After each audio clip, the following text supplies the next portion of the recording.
volunteering for chaos! You're too far ahead of me! I can't protect you! I don't think he's listening to you! Damn it, what the hell happened? Okay, we've got to reform ranks now. Gather up! That was fast. Now let...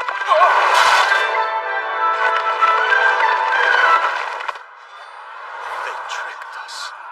Oh no, did I actually just make a mistake? Did I underestimate how desperate they were?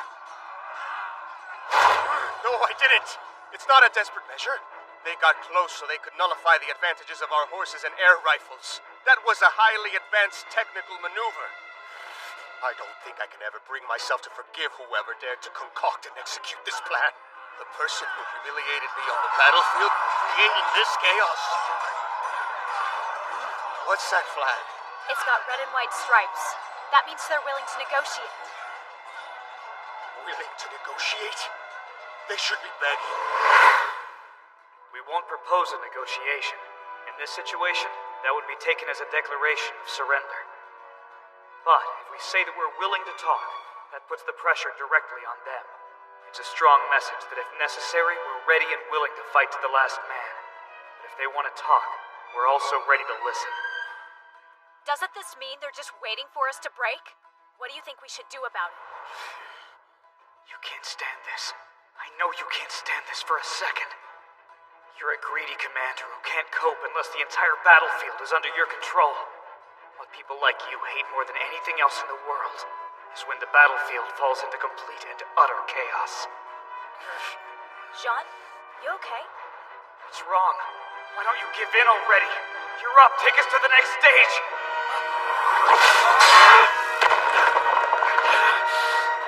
We're both sick of this battle. We've both had enough. Stop working so hard! All troops, weapons down!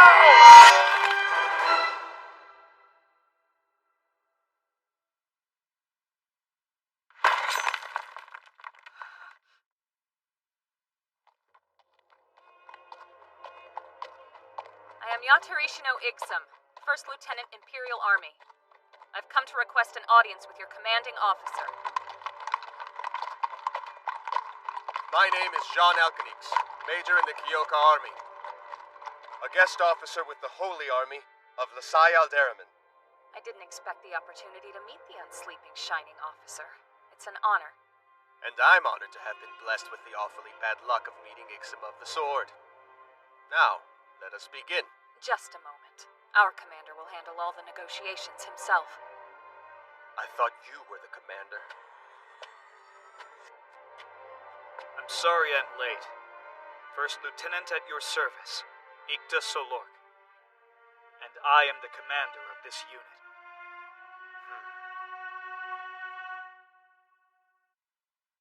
I'll be plain, we come seeking full surrender from you. If we continue this fight, you have no chance of victory. And we're not monsters. We don't want needless casualties. I understand your position, of course, but my answer can only be an unequivocal no. Can't say that I approve of you sending your troops to their pointless deaths, Lieutenant Solork. There's only one option that makes sense for you. You must surrender. In a battle of numbers, there's no doubt in anybody's mind that we'd be the winners. If that's really what you think, then all of this is a waste of time. Why not just restart the battle right now in that case? But for kicks, we'll give you our terms too. We'd like you to pull back to the other side of the forest. And in 2 days, we'll finish our retreat. It is true. I've had enough. I don't want any more bloodshed. However, a retreat is out of the question for me. I'm here to bring victory and glory to the Holy Army of Aldera.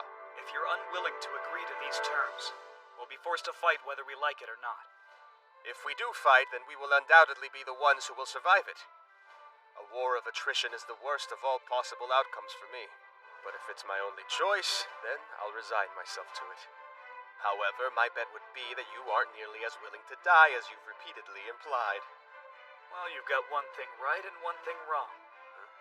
First, the part you got right. I'm not willing for myself or any of my comrades to die. And now for the part you've got wrong. You won't be the ones to survive. That honor will be ours. That's enough! We're all getting tired of your bluffing. I know how much manpower you have.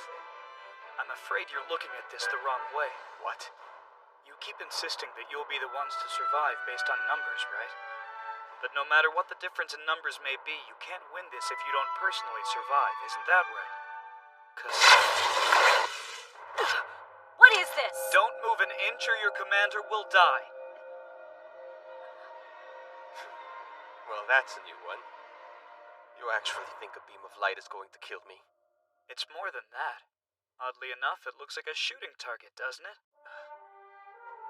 Surely you've heard of the Rimian family. I have one of their renowned gunners here, Second Lieutenant Torway. And, of course, he's got his air rifle handy.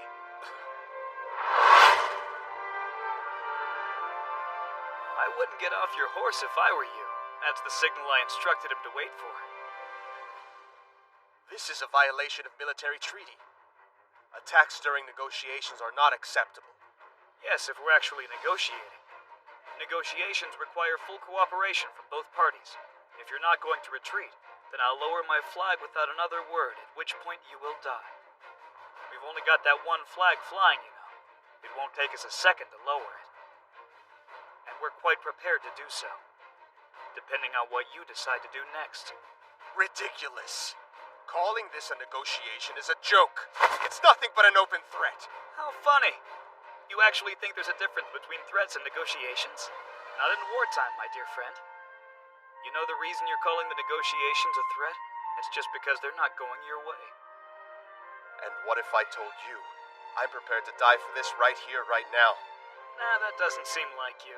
The right choice here is the one that won't end up costing your life or the lives of your men, and I think you know that. How dare you presume to know me so well? You talk as if we hadn't just met each other 5 minutes ago. Just met you. There's no need to be so cold. For the past 6 days, it's felt like we've been playing a pretty intimate game of chess together. If you won't accept my terms, I'm prepared to use force. I think you and I have that in common as commanders. There's only one real difference. I put my forces in a place where they could aim directly at you instead of at others. It's just fortunate for me that you seem to have failed to prepare for that. He's lying right to my face. He has to be. If he really had an air rifle unit, there's no way he wouldn't have some of them with him right now in order to drive his point home. There's a 90% chance he's bluffing. That's right. You can't ignore that tiny chance I might be telling the truth, can you?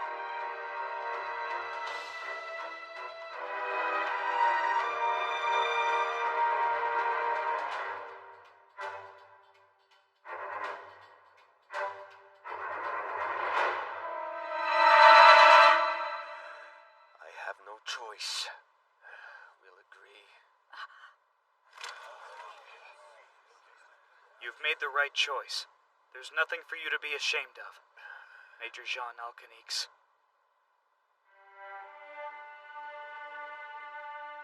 Thanks for letting me borrow your ghost, Torway.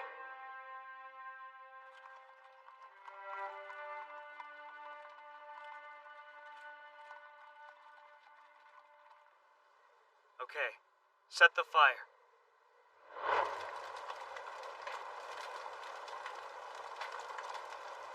Lieutenant Salork, I have a question. I know the reason I'm compelled to fight. I believe in the ideals of Kyoka. What is it that moves you to protect the Empire? I'll be honest with you. I've never once felt the urge to fight to protect my country. The thing I've always cared about, even though I've failed miserably at times, is protecting people. You fool! It's up to the nation to protect those people. You act as though the two are mutually exclusive. For a nation to truly do that job, they use heroes like you who are ultimately drained dry and tossed aside. And you're so clueless about being used that I pity you more than a slave right now. It's just such a waste because you're working hard in all the wrong ways. So everyone around you is being lazy in all the wrong ways. Jean, you're like a big clumsy giant who's trying to hold the whole world on a tray on his shoulder. I'll leave you with this, unsleeping, shining officer. The thing that all heroes die of is overwork. Damn you, Ikta Salork! I'll make the world the way it should be, and I'll do it my way. I swear it!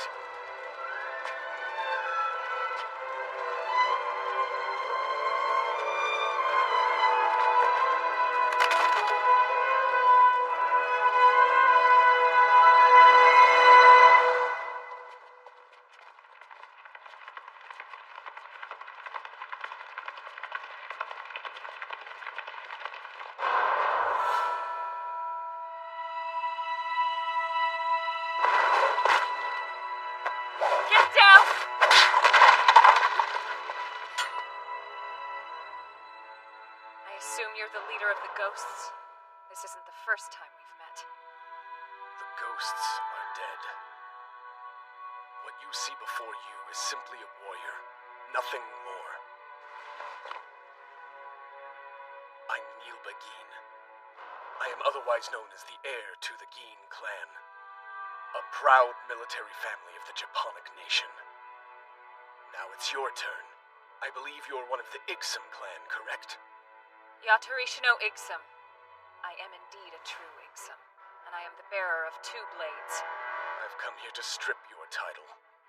You'll no longer be called strongest. Do your best, but you should leave the hostage out of it.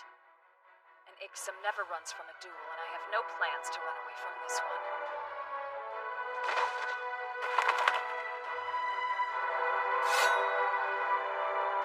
You know, normally, I choose not to use 2 blades against a single foe. I hope you feel honored by the compliment. Hey, Yatari, would you mind waking me up when you're finished here? Here I come.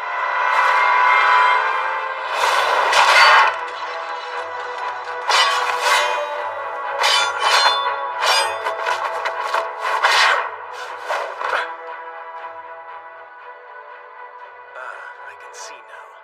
You are very strong indeed. I'm gonna be straight with you. You can't possibly match my skill.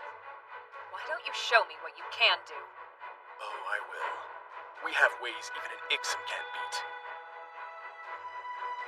Well, I think that remains to be seen, don't you?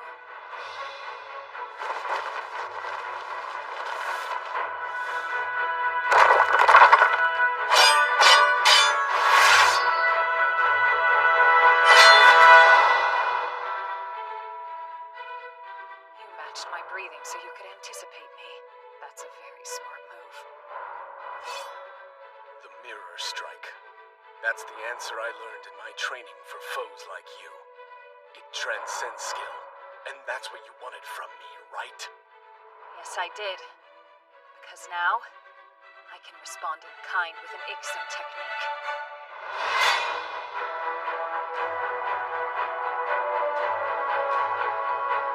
Clear your mind. Erase your boundaries. Become but a single pair of blades.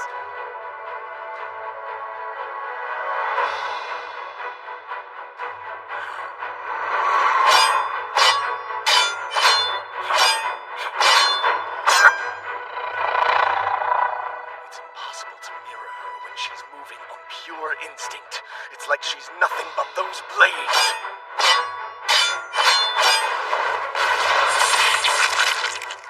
Two-sword style. This is Ixum's answer to your clan's ways. It's over. You fought valiantly today. But I deserve to win this fight. I believe that in my soul. Though you may disagree.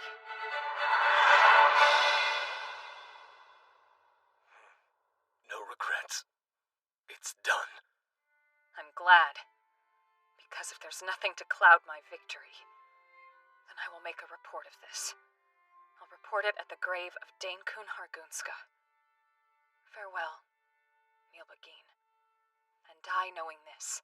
Your skill struck terror into the heart of an Ixum. Take that, rather than the title of strongest, to your grave.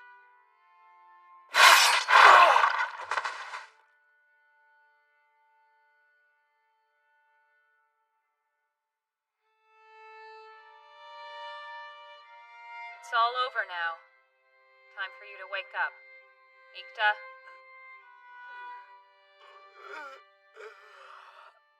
Good morning, Yatari. Oh wow, look at you. Red really is your color. Perfect for a wake-up call.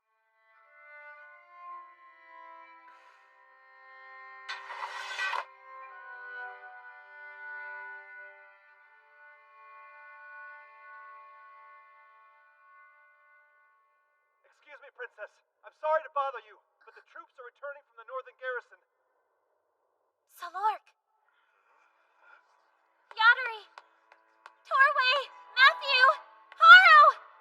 Can any of you hear me? I'm right here. Answer if you can hear me. Yatari! sorry it took us so long. But we finally returned home. Hello, Princess. We apologize for worrying you, Princess. I can't tell you how relieved I am that you made it back. Just look at you. You're all so incredibly thin and pale. Where's Salork? Tell me now, where is he? Hey, now settle down. I'm right here in front of you, Princess. Salork! You're alive! You're alive! I'm so glad you're safe! I almost wasn't after that attack. I should be thanking my lucky stars. Yeah, we all should. Thanks for the warm welcome. But remember, we didn't come back all by ourselves. The others could use some encouragement, too. I'm so sorry. And of course, you're absolutely right. The Empire owes them everything. You've all fought bravely and so well. The only reason the Empire can still count the northern region among its territory is because of you. Because you put your own needs aside and fought with your lives to stop the invasion. I'm grateful for your efforts, and I'm sorry for your losses. I, Shamil Kitrakatia von Meninik, solemnly swear that you will all be rewarded for what you've done for our Empire.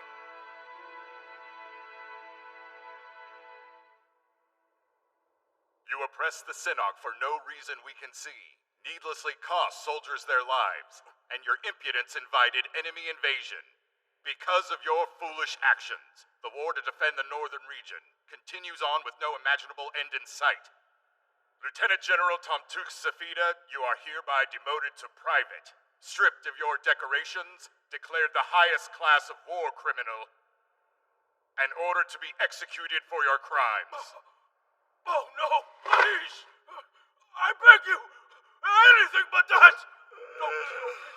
Please! Don't kill me!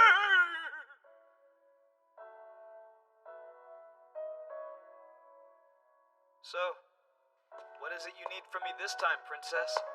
Do I get an earful about something stupid I've done? Just tell me, Salork. Honestly, what do you think of the state of the Katiavarna Empire? Well, I think it's going downhill pretty fast. Its influence is waning, its politics get more corrupt by the day. The Emperor is nothing more than a puppet now, and he's failing to fulfill his duties as a ruler. That seems pretty harsh. However, I completely agree. That's why you're here. I have something to ask you. Ikta Salork, you've proven to be one of our most valuable assets. Rise to the top of the Imperial Army and change this country from its core. Huh? Don't try to tell me you can't do it. You have a truly unique military talent. An overwhelming talent, really. Look, this is stupid. Even if I was to rise all the way to the top, what is it you want me to do then? You want me to start a coup or what? No, I want you to lose a war. And in doing so, save the country. That loss will then usher in the culture of the Kyoka Republic, their economics, their political philosophy. We can use all of these external pressures in order to purify the Empire. Look, Princess, it's just, if we did that, then the Empire would lose all of its unique culture. I want you to lose the war, but in a way that maintains enough power to keep that from happening. You asked me what I needed from you, so there you go. So you're saying that you want... I want you to lose the war in the right way.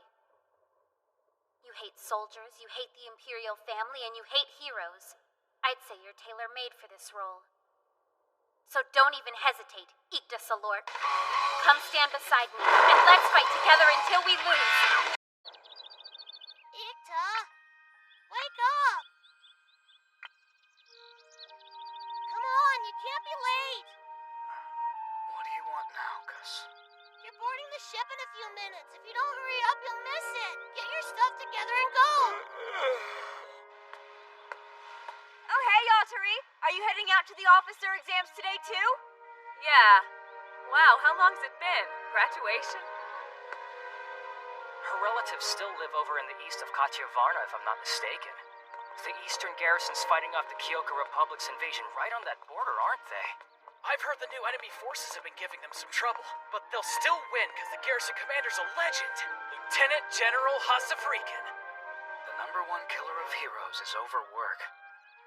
You You should really get your relatives out of there. There's no way that place is gonna last beyond a month against the Kyokan army. That sounds like Ikta Solorg. Come down here and explain what you meant by that. Exactly what I said. How dare you not support Riken's garrison? Those troops are out there fighting with everything they've got. A lazy defeatist like you has no respect for that, though, right? Yeah, you guys really have me pegged. What'd you say? Take a deep breath. You shouldn't mind him. Looks like it's about time for me to go. I'm not going to lie. I'm relieved you showed up. And that you didn't blow off the first exam. Well, you promised me a cushy job working at the National Library. Can't let your fancy family connections go to waste, can I? So you think it'll fall? I'll defend us well, but they'll never launch an offensive strike against Kyoka. And that's because the Emperor and the Cabinet have no real intention of ever going to war. You know, I'm really pretty shocked that you asked me to take this next exam for you. Cheating doesn't seem like your style at all. I need all the help I can get. I've heard my rival in this race is the Remian family's youngest. As the eldest daughter of the Ixum family, I don't have a choice. I've got to place at the top of the class. Yeah, I told you I'll do my best.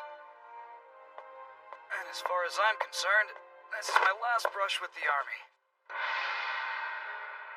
Right, you've never exactly been a fan, have you?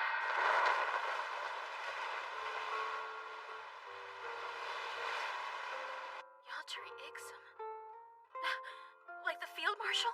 Sorry, I should introduce myself. I'm Haroma Becker. And I'd like you to meet my partner, the Water Spirit Mill.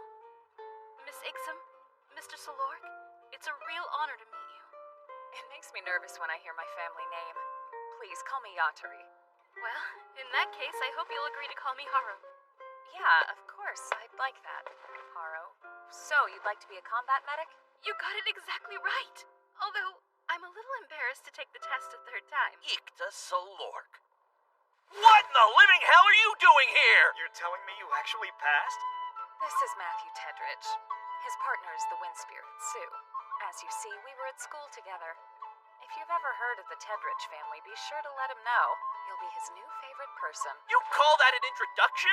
I mean, really, are you kidding me with that? It doesn't matter if she's heard of us or not. We're a distinguished military family. You said it's Tedridge? Let's see. Maybe I might have... It does feel like it rings a distant bell, but then again, I could be wrong. Don't sweat it, Matthew. Who wants to be famous anyway, when we can be obscure wretches together? Comedians are used to not getting So as then, famous as they Ikta isn't from a noble family like you. Solorg is the name of an orphanage, my beauty. Not only am I a commoner, but I also have no father or mother. I was found passed out cold on the side of the road by Kus, who was working at the Solorg orphanage at the time. Oh, I'm sorry. Beauty, please call me Ikun, a sign of our warm friendship. Yeah, sure, of course. That's not weird at all. What's this?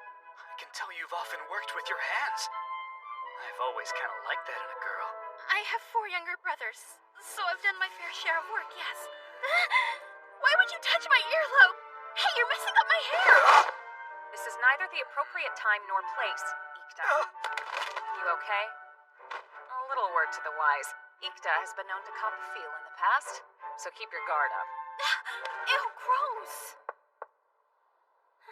Hey, it looks like I'm in here with you guys. Is it okay if I come in? No, of course it's not. Go back to your own turf and stay there, pretty boy. Feel free to ignore him. Come inside and grab a bunk. Make yourself at home. Thanks. I'm Torway Remian, and my partner's the Wind Spirit Safi. Good to meet you all. I'm dreading this exam, but at least I'm in good company. Oh, so you're... My name is Yatorishino Ixum, and this is Shiro, my partner. I see you know my name as I know yours. Of course I do. Flame-colored hair. You're the eldest. Don't start getting cocky over there, kids. The Ixum infantry and the Remian gunners, everybody's over them now. So don't get haughty just because you used to be famous. Sure thing. And you are? My name is Matthew Tedridge, and don't you forget it, Mr. Youngest of the Remians. Won't be a problem, as I'm great at remembering names. Any objections to the name Makun? Hey, we haven't met yet. I really see no need for there to be two hunters in this wolf pack. You were brought before the judge, you stood trial, and you were found guilty, in the first degree, of unnecessary hotness! You know, it's written in the scripture of the Alderaan, suffer not the haughty to live! You know you could be tried for heresy just for saying that, right? This is Ikta Salork. He habitually tries to scare off anyone he perceives as competition. Never mind him. Are you two close then, or what? We've known each other a long time. It's been a pleasure meeting you. How about I call you Ikun? Nope, sorry. This lovely vision is the only one who can call me that. Huh? What'd you say? May I present Haroma Becker? She dreams of someday commanding a medic squad. She also has 5 younger brothers back home. She's the very best there is. You can trust me on that. Okay, that introduction might give someone the wrong idea. Don't worry. I definitely get what he's saying. No, wait, what part do you think you get? This is uncomfortable. Look, now that we've had our little meet and greet, let's get settled, shall we? Damn it! Not again. How'd I manage to lose this time? Well, see, when you moved the... It happened 21 moves ago by my calculations. When you forced your gunman stubbornly forward through enemy lines. Ikun, you memorized the entire match? How can you even see the whole board from up there? I told you not to call me that! Tea time! Get it while it's hot, everyone. It's really getting bad out there. Wow, thanks for that. I think you just saved our tea. Military chess, huh? How many times has Matthew lost so far? Hey, maybe my game is improved. You don't know. Does it really matter? Being a master chess player doesn't make you a master general. Yep, she's right. And to accurately depict wartime, the chess player should be blindfolded. Ikun, that's impossible. Stop calling me Ikun! Now, in a real battle, does the general usually get a bird's-eye view of the battlefield? No. Most of the time, he has to estimate the location of the enemy based off limited information. Nothing's absolutely guaranteed. His own men may not follow his orders to the letter. Right. What a soldier needs is imagination, which allows him to use fragmented information to envision the whole when he makes decisions. Blindfolded chess can help create a facsimile of that. Here, before it gets cold. Oh, thanks, Aro. What's that? Someone out there? Are you okay? I don't think you're here for the exam, are you? Sorry, excuse me, please.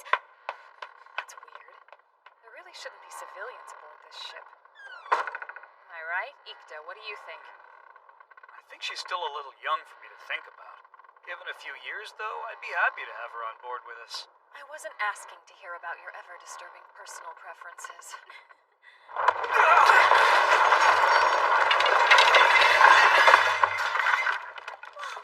What the heck was that?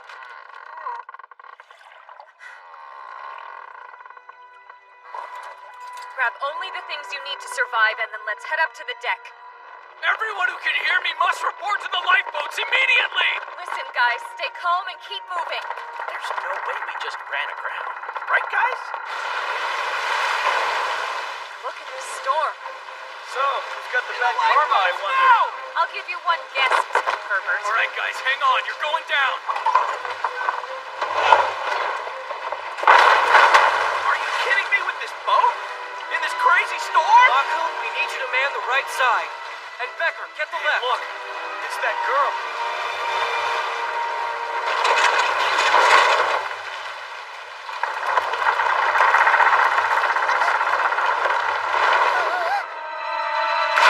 That's not good.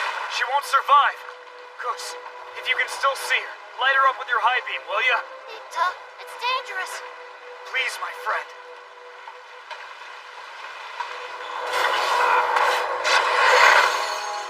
You sure? You better not let go or I'm gonna come back to haunt you. Wait, Ikta! Oh, is this it? Is this how my life ends? I still have so much I wanted to do before I left.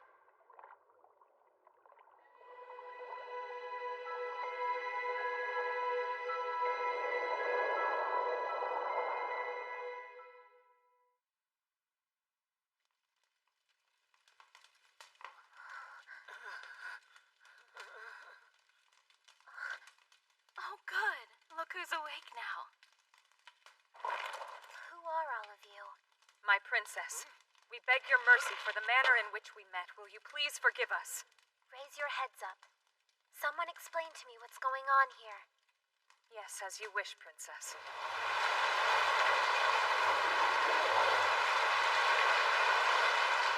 of us barely made it to a lifeboat in time, and now we've washed ashore, so for the time being, we've sought refuge in this cave by the sea. So then, it's real. It wasn't a dream at all. That means you saved me and kept me warm. Aroma Becker and I, Yatarishi no Ixum, kept you warm without your permission. We didn't have much choice, though. We beg for your understanding. Yes, and for your mercy. I'm deeply grateful. You've been remarkably kind.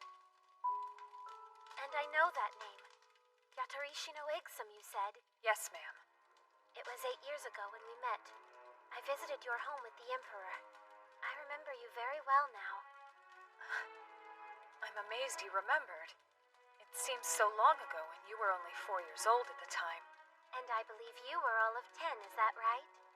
You didn't recognize me when you saw me on the boat today, did you? With all due respect, you've grown a lot. You're not the same little girl I met anymore. The Eternal Spirit Tree Ring gave you away. That's when I realized who you really are. Indeed. I am the third princess of the Katyavarna Empire, Shamil Kitra Katyavan Maninik. Where have the others gone? They're out surveying the area, Princess. If I may address you, my name is Matthew Tedrich, Your Royal Highness. It's a great honor for me to be in your presence. Your family commands a garrison in Ebdork, isn't that right? Please speak freely. Well, if you feel like you've sufficiently warmed yourself now, do you think there's any possibility at all that I could go ahead and get my jacket back from you? Oh, my apologies. Not quite yet, Princess. I took off your wet clothes in order to keep you warm.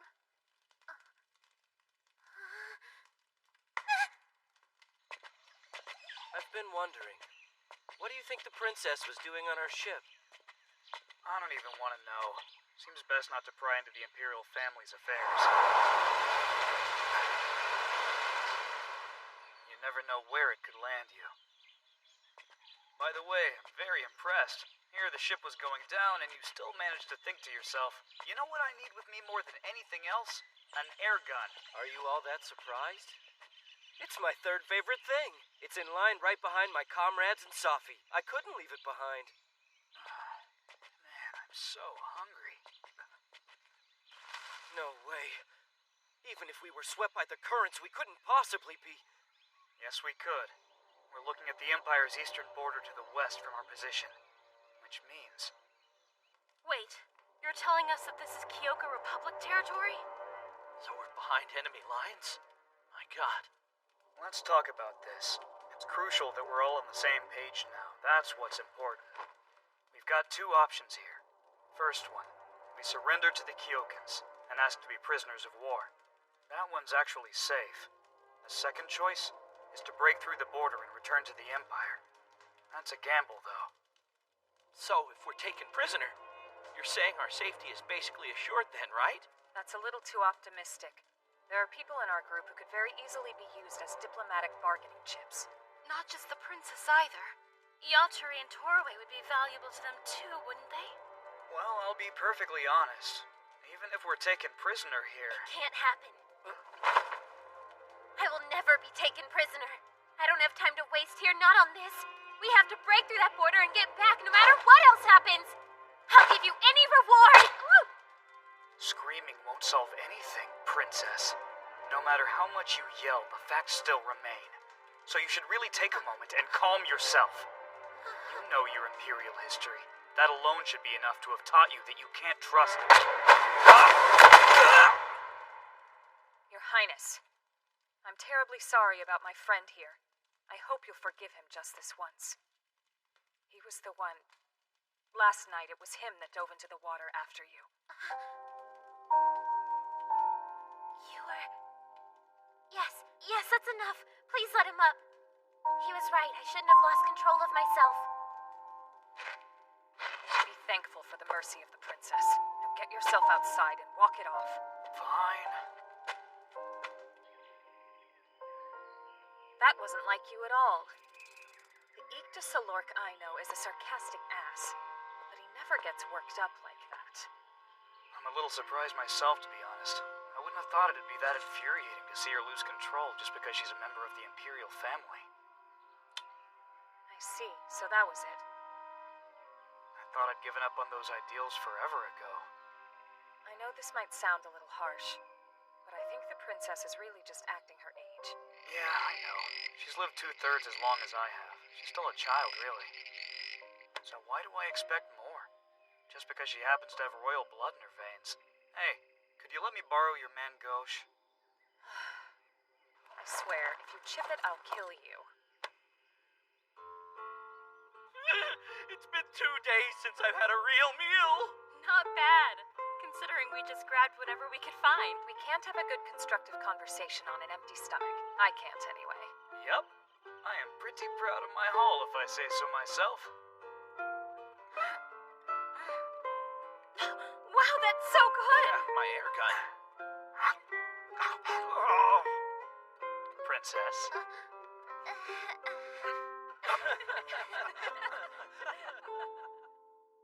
As for what we do now, it's true that losing my temper isn't going to help us one bit. We either cross the border by ourselves, or we become prisoners of war. I want you to think very hard before coming to a decision. Princess Shamil is right. We're well hidden here, so they won't easily find us. We can afford to take a few days and really think about what the best move would be.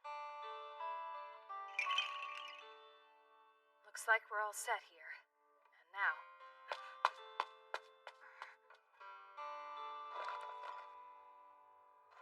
Is there anything I can do to help out?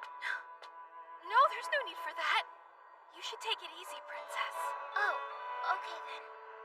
Why does your air gun have such a longer barrel than mine? Yeah, that's so I can take the really long shots. Salork, is there anything that I can do to help you? Yeah, sure, if you really want to. I'm weaving these so you can help with that. Is it a net? Nope, much better than that, Princess. This is a far more vital necessity to our comfort. So this is an actual bed? It's a Navy-style bed. More commonly known as a hammock. It's pretty great once you get used to it. So...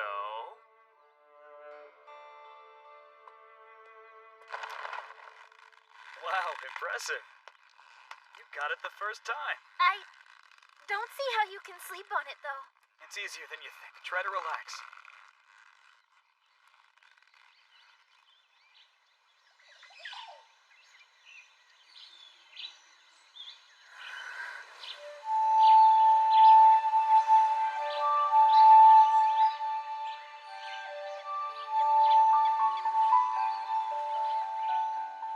Now I think I get it.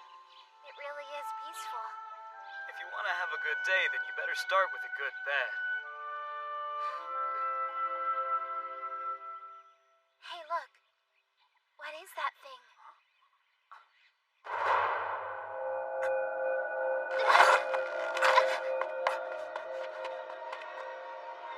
One of their blimps. They're Kyoka's air units. You mean their new weapon? The one that caused massive damage to the eastern region? Yeah. But it's out here alone, so it's just a scouting mission. Should be fine. Let's get to the cave to be safe. I'm begging you! Don't shoot! Start talking then! Who are you? Please, I'm fleeing from the Empire! I had to get away! I couldn't stand it there a second longer! Another one seeking asylum. Who else did you bring across with you? It's just me and my mom.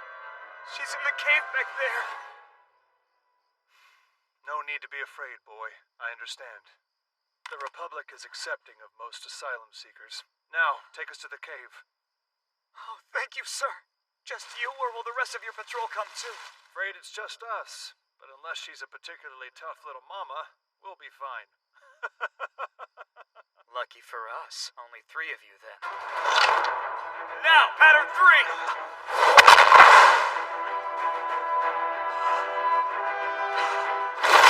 Eric!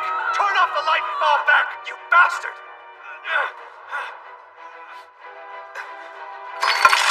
Now die! Die!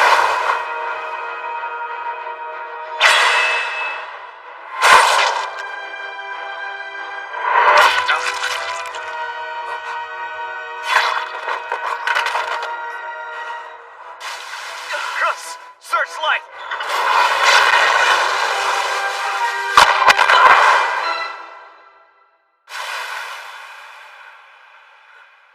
Looks like this one's still breathing. Hey, Torway, how about yours? Wake up. Eric, wake up. I'm so sorry, Spirit. Your master isn't. He's. Torway. Save that for later and come here, would you? Yeah, I'm coming. Looks like it's up to you to tell us what we need to know. Please, Nihad Hugh. We'll treat your wound, but only after you've answered our questions.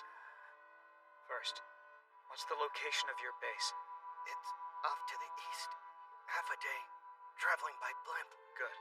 What was your mission? And how many are there in your squad? Patrolling this side of the border, it was just us three. We didn't have a squad. Where did you leave your blimp? How do we find it? I can't hear you. You're delaying your treatment. Leave the forest. It's on the coast. I'm so cold. Please, could you stop the bleeding? Hang in there. I have one last question for you. Sky Warrior, tell me, have you ever been to the border?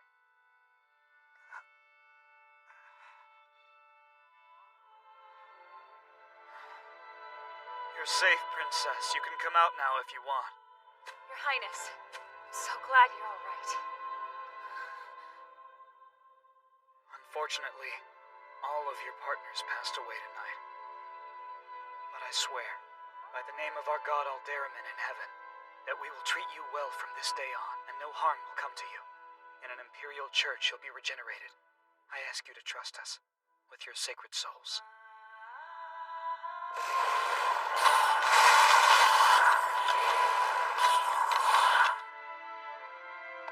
Thank you. I accept your soul stones, and your faith in us. Wait, what are you doing? You don't really have to. Let's hide him in the bushes there. Doorway, if you want to revel in your first victory, that's all well and good. All I ask is this.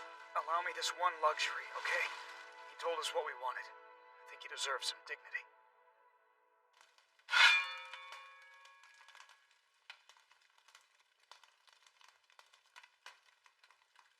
I don't get it. How could I have possibly missed at that range? A live, moving enemy is nothing like a training dummy. In the heat of the moment, it's hard to operate at even half your full potential. But the enemy, he was only barely moving. Plus, you and Ikun were somehow able to stay calm and take accurate shots. But then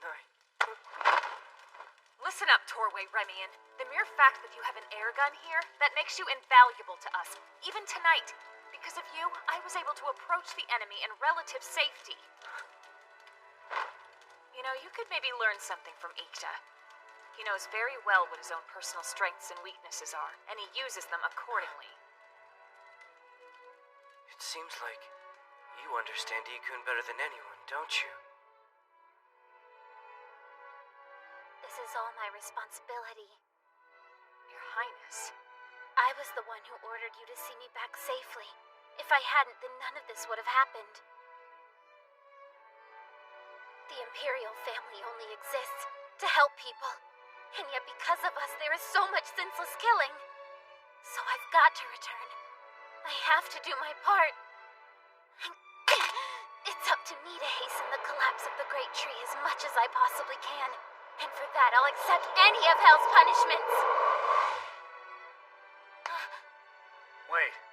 You're bleeding, Your Highness. I don't care. Matthew, the blood in my veins is rotten. My family, the blood of the Katya von Benedict, we've been rotten for generations.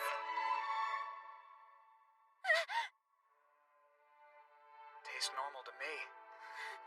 Princess, blood won't go bad, not as long as it stays in the body. That's just an old superstition. It's best to approach life more scientifically. Scientifically? Science is a new way of thinking. Master's invention. Conclusions are made using logic instead of fear. And anyway, think about it. Saving you from a shipwreck wasn't easy. I put in a fair amount of effort. So do me a favor and take care of yourself, okay? All this time, I was afraid you resented me, hated me. The things I said before, Princess, had more to do with me than they had to do with you. I hope you can forgive me for that.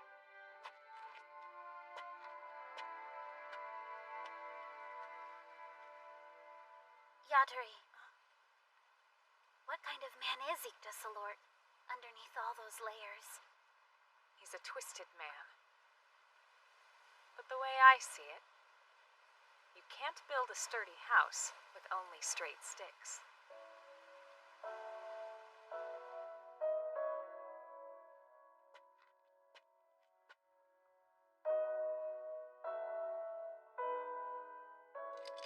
I've memorized all of their names. Yggda was an act of self-defense. Please, don't do this to yourself. Thank you. 'Cause Wow! So this is a blimp. Hey, look, fire spirits. We had to take their soul stones from them. Their partners are all dead now. Yggda, you already have some kind of strategy worked out involving this thing, don't you? you know it. This baby's gonna help us cross the border.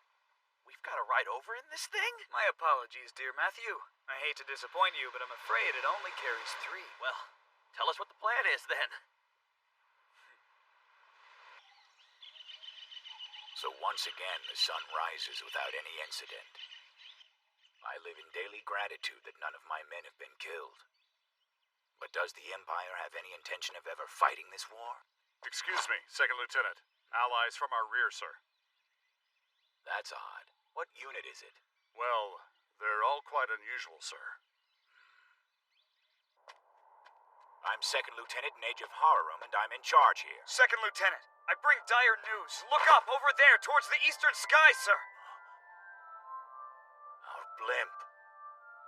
Blimps are expensive and not easy to repair in the field. Every one of them is considered a precious commodity and very dear to the Kyokan army. Oh, I think I follow. You're planning to use the blimp as a bartering tool to get us out of here, aren't you? I don't know. How can we be sure that they'll negotiate with us? They'll probably think we're spies, even if we claim to be asylum seekers. Not if we make sure they don't have time to mull it over. Stolen blimp, this is a disaster! We came upon these citizens in the forest, so of course we fired a warning shot. But somehow one got away, and we saw him run off towards the blimp. You let them take the blimp away? I make no excuses, sir. If the court orders me drawn and quartered, I'll accept it as my... Did this thief present you with any specific demands? I don't care what happens to me. Just return my family safely to the Empire. Once you do, I'll bring your balloon back to you. So, a fictional enemy making threats with easily met demands. But wait, why would we go back to the Empire for supposedly seeking asylum here? I'll just tell them the warning shot scared you and you changed your mind. What's important now is keeping them firmly on the defense in self-preservation mode. He demands that I send them back? My mission is to eliminate anyone who crosses that border. Forgive me, sir, but have you considered the asylum seekers made it over the border? They were able to safely cross the sea, which is under your jurisdiction. That's true. They did it right under my nose. If it gets to the Empire and a simple shift in wind would do it, that blimp will be out of your grasp forever.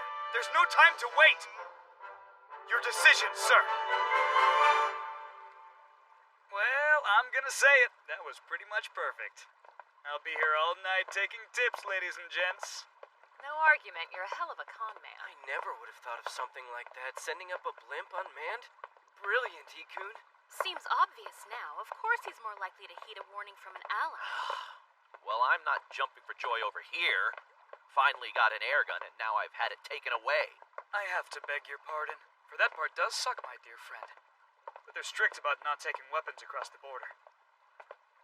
We shouldn't fret over what we've lost. Let's just be thankful that we're still alive. Okay, I think it's about that time. You should put this back on, Princess. Since it's proof of who you are, it's about to be very important to us. Right. Is there something awful stuck to my face or what? It's nothing. Ikta Salork. Princess Shamil, we're all so very grateful that you're back home safe with us. You may raise your head, Lieutenant General Riken. Thank you for coming to greet me personally. Your words deeply honor me. However, I'm still struck by your story. The horror of a shipwreck and landing in enemy territory. I'm afraid it's all true. I only survived because of these 5 people. Allow me to introduce them. Even living it up in the lap of luxury gets a little old after a whole month. So, just hypothetically, what if I took some sugar home? I'd like to give some to my brothers. We'll get a way better reward from the Imperial family. After all, we did rescue the royal princess. There's only one reward I want. Only one I care about. I want another shot at the High Officer's exam. Oh, I'm sure they'll agree to that. Hey, you guys!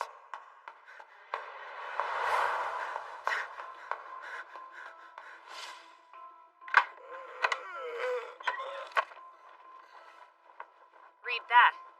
It'll wake you up fast. The Eastern region fell to the Republic. Lieutenant General Hazef Riken died in battle. Forgive me, but you should withdraw, Lieutenant General Riken. What? You know this battle serves no purpose. You're overstepping your bounds, Even when it Ikta. makes sense to attack, the Eastern region remains on the defense. Ikta! And why is that? Because it's what the Emperor told you to do! No need to restrain him. I'll allow this. Let him say what he wants. Highness. This whole war is just for show. It's rigged. The Empire failed to develop the East, so now all they want is to be rid of it. But the Imperial Army wants people to believe they're really fighting for it. This valiant war with Kyoka. And that's why they've got a famous general right on the front lines. This is insane. Do you really intend to keep supporting it? Young Salork, right now I'm very glad you're not one of my men. Because as it is, I don't have to punish a good man for being worried about me. We cannot withdraw. Whether you choose to withdraw or not, Kyoka will take the Eastern region. The result will be the same. The process matters. It's one thing to obey the Emperor's orders and lose the region. It's quite another to disobey outright. No, listen! That's unscientific thinking! You don't really believe that! Excuse me, sir. Please forget everything you heard. Take him away now. Yes, sir. What are you doing? Is this what you want? To be the second Bada Sangre? I told him it would happen. Don't get too cocky. One man's opinion can't possibly change a war. Lieutenant General Riken's rearguard forces unfortunately suffered the full brunt of the attack and were decimated. But many of the soldiers were actually able to escape because of Riken's actions. I think he was well worthy of his reputation after all. Like I say, every hero dies of overwork. You are the 5 students who saved the princess, am I correct? You should weep with joy, for you've been given an audience with the Emperor. This is a great honor. Alzenkut Kitra Katyavan Maninik awaits you. Hey, Torway. You're not supposed to meet the Emperor's eyes during an audience, isn't that right? Or sneeze, or cough? Makun, would you calm down? Ilf, Shoka, Etchery, your big sis is gonna do her best. Ikta, I'm not grabbing you and pinning you down in front of the Emperor.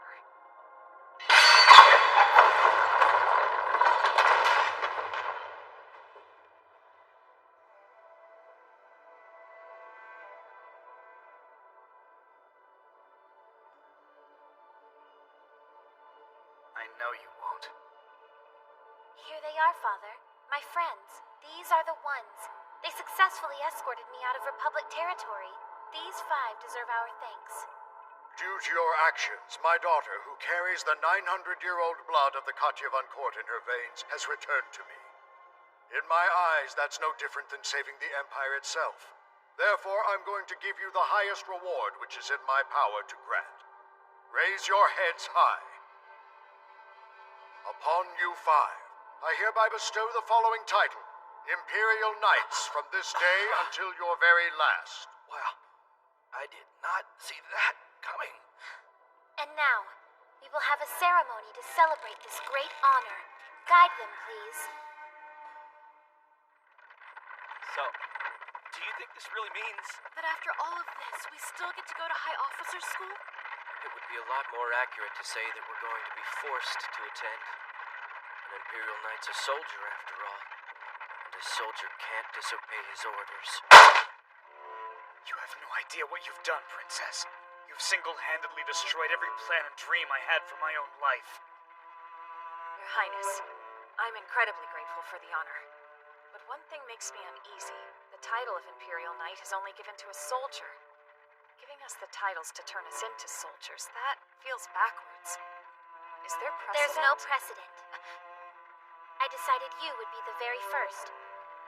From the people's perspective, the defeat at the Eastern Garrison was nothing but a tragedy and had no upside at all. So now you want homecoming heroes to make them feel better and take the nasty sting out of the loss.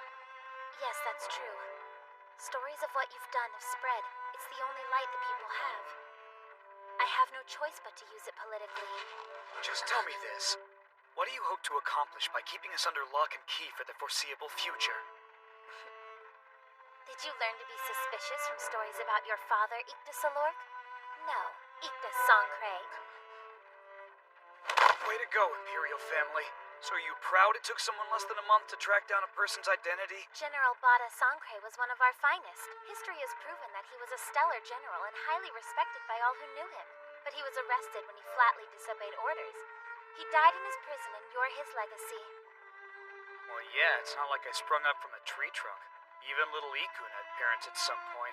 And the man you sometimes refer to as your master, the one who you said invented the new way of thinking called science, he was the blasphemer, Dr. Anarai Khan. Isn't that right? He fled to the Republic? Huh. If you asked him, being called blasphemer is a huge compliment. That's not all I know. Your mother is Yuka Songkray, a beautiful woman whom the lecherous emperor invited to be a member of his harem and then gave to General Bada as a reward. If you dare to say one more word about my mother, Princess, I will snap your neck with my bare hands!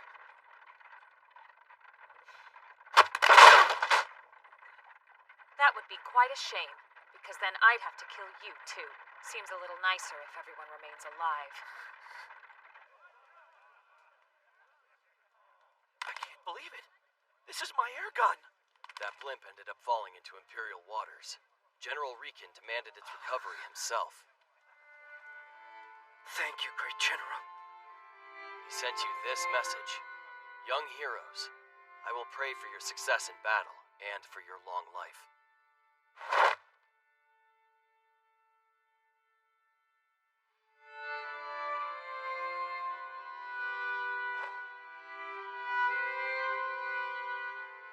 Talk to me. I'm worried about you. You haven't been acting like yourself. Okay, listen. We're in very different places right now. For you to be named an Imperial Knight, it's like a dream come true, right? It's a great day for you, and I'm glad. You deserve it. But for me, it's the opposite. I never wanted any of this stuff to happen to me. It's undoubtedly the worst day of my life. The only comparable thing was the day I lost my mom. Today, all at once, and with no warning, I became three things I despise, and never had any desire to be. A noble, a soldier, and a hero.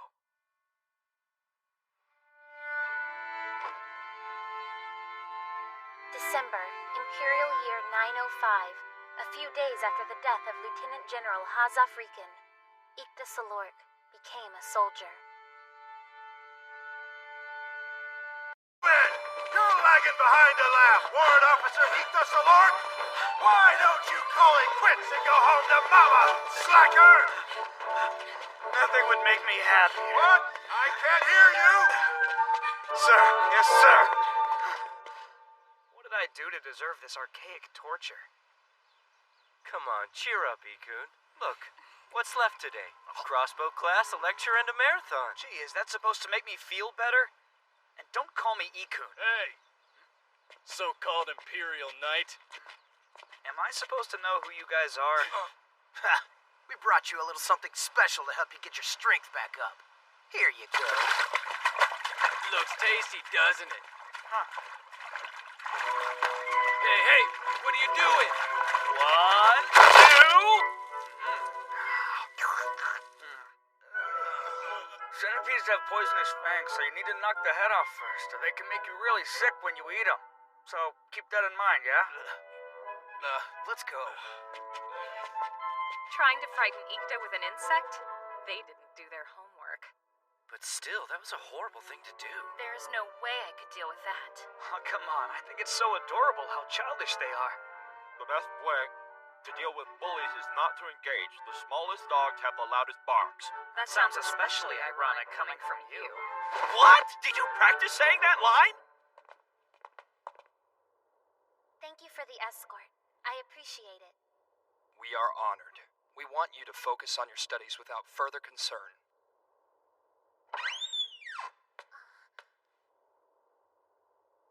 May I sit here, Warrant Officer? Do whatever you feel like doing, Warrant Officer Shamil. I don't own the desk or the chair, so have a seat. Morning. Welcome to the Elementary Tactics Lecture. Now, we will begin with Chapter 2, Section 4, on the Japonic War.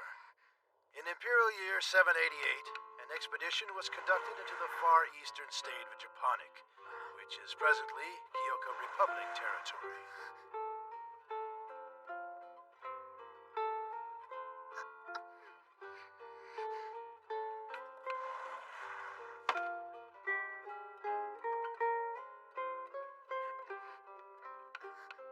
Tell me, what battle was notable for excellent performance by its low-ranked officers? Warrant Officer Shamil?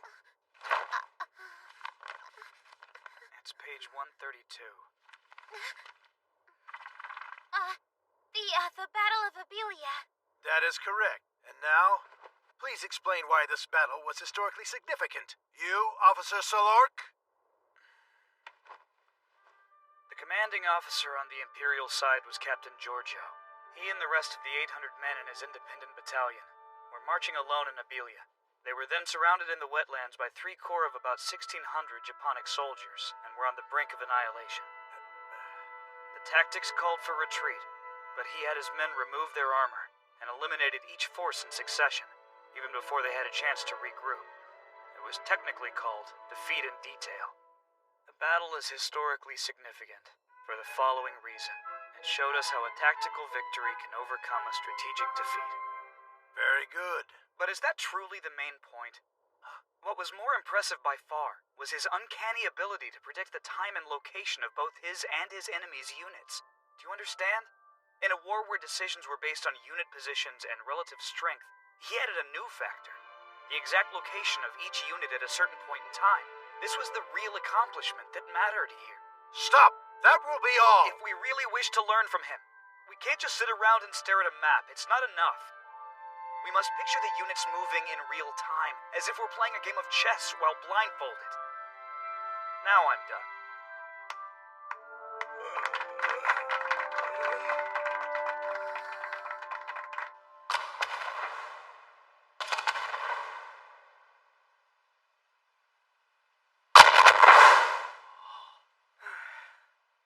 I've got to admit, with those skills, you could be an assassin and take out any enemy commander.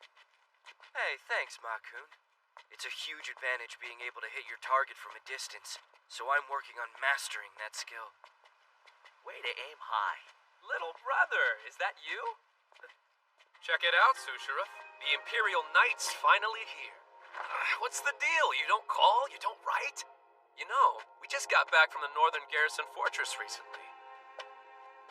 So are you a friend of his?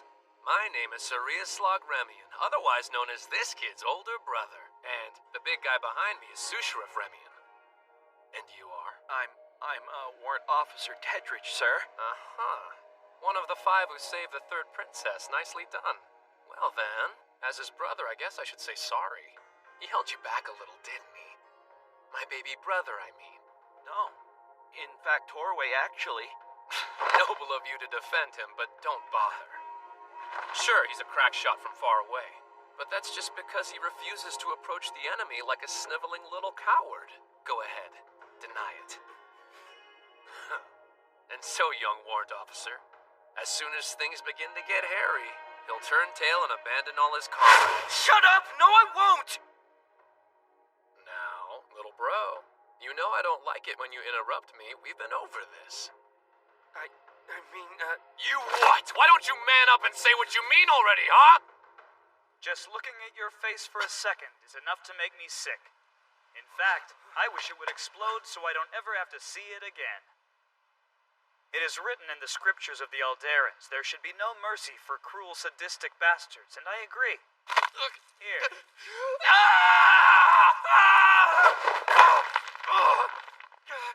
Oh, don't worry. I took the head off. No, wait, Ikun. Stop calling me that! Who the hell are you? Another stupid friend? There's some pretty bimbos I can deal with, and some others I can't. And you're the latter. Appearance court declares you guilty, and you're sentenced to explode immediately. Ikta! It's just like I told you before. His friend's getting his butt kicked in front of him, and that wuss does nothing about it. Not only are you a sadistic bastard, you're also a moron, which makes perfect sense, really. Oh, yeah? If you were a commander in a war of attrition, you'd take the enemy's pay every time. And they would blow your ass out of the water! Why are you still talking? Shut your face! Nope, I'm not finished yet. Barbarians lash out at everything all the time. But a soldier only attacks when it's necessary. And Ikta Solork always speaks his mind whenever he sees fit. So just deal with it.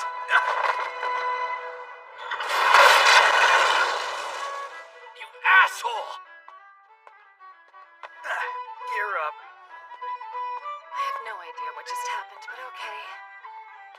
So if I understand this correctly, interaction between soldiers is violent. That's Princess Shamil. Yes. It seems to me that Ikta was requesting these belligerent upperclassmen to spar with him. Ikta, what are the rules? 5 versus 1. And when they're knocked down, attack. Got it. Since he's already been knocked down, I, Yatorishino Ixum, will take his place. Let us resume combat. Hey!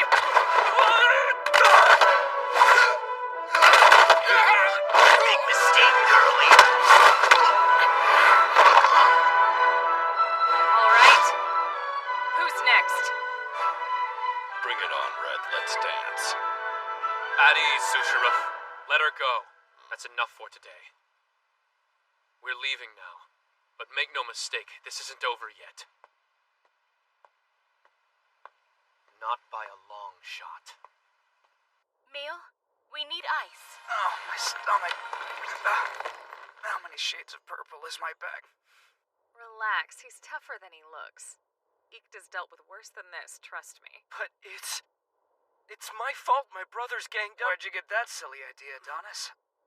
A deplorable candy pants rudely woke me up from a nap, so I put him in his place, that's all. Wow, you are out of your mind. I know that was planned, Solork. You started that fight already knowing that Yatori and I were on our way over, because you hoped we'd see it. Hey, Haro, can you give this sweet but naive princess who wants to show off her insight some sage advice from an elder, please? Huh, well... Oh! Speak when spoken to! That came out wrong! Hey, Torway. Do you know why people fight wars of attrition? You're trying to avoid a decisive battle and buying some time so you can take the next opportunity. That right? Yeah, that's exactly right. But, well, just know that's the most difficult thing. Listen up! Each of you are now required to take a platoon of Imperial soldiers under your command. This is a big responsibility. Own it! Sir! Yes, sir!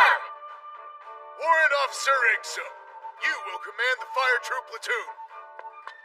I am honored to do so, sir!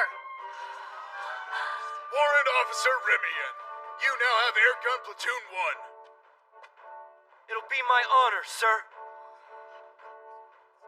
Warrant Officer Solork, Light Troop Platoon 3 goes to you. It will be an honor, sir. Thank you. Congratulations on your new command of the platoon, Officer Solork. We look forward to serving under you. Many thanks. The feeling is mutual. Sergeant, sorry, what's your name? I'm surprised you're asking. I think you already know my name. Wait, what? Hang on. Have I met you before? Sergeant Major Suya Mitkalif. 2 years ago, you were on intimate terms with my mother. So are you telling me that you're actually Amicia's... Yes, I'm her daughter. But I must warn you, you are never to mention her in front of me again, and I honestly mean that. You filthy, disgusting adulterer. The daughter of a woman you slept with? I strongly disapprove of breaking a married woman's vows. Well, I was told that she was divorced. Anyway, it doesn't matter. The whole platoon knows about it. The big secret's out. Nobody's gonna take any orders from me, not after this.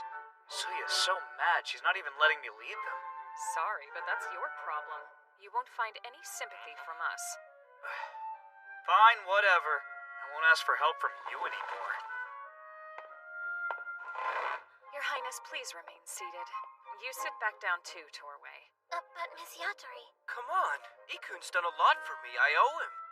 His cavalier behavior was what brought on this mess.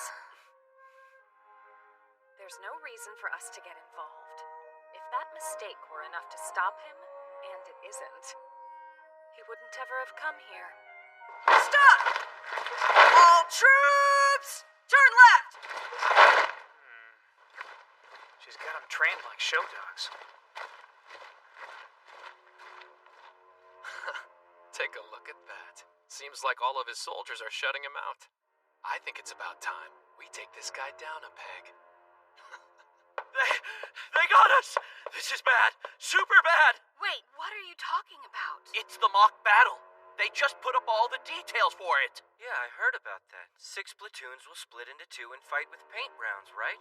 The problem's how they split them. So on one side, they've got me with Ikta and Torway, and on the other side, there's Yatori Shino, Captain Suryaslag, and Lieutenant Sushirev. I get it. So graduated officers now get to come back to try and bully us. That's very clever. After the humiliation they suffered, I'm surprised they want to see me again. How can you all be so calm right now? I'm sorry. It's my fault. Get over yourself, Angel Face. It's obvious those tools are specifically targeting me for revenge. And no offense, Matthew, but you're just an afterthought. Yes, I concur. I feel bad for him. Seriously, why do you two only agree when you're picking on me? Meanwhile, what'll be happening with Haru's medic squad? I believe we'll be treating the wounded soldiers on either side. The medics must be neutral, staying out of the battle. Maybe, but it's us you should be worried about. Now, calm down, Matthew. It's only an exercise. We've already had a real battle experience in which we actually risked our lives, remember? And on that note, I'm off to turn danger into opportunity. So, what do you want, cheater? I don't need pointers from you on the next training exercise. Come on, drop the hostility. Be honest, you're still angry that I slept with your mom back then, aren't you? No, that isn't it. Oh, I see. So you aren't derailing the whole chain of command over an old grudge. Then what is it? It's because, your physical aptitude falls well below the standard. Thus, I can't see you as fit for command on the ground. Is that it? Yes it is. Sounds to me like you're better at desk work, so maybe you should do that instead of command a troop. I understand. By the way, Suya, I assume you've heard about the mock battle. Do you think you have a fair shot at winning it?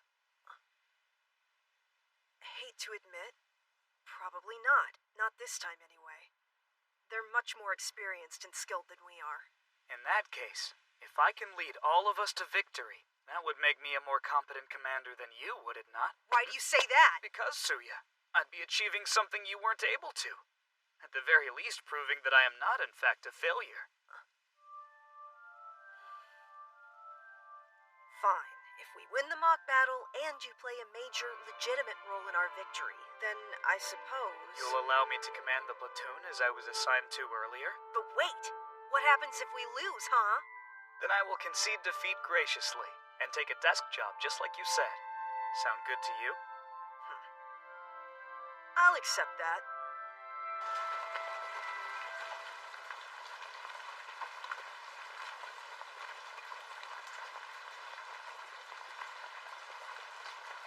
Man, this weather is becoming a real problem. It's ruining my fantasy that we're heading off to a lovely picnic.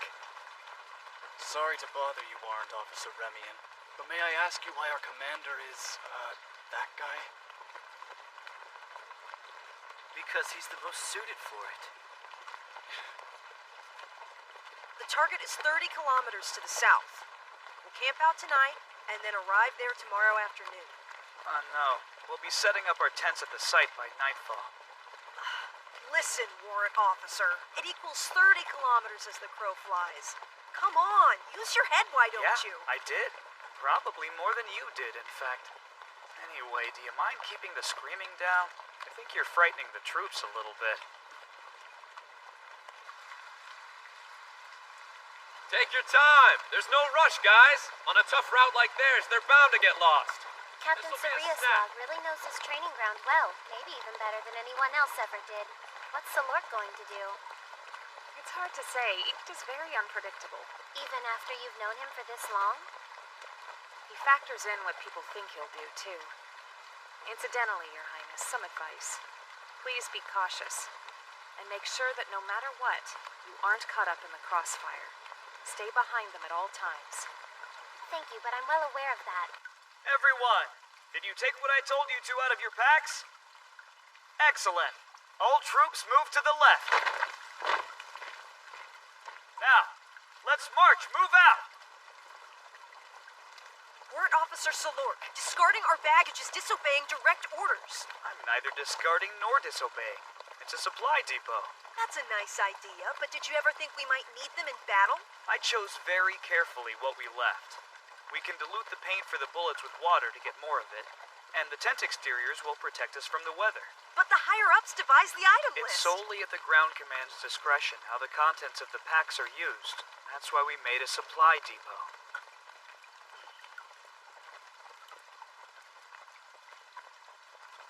Okay, time for roll call, everyone. We really did beat the sunset. Have you been here before? Nope, this is my first time. You're lying. I know it. You didn't even glance at a map once the whole way here. It's a pain to take out the map when it's raining, don't you think? And besides, the map in here is instant and it doesn't get wet.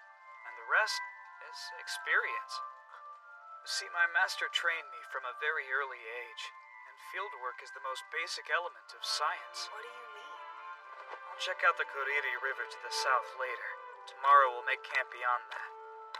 Hey, wait! The orders said the North Plains are where we're supposed to go. Ideal for our forces to meet there? Seemed more like a suggestion. What that means to me is, I can set up camp anywhere it makes the most sense to. And if the choice is up to me, then I would much rather have a battlefield that works to my advantage.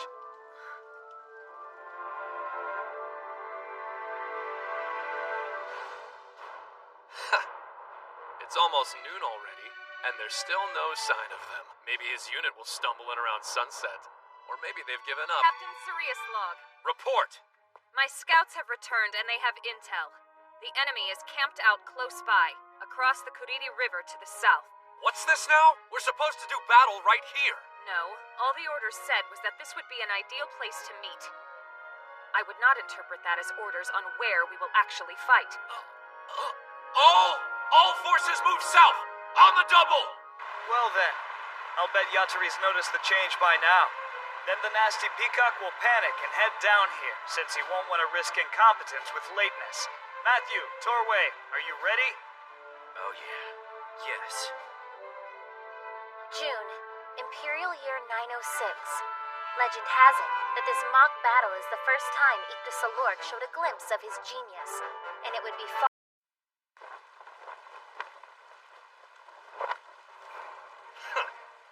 I guess we should give them some credit for getting here so fast. Looks like river defense formation. Everyone knows if you're equally matched, the first side to attack loses, so this is gonna be an epic stare down. Still, though, why not let the men test the water's depth? You think I don't know how deep the Kuriri River is? It's chest high now, at the very least. The rain swells. One of the squads is breaking formation. Salork's platoon. Upriver, there's a shallow spot. He's sending his men up and around, so they can launch an attack from behind. Warrant Officer Ixum! Sir! I want you to take your squad and head upriver. You will intercept them, is that understood? Isn't it risky to separate our forces now, sir? As long as we don't make the first move, we're golden. Besides, if you haven't noticed, there's a river between us. Forgive me, sir, but this location was chosen by the enemy. Don't you think it might be naive to assume that it could possibly benefit us in any way? Shut up! Obey your superior officer's orders! My God. These guys have no idea who they're up against. Okay, Mr. Hottie Pants. Better get ready.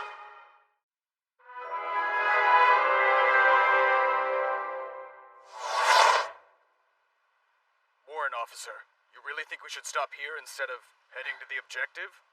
If they come through this way, then we can intercept them. And if not, then we can easily get back to the main force in pretty short order. But right now, we wait for the scout report. There's no sign of the enemy forces. Maybe a trap. Let's report it to Officer Yadarishino.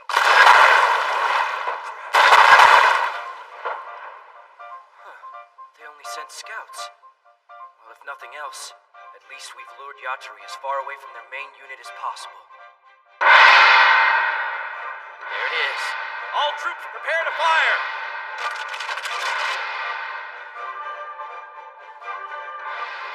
Yes.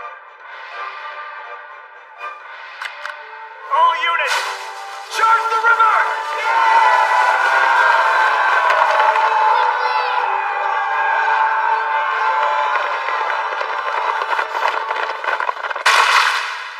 You're saying you want to build a bridge in the river?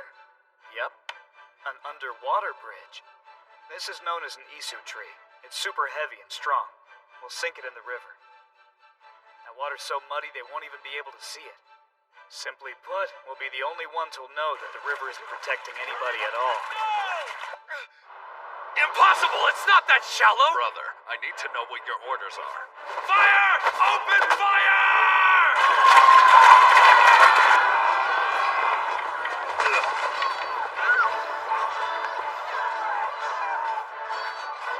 It's just as he said. The enemy was completely unable to handle the sudden attack. On top of that, we also have 3 platoons against their 2. Get out of the way! Retreat! But don't stop firing! Prepare to die!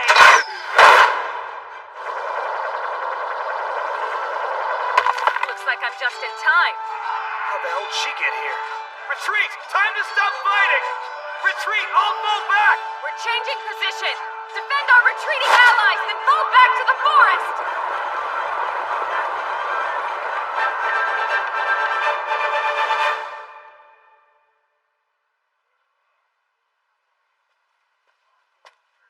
Reporting in, Ikun. I'd say from the looks of things, it went very well. Yeah, I guess it was a success. But I told you not to call me that. Hey, Matthew! You alive, buddy? Yeah, but I'm not all that happy about it. I gotta admit, we did take out a lot of their troops, though. You think he might surrender now? With that sadist running things, he might force them to fight to the very last man. Of course, I guess we could always kill him and be done. Time to change formation. Aro, come out and tend to the wounded. Oh, I didn't think you saw us here. You're right, it looks like the battle's over, so we should get to it. Come on, guys. What was your plan if he decided to check the depth of the river? That was pretty risky, don't you think? Nah, he knows this training area so well, I figured the odds he'd do that were pretty low. Also, even if he did try it, a few airgun shots would have chased him off. I'll go get the survivors together. Yeah, thanks, Major. It sure looks like you got him good, Salork. So funny. I wish you could have seen the hilarious look on his face. We're still in the middle of the exercise, so if you wouldn't mind skedaddling, that'd be great.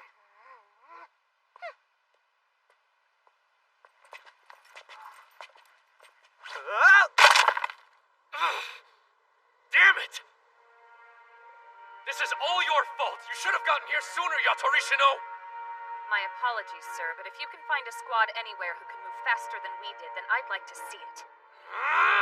Gotta think, brother. What do you want our next move to be? I assume they'll be coming for us now. So we should move and ambush them on the road to the west, and then catch them in a pincher attack. Better enjoy that victory while you can, Ikta Salork. But get ready, because next time I see you, I'm gonna knock that smug grin right off your stupid face. Yeah, that's my bet. He's saying something like that and burning for revenge right now. But all of that said, we won't pursue, so we can just wait around all day. So then, how do you plan on us winning? Surya, first you gotta get rid of this idea that we're chasing the enemy. Chasing someone is tiring, and being chased is mentally exhausting. But making someone chase you? Now that can be fun. War is actually a whole lot like love in that way. What the hell's going on? Do they not plan on actually fighting us? Sir, reporting in. The enemy's 3 platoons have deployed their troops to seal the north exit of the forest. They'll be there soon, sir. What? What are they playing at?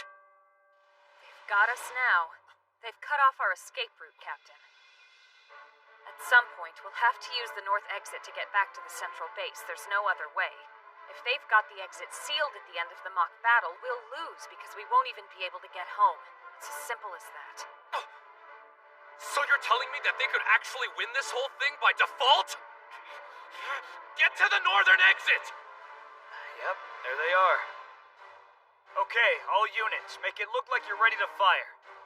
But in fact, be ready to charge on my mark, you got it? Don't get too far ahead. And be sure you're working with the person next to you. Keep your eyes open. Compared to the value of teamwork, being first inside their lines, well, that's worth nothing at all. Come on! Get yourselves in formation! Do you think charging's the best idea? Yeah. The boundary line for the combat zone is right behind them. If even a single one of them crosses that line, they'll lose automatically for breaking the rules. Listen up, men! Even if you die, don't fall down immediately. Pretend you didn't notice and keep pushing them back. Well, that's certainly not textbook.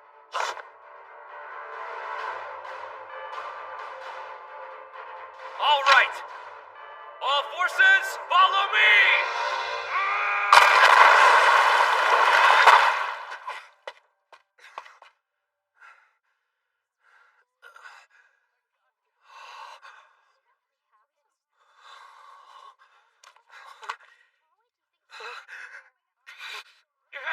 Torway! You bastard! All charge! Let's do this!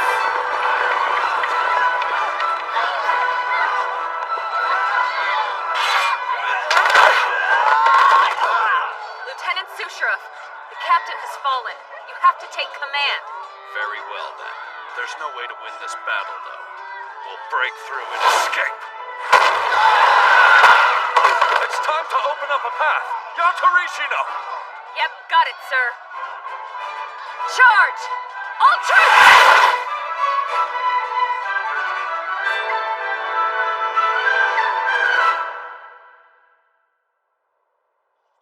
It seems impossible. Does this mean we actually won? We weren't able to wipe them out properly, but sure, you could still say we won. He really did it. Okay, everyone quiet down. Quiet down! Now then, unfortunately it's lecture time for my valiant men. First Private Gwemp. First Private Eiji. First Private Bio. Corporal Tobai. Come up to the front. Okay, guys, what gives? I clearly warned you beforehand, but you still charged too far ahead on your own. What the hell was that? Ikta's platoon doesn't need heroes, we work as a unit. Instead of spending your energy trying to win 1-on-3, you should really be focused on figuring out a way to fight 3-on-1. That's the scientific way of working out a problem. Scientific? What does that mean? Logical, streamlined, efficient, and as a result you can get away with being lazy. It's a wonderful way to think. Why did people start farming? Because hunting without knowing if you'd catch anything was annoying, and a waste of time. Why did people start digging wells? Because going all the way to the river was a big old pain in the butt. So you see, laziness is the mother of human progress. It inspires creativity. Consider, why should war be any different? If you can slack off during a war, then I say you're doing it right.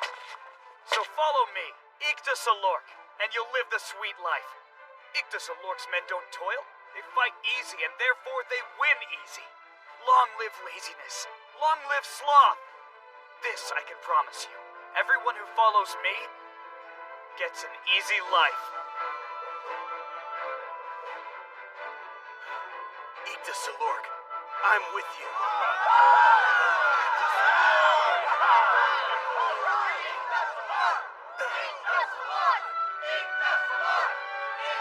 That went almost too well. Weird. Man, how'd he do that? We took our eyes off him for a second and now he's a demigod. Happened while I was looking right at him. I was damn near moved to tears and I don't even know why. Yeah, it appears I might have spread it on just a little too thick. Come on, guys. It's enough now. I get it. Thanks a lot, everyone. Thank you. Torway. Yeah? What do you think about our war of attrition? I think we waited for our best shot, and I think we were right. I'm glad. I agree. Oh, I ended up seeing Princess Shamil while I was hiding out all that time in the forest. She was moving towards the west at a pretty fast clip, and she had her royal guards with her. She probably went to go see Yatri, right? That's almost the exact opposite direction, Matthew. And the princess would definitely know that, wouldn't she? She should have no reason at all to head west.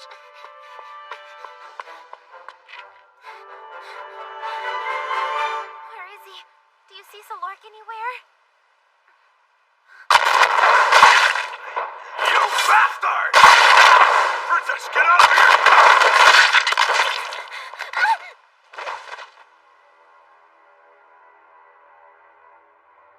So Solork isn't really injured after all. This was just a trick to lure me out.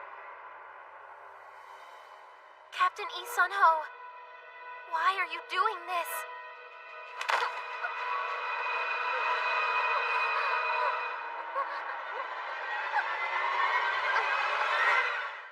Solork.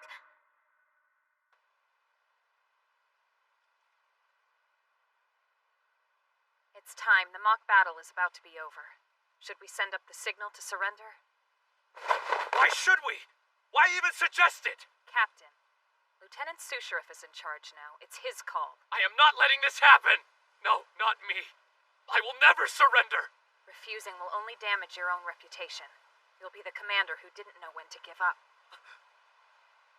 If you surrender now, at least you can still say you succeeded in your final retreat. Make the right choice, sir.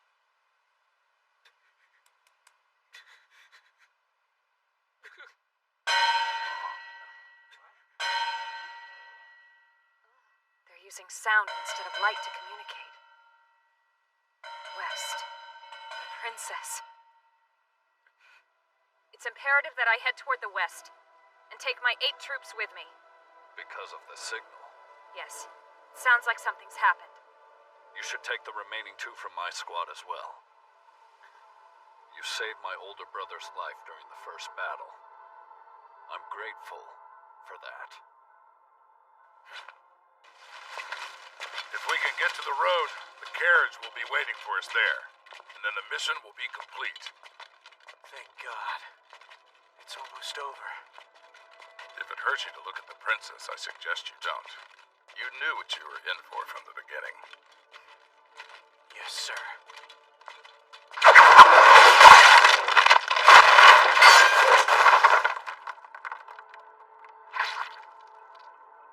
They whittled down the tip instead of using a regular arrowhead. A light troop would have started this off by attempting to blind us. And you can't be medics, there's no doubt about that. Which means one thing. You're obviously a fire troop that's very low on equipment. Isn't that right, Warrant Officer Yatarishino Ixum? Now, go ahead and fire your second round, then we'll see what happens. How'd she do that? You're wondering. Right, Captain Isan. You try anything, and I swear your head will hit the ground the very next second. Very well. All forces shoot her now. Your objective is to kill. You got lucky this time. It would appear that your men don't want you dead. That must be a pretty good feeling. And here I thought I'd trained them much more thoroughly than that. Princess. Yadari? Where am I? Your Highness, are you alright? Are you hurt? Let me go! Please don't worry. I'm here now. I've got you. Wait, no! I want Solark! Ikta will be here very soon. Release the princess immediately.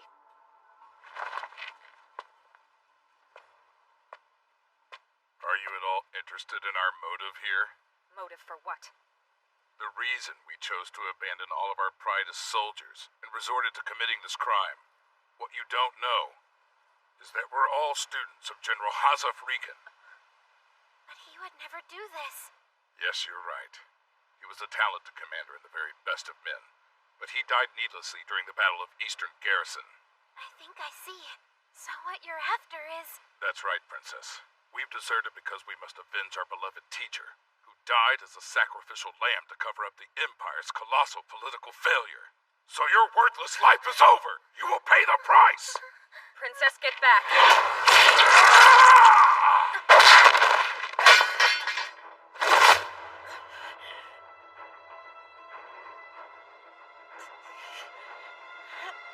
I'm not one who likes raising my voice, but sometimes I admit it's worth it.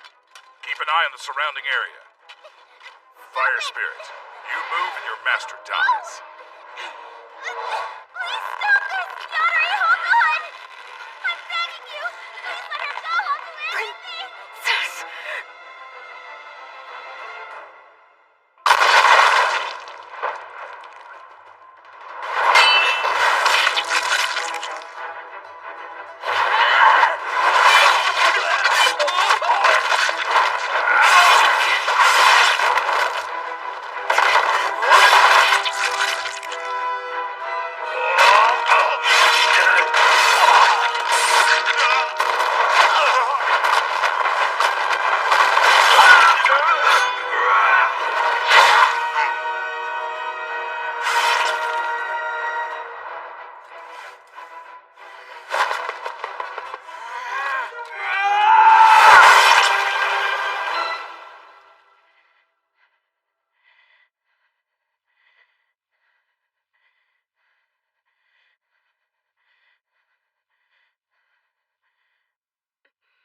You alive? Princess, are you safe? Talk to me. I'm so glad. Yadari? Yadari? You okay? I can't drop my sword. Man, you sure know how to make a mess, don't you? You know, those stains will be a pain to get out. Ikta. Hey, Yatari? You know, stop me if you're already aware of this, but you're a completely red lady right now. I don't mind the blood, but I hate that I smell like metal. Metal, huh? Well, that's got nothing to do with the blood. You smell metal because you've got big chunks of it in your hands, right? No matter what happens, don't forget that I'll always be your left hand.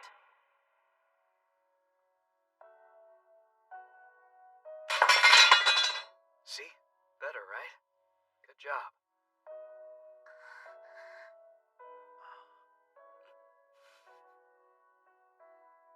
Thank you. But you know, I think I might be a little too tired to talk anymore. You have a bad habit of working too hard. I keep telling you, slacking off's the way to go.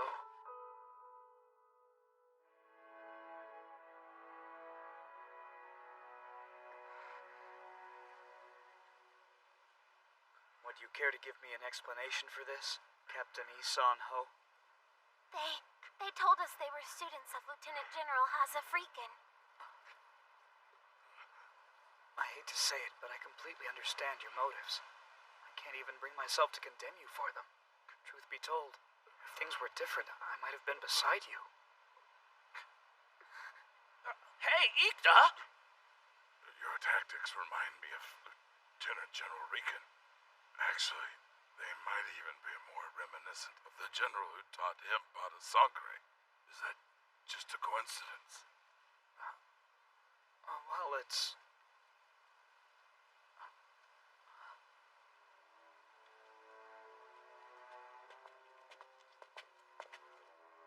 Iku, it's over. Yeah, it is. It's been a crazy couple of days. Kinda makes you miss our little camping excursion in Kyoka, doesn't it? Hey, Princess. That's quite a colorful new outfit you've got there. Or did you maybe spill a whole jar of tomato sauce on yourself? It's a little hard to tell. By the way, I'm gonna give you a fashion tip. On the down low. Red is your color. Come on, Ita.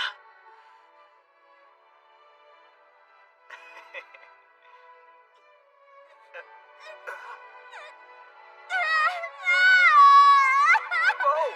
Why? What did I say? Solar! Shut up, you stupid jerk!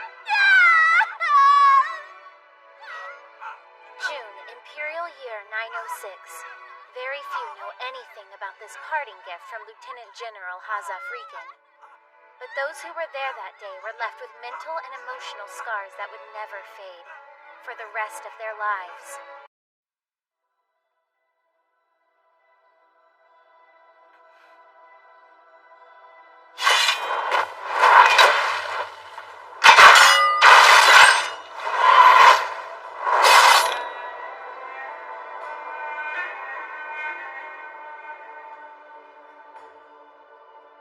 I am an Imperial Knight. It is said that a knight is her blade, and the blade is she.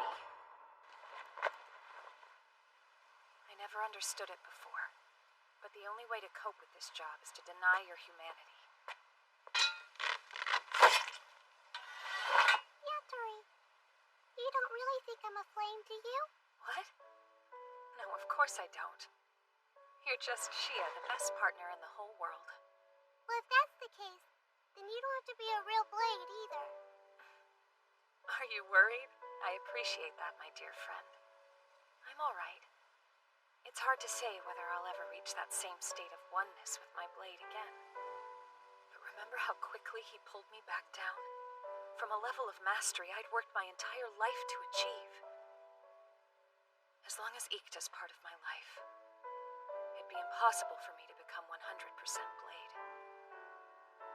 It's been that way since the beginning.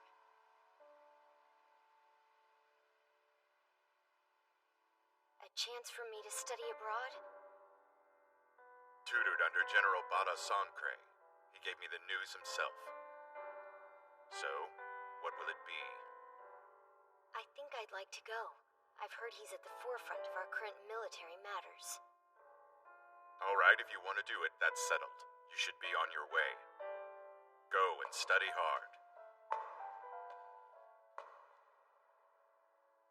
But Yatori, no matter what you might learn, you must never forget that you are an Ixum above all.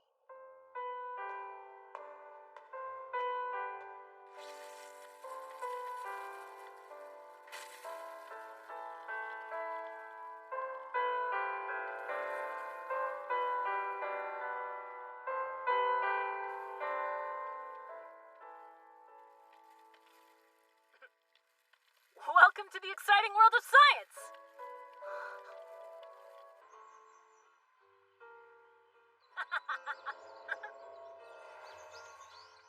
General Sankre, I have a question.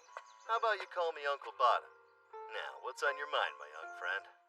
Who's up there in the balloon and what are they doing? My son took it up for a spin. As far as I can make out, that balloon is almost identical to the ones commonly used in Kyoka. Do you want to go up next? Sir, if that's in order, then it would be my honor. If I order you, huh? You are definitely your father's daughter, aren't you? What does that mean exactly? It just means I underestimated his teaching style a bit. But hey, that's not your problem. Hello there. My name is Honorai Khan. I guess you might say that what I do is represent the small group of scientists. But what's a scientist? And you may call me Dr. Honorai. Oh, Ikta, how about if you take over for me? Leave it to me.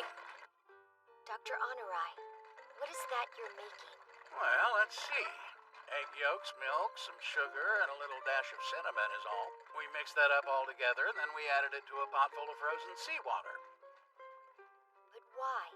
Doctor, may I ask you a question, please? Of course, go ahead. I want to know exactly what science is. Will you tell me? Very well, then. I'll start by telling you about a discussion I once had with a priest when I was much younger. Oh, Nazuna, 2 cups of tea, if you would. Don't give up, Brother Bajin. You gotta keep shaking. Why am I always stuck doing stuff like this? So, that's about it. Think you've got it? You mentioned several words I wasn't familiar with, but I think I understand the gist of it. Correct me if I'm wrong, but it sounds like science is a field that attempts to explain things which in theology would be considered acts of God, or miracles with no logical meaning or explanation. She's pretty smart, this one. She is. There's no doubt about that. It's ready. Go ahead and try it. If you insist.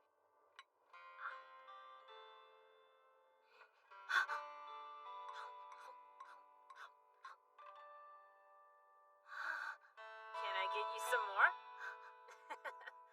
Uh-huh. Well, God, think one of your pieces of fruit can top this flavor combination?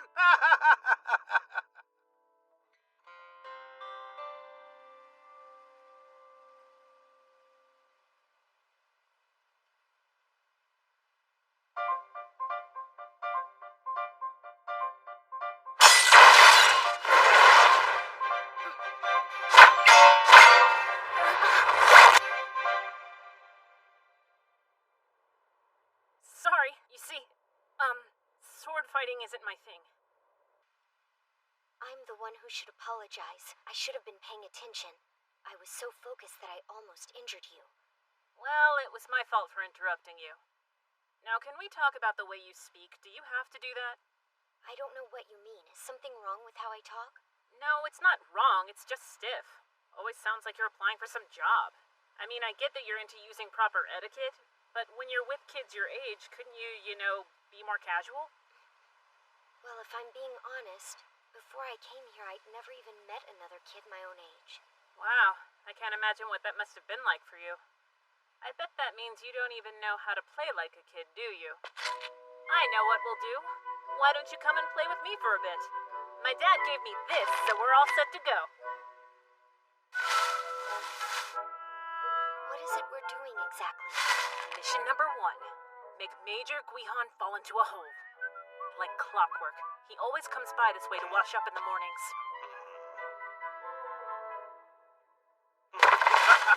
You can't fool me, boy. You put a real hole right next to the fake dummy hole. Did you really think I'd keep falling for the same stupid trick over and over? Man, I really hoped you wouldn't be able to figure it out. Look, give me a little credit for not being a complete imbecile, would you? Yes! See, if 2 holes aren't enough, I am not afraid to use 3. And with that, our first mission is now complete. But we'll knock out 4 more of them today. This one's a little bit hard. All we have to do is sneak some ingredients out of the kitchen. The thing is, the kitchen is guarded by a fierce protector. Chief Cook Mariban Sousa, a.k.a. Old Lady Mari. She's tough to get past. I think you should let me do it. So you're the guest they've been buzzing about. Even old man Anarai's spoken of nothing else since yesterday. I was interested in seeing how the cooking was done in these parts. Oh, it's nothing out of the ordinary. Keep it nice and simple in order to make large quantities of good food fast for the hungry soldiers. That was amazing! You even got it all to land neatly on a pile of hay. As long as you understand an object's weight and shape, you can throw it in a clean arc by adjusting the strength of the toss. That's just basic artillery mechanics. It's like having friendly research papers in my pocket at all times. Well, here we are. May I have permission to come inside your house? Did you think I'd invite you over, then leave you outside? Mom, I'm home! Welcome back, Ikta. Have we met?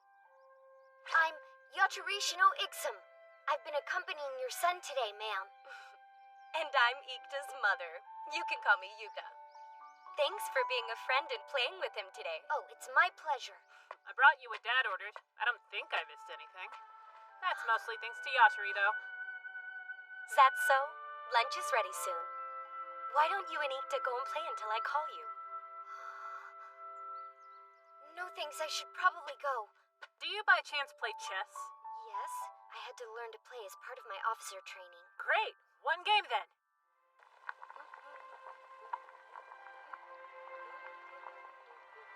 I'm home.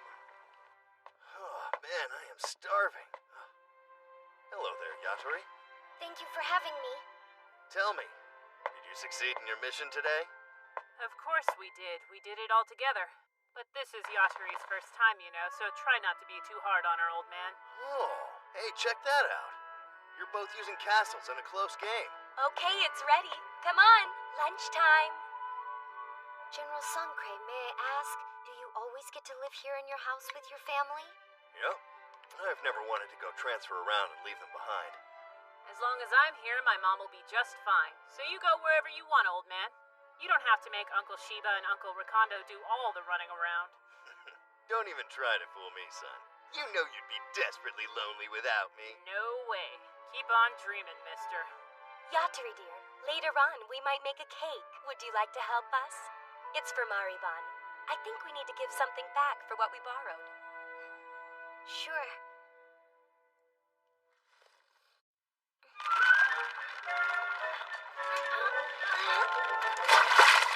We win! Mission catch the biggest fish in the So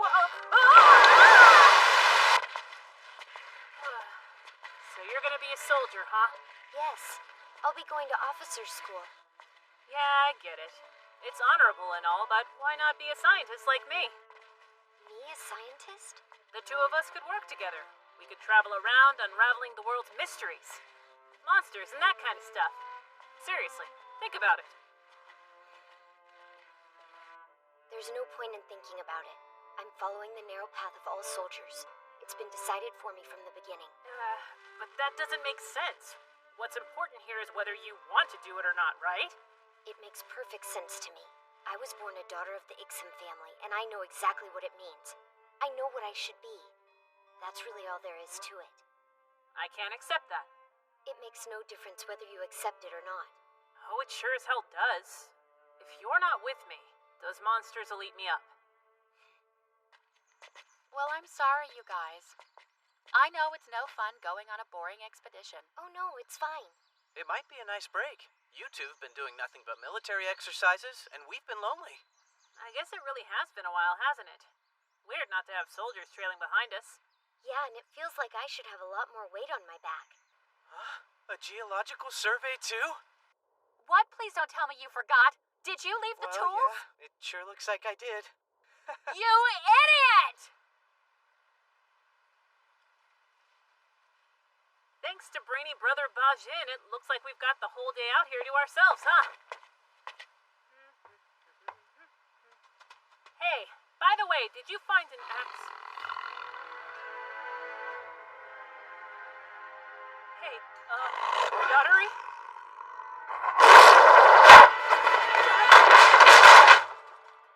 Man, that scared me half to death. I had no idea there were any wolves this close to the base. They're all skin and bones. The drought's been going on for a long time now. They've gotta be starving. That explains why they ventured away from home. Is he the main leader, you think? I guess we could always wait it out in here. But even that's risky. They might attack Brother Bajin and his group when they come back. So, besides your two swords, these are the weapons we've got, huh?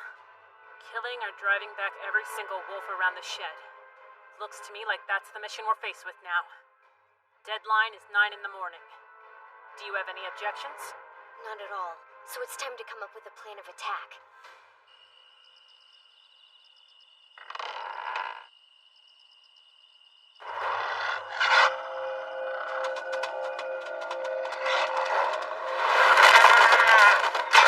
We got him!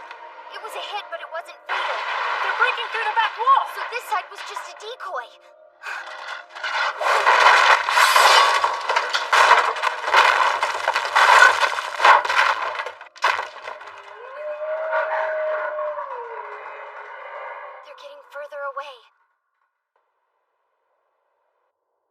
What do you think the chances are they give up? We've shown them that any attempt they make will be costly. So what it really comes down to is how hungry they are. The leader of the pack really does seem exceptionally smart. That's why we can't be too careful. If he hasn't given up after all that, then who knows what he'll do to get what he wants. If only we could actually talk to them. Then maybe we could work something out. My father once told me, even humans don't start negotiating until all of the bullets have run out. He swears that no matter what, those two things will never happen in the opposite order.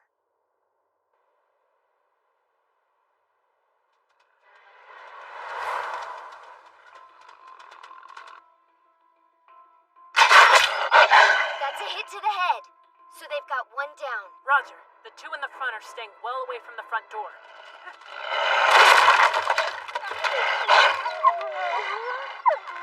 We knew this would happen. They're coming after the weakest point. If you become a soldier, will you be doing this kind of stuff all the time or what? My second shot missed. Did you say something? Nope, nothing. But I took one out too. Look out! Listen carefully. If you don't stay behind me, there's a very good chance you're going to die. Yeah, I believe you.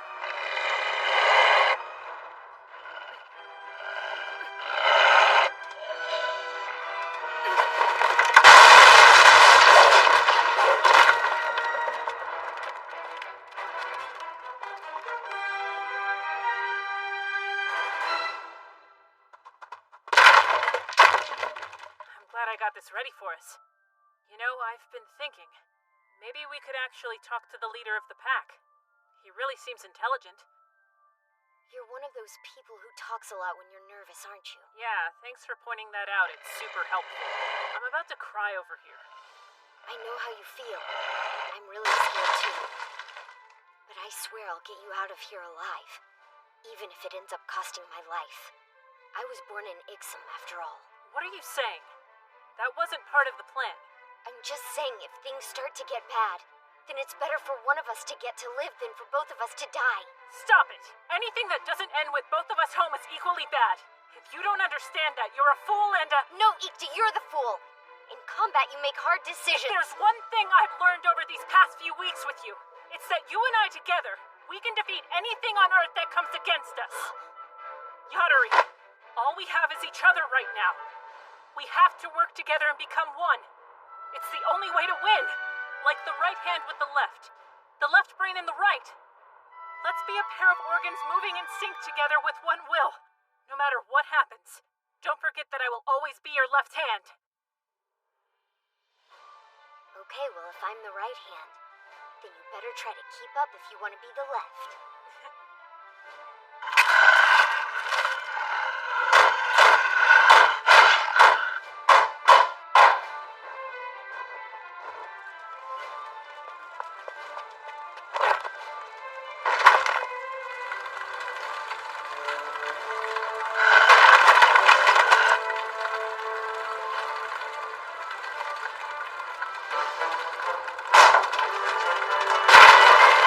Operation Cleanup. Hit!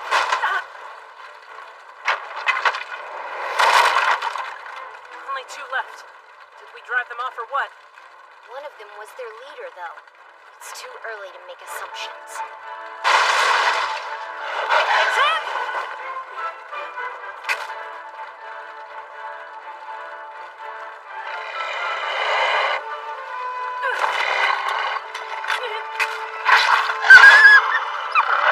Sorry, it's the only spice we had.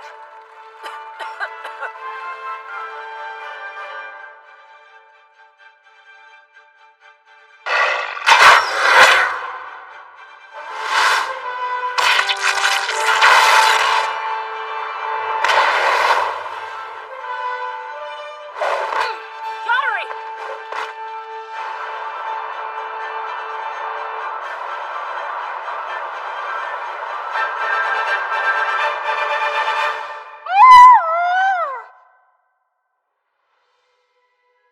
Do you think those are reinforcements?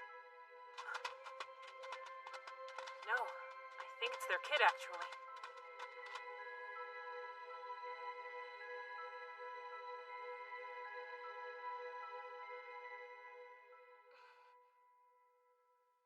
Looks like it must be over.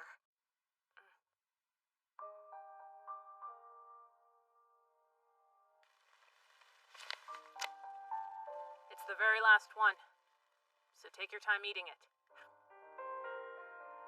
I keep thinking about the wolves. What do you think they're going to do now? Their leader was pretty badly wounded. They'll have a hard time, I bet. I feel like I'm sitting here eating their meat. Weird. I was thinking the same thing.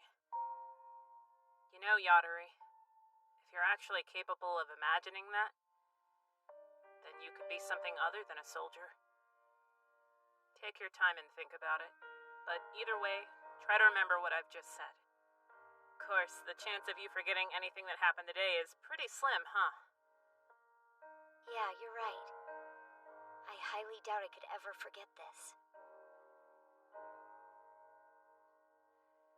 Soon after that, Uncle Bada was imprisoned, and both Ikta and Yuka went missing.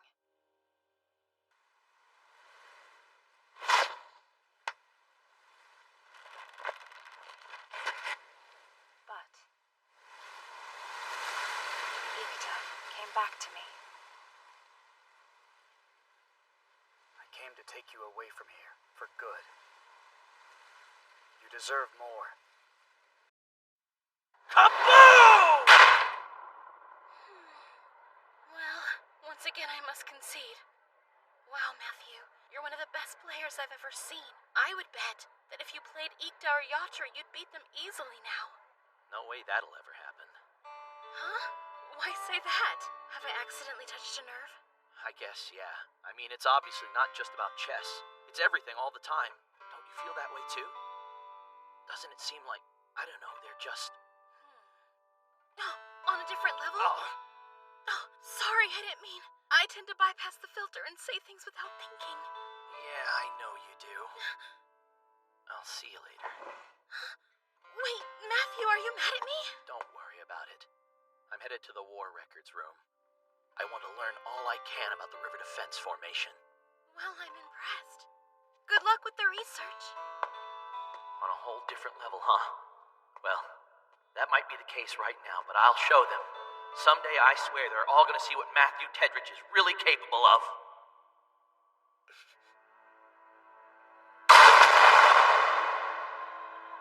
I did it. I hit him. From that distance.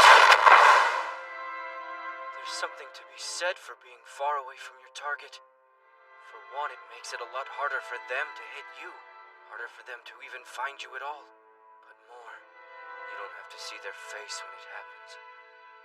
My flaws and my great weaknesses. My hopes for the future. You've known all of them since the very beginning. Haven't you, Ikun?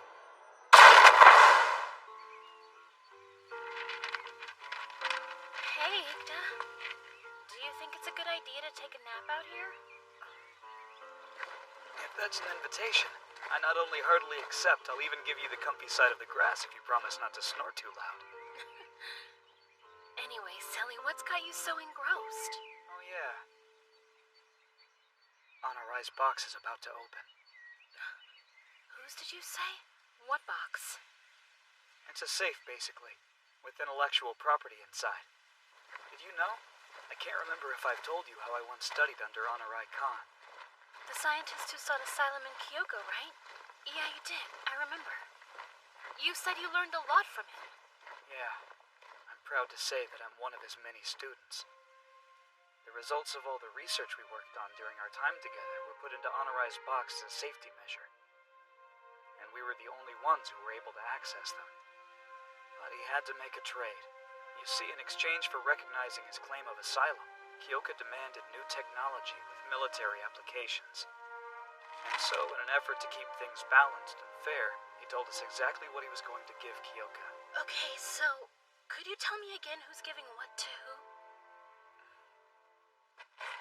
Just forget it. You're right, it's boring. But what it comes down to is that the battlefield is about to evolve again. What a waste of good knowledge. I can't believe it's time to go to the northern region. I heard we're headed to the garrison in Somine. Yeah, it's at the base of a mountain range in the sticks, and that means those Sinnock Hicks will be everywhere we look, so you know it won't be safe. Hey, did I just hear somebody knocking the northern region? It's just good old-fashioned prejudice to think there's nothing worth seeing in the sticks. Shame on you, Matthew. You talk that way because you're clueless of the wonders of the Sinnocks. How is it that you know so much about those people anyway? I stayed in the Sinnock village with old man Honorai as part of a research expedition. We investigated the weather and geological strata in the mountains, but my personal favorite part of the trip was getting to know the locals while we were there. But they're just mountain barbarians, aren't they? So how much fun could that possibly be? Well, if I had to give one reason, the girls are beautiful and very energetic. Hold on, I thought you liked older women. You and I have different standards, so that's not helpful. I'm not just talking about their appearance. Thing is, it's an extremely matriarchal society, and as such, they've created some unique traditions. For example... The girls visit your bed at night? That's just lewd and unheard of. The world's a diverse place, bud. You guys sure are in a good mood. What are you talking about over here? It's probably safer if you don't ask. 9 out of 10 times, it ranges from indecent to perverted. No. It was all on the up and up. I wasn't By being... indecent, I suppose you mean something like how lovely Haro looks when her shirt hugs her sweaty chest like it's doing today. So that if they're lucky, even a casual observer with a little effort can easily pick out the shape of her gorgeous attributes. Apologize now. Only a disgusting little boy would say something like that about a woman. Well then, Oh, we were talking about the North. that's right, the 6-month deployment is coming up. Outside of dealing with thieves and monitoring the mountain people, it's a very dull post from what I've heard. Yatari, don't you think you might get bored being stuck in that atmosphere? No way. It's just perfect for me. My goal is to get as much real experience under my belt as I possibly can. Well, it seems you're the only one. I sure wish a certain other person was as enthusiastic. Kana! They're finally here! The newbies! The brand spanking new officer cadets! Oh? And get this, I've heard that the ones who rescued the princess are part of the group too!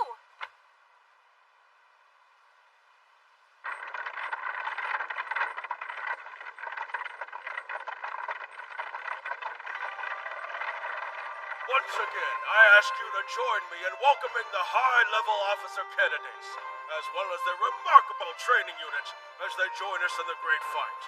We at the Northern Garrison are very glad to have you here among us. I hate to jump straight to the unpleasantness, but I know you're already aware of the devastating fall of the Eastern region. If only my men and I had been there when the Kyokan ruffians dared trespass on Imperial land to challenge our sovereignty as a kingdom and our safety, everything we hold dear. But it's impossible for us to defeat these barbarians alone.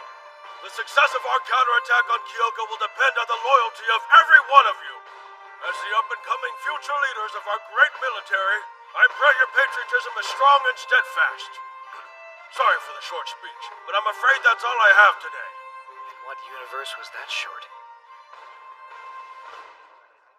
Eternal prosperity to this beautiful land, which we will protect and defend with our lives on behalf of the Emperor! The Emperor! The Emperor! Please, feel free to continue your chats as I say this. I am the garrison commander's aide. Pardon me. And my name is Major Yusharam Toak. You can come to me if you have any questions about what it is you'll be doing here. Jeez, you think you'll make it to the end of the speech? Is it just me, or does it look like this guy's about to drop dead? I'm sure he's got a lot on his mind. Since he's working for a boss who doesn't have one of his own. That's everything. If you have any questions, now is the time to ask them. Yeah, it's pretty obvious who runs things around here.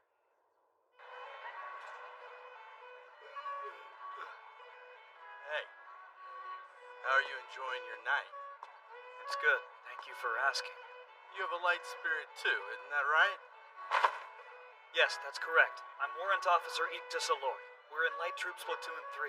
This is my partner, Kus. I'm First Lieutenant Simpa Sazalov.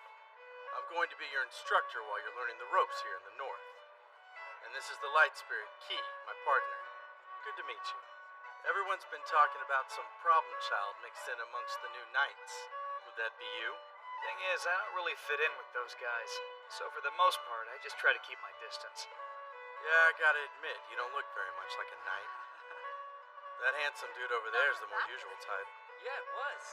Oh, well, that's pretty harsh, man. I hate him.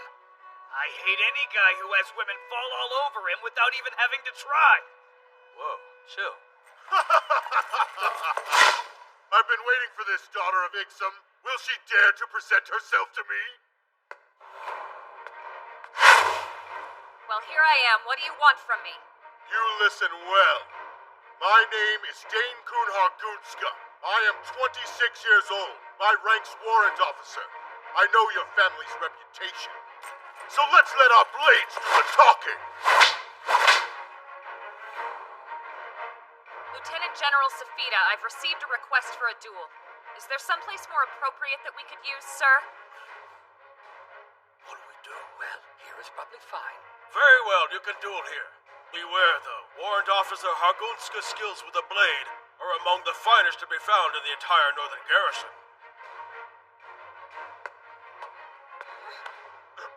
Hey, why would you give it back? The two-blade style of the Ixum clan is for fighting multiple foes at once. If I only have one opponent, then I only need one blade. Oh. Then I assume you don't have much faith in my ability. This is such a vulgar display. Yadari's skills aren't meant to be gawked at. That's actually incorrect. Hey, the Ixum style is meant to be gawked at. It's tradition for them to be challenged whenever an Ixum arrives at a new garrison, a farce for our entertainment. But why? The two-weapon style is a special privilege, given to the Ixums by the Emperor, to show they're invincible. As long as they don't lose a fight, the military will continue to allow it.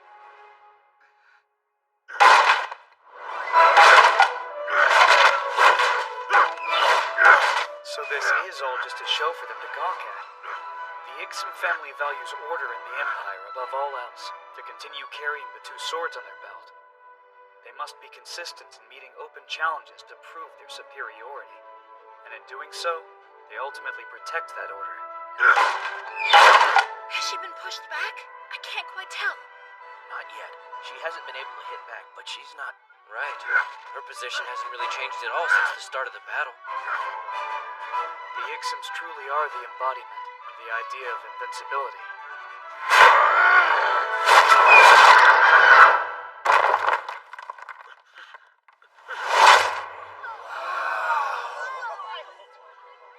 Your strikes were as strong as steel. It was my great honor to have the opportunity to fight you. Magnificent, Yatarishino Ixum.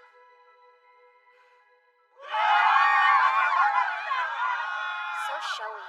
I suppose that's Yadari for you. And she does all of it to protect the order of the Empire. She risks her life to protect you because she believes, without a single shred of doubt, that you will fulfill your duties as a member of the Imperial family for the rest of your life. Don't ever forget that, Princess, no matter what. No matter how great your dreams might be. Don't ever forget that she believes in you. Well, to be honest, you guys got here at a great time. Things were pretty tense until just a little bit ago. Since it got so bad at the Eastern Garrison, we were worried they might call us in for reinforcement. Are you saying you didn't want to go? I don't know who in their right mind would want to. Hold on. Assuming the reinforcements were large enough, the course of the battle might have really been changed for good. Up here we have a specific term for courageous people like you. We call your kind Central-type soldiers. Huh. You know, the people who stay motivated even after coming up to the north. Folks like that are in the minority around these parts. If the truth be told, it's really all because of the Alapatra Mountains. Why? What about them? That's right. The Great Alphatras are called the Stairway to God. If I'm not mistaken, No enemy has ever crossed over these mountains in the history of the Empire, right? Yep, that's correct, Warrant Officer Remian. Even without external threats, I assume there must be internal ones among the locals. That's right. You hit the nail on the head. That is exactly what our job here is. You're saying our duty is to keep the Sinnoh Mountain people in check. Is that right? Yes, it is, officer. These people are considered Imperials, but they are not Katyavarnans. We've had several small-scale conflicts with them over the years, but none caused major harm. Then, about 2 years ago, they suddenly stopped causing trouble of any kind at all. In the last 6 months, we haven't even sent out a single punitive raid to the villages. Lieutenant, what's the point of this exercise? We've been going over the same area for 3 hours. I don't see how this is training us for anything. Very true. This is a thinly veiled threat which we're calling an exercise. We show off our forces and use the silent pressure of our presence to keep the peace. Officer Salork, I'm amazed that you have nothing to say about this. Reporting in, First Lieutenant. I have a message from Warrant Officer Salork. I've broken military regulations and voluntarily entered detention barracks. The regulation I broke was regarding leaving the squad during exercises. I refuse to accept this. Why are all the books in our barracks being confiscated? I want to know what kind of harm they could possibly cause. Private First Class Connor, is that how you were taught to address a superior officer? Daring to lecture me with no rank? If you've got time to read, then I'd suggest a run instead. No, wait! I'll just assume this is yours then, shall I? Considering that dramatic reaction. Wait, this book was authored by Honorai the Blasphemer. Do you even know what that means, girl? Sir, you know the contents of that book have nothing to do with the author himself. Shut up! I've had enough of you. Brace yourself, little girl. Hey now. That's not even close to the correct way to use a book. Gah! Who the hell are you? I'm just a passing Imperial Knight, sir. No more, no less. My goal in life is to banish all tears from every girl in the world. An Imperial Knight? One of the ones everybody's been talking about? I apologize for the rudeness. But you see, something very fascinating has just occurred to me. It's about the invention of the printing press, which made attaining books far easier for some. And now some books are extremely popular. They're still not easy to come by for the average person, though, because they're not cheap. Which means that even used, this amount of books is worth quite a lot. And that was the idea, wasn't it, First Lieutenant? Meaning what? Watch yourself! My God, were you really going to take all of our books to sell for yourself? Oh, don't be such an idiot! The Rose of Miyakane, The Life of Delise. Those are very wise choices, sir. You probably already have buyers lined up for these, don't you? Bastard! Enough with your talk! I was planning to let you off easy, you know. Just because you're one of the favorites of the third princess. Answer me this. What are your feelings about insects in general? Insects? What do I care? Bugs are bugs. But some of them are poisonous and therefore truly threatening, First Lieutenant. So they can be dangerous to handle if you don't understand them. Like everything else, the heart of a real soldier is strong enough to overcome that. Oh dear, Lieutenant. If you think having a soldier spirit will grant you omnipotent powers, you're gonna get hurt. You know nothing, you trash!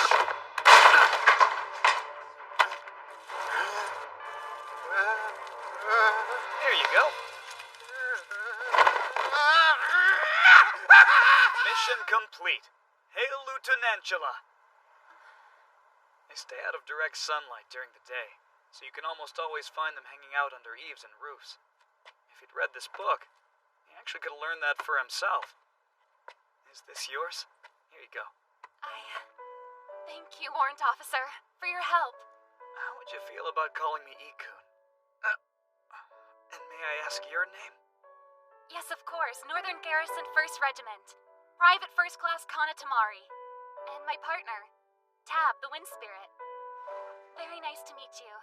Mr. Ikun, was it? Mr. Ikun, huh? Yeah, okay.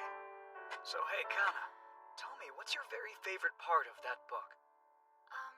I think I'd say the analysis of the Aldera religion of the Empire. Really, the Aldera religion? The part about the spirit worship of the Sinnohs didn't strike you? Oh, sure it did. In fact, studying them both alongside each other is really fascinating. The book says that when you analyze the Aldera religion, in light of the Cenac spirit worship, it raises a lot of interesting questions. I never thought I'd see the day when a soldier would ditch exercises to go pick up girls! Don't worry. We'll see each other again. Because we're both avid students of science, you see? If you're reading that book, that means you're a lover of truth and a student of Honorite, just like me. You and I are fellow students and comrades. Yeah. I hope she was worth it. And you know, I truly hope to see Fellow you alive students? to see her again, you idiot.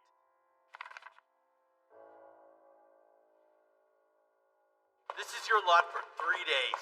No food, no water. Are you kidding? That'll kill me. Well, maybe just until you stop talking all the damn time then.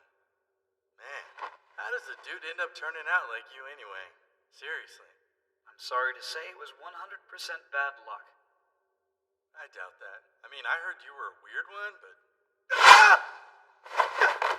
Hey! Hey, don't go that way! Stop!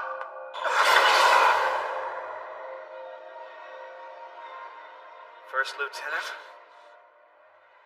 What is this?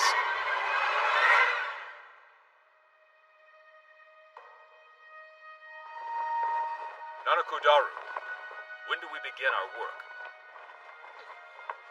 We must go to war to recover the stolen Hahashku. Yes, we won't wait for the Grateful Spirit Festival. But do you think we can win against those terrible demons of the plains? You know, Maraise, right now our world is only half. We deserve more. We must take it back. Reclaim what is ours. The other half which was stolen from us.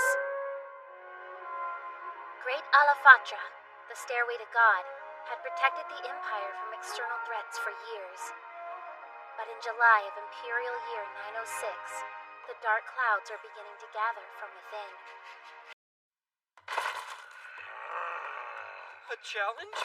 That's right! And if you're a true soldier of the Empire, then you'll accept! Right, I agree, but here's the thing. The blade has never really been my forte. Shameful! Then how do you intend to protect our princess? Guard her with striking good looks? I think that's quite enough, Warrant Officer Dane-kun. You don't mean to mock my knights in my very presence, do you? Torway is a promising marksman. I value that. On your highness! Officer, there's no I need... beg for your forgiveness! Look, it's okay. You can go ahead and stand I'd rather up. die than insult you! Why not challenge Torway to a chess match? I bet you're both very strong players. A splendid idea. Engage in a battle of wits on a chessboard. That's a more accurate test of superiority. Your wish is my command, your highness. I welcome the chance for redemption. I believe that's check. You are a fearsome foe, Torway Remion! Just wait! This is not over yet! Beaten in just 54 moves. That is seriously bad. Get out of my way! Solork! I need some water.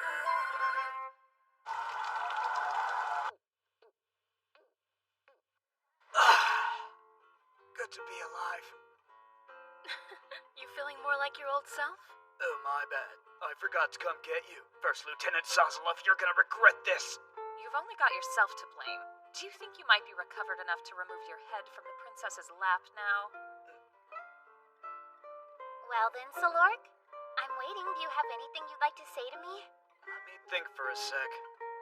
If your lap had a little more meat on it, it would probably make a much better pillow. Not to sound ungrateful. You can just lay there and die for all I care!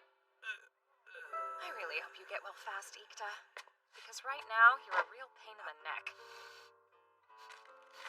Oh, yes, you're the best! Oh, Yadari. Did you save those for Ikta? Nope, I was saving it all for myself, but what you gonna do?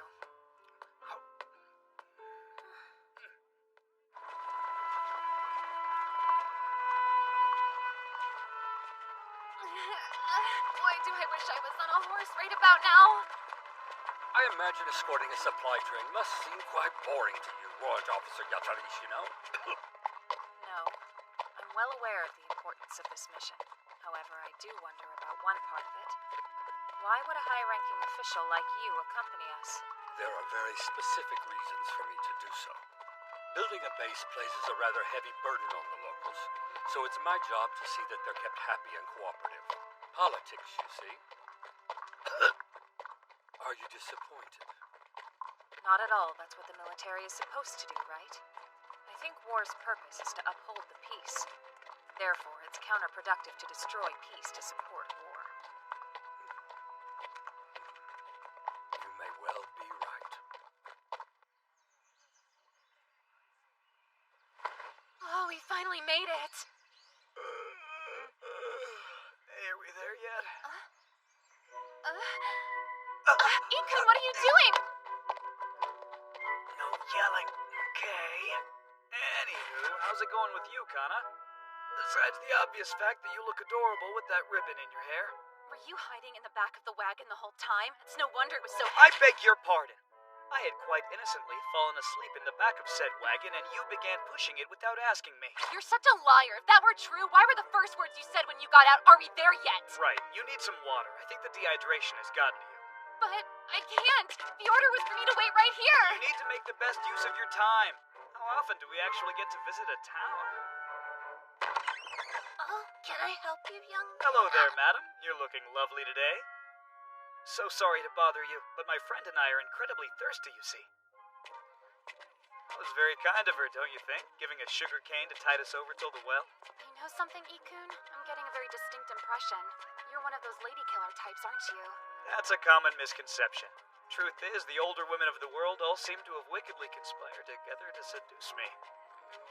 At any rate, I was pretty relieved to see that she wasn't at all put off by my uniform.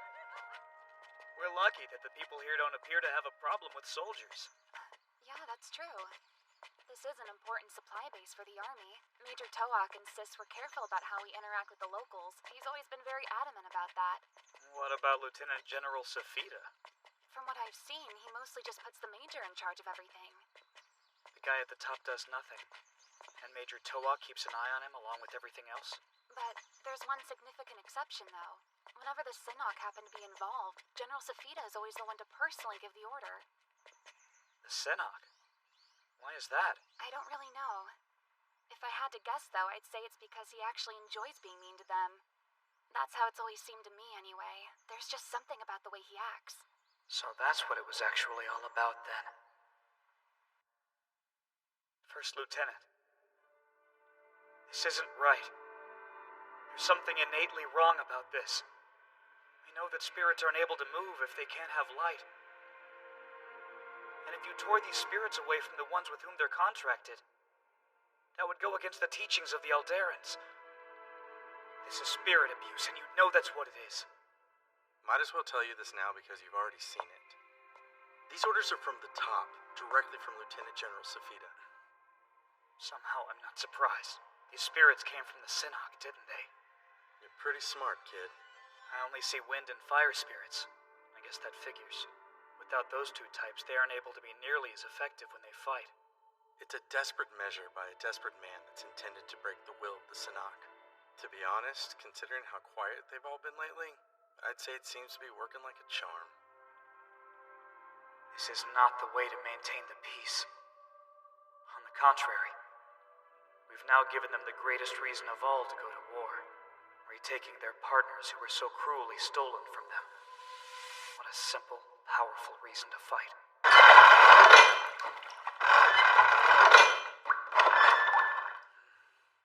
Hey, Ikun? Hey. I, have something I'd like to ask you. The answer is yes, Kana, but there's no need to ask me. You know the right side of my bed is always waiting for you. Would you please cut that out, idiot? Hey, so listen, it's about something I read in that book. Ah, the Alifatra survey records. I remember you said your favorite part was the analysis of the Aldera religion, isn't that right? Yeah, it's fascinating all on its own. But my question is actually regarding a more fundamental issue. Well, go ahead, shoot. The Sinnock, they never mention God. Don't you think that's strange?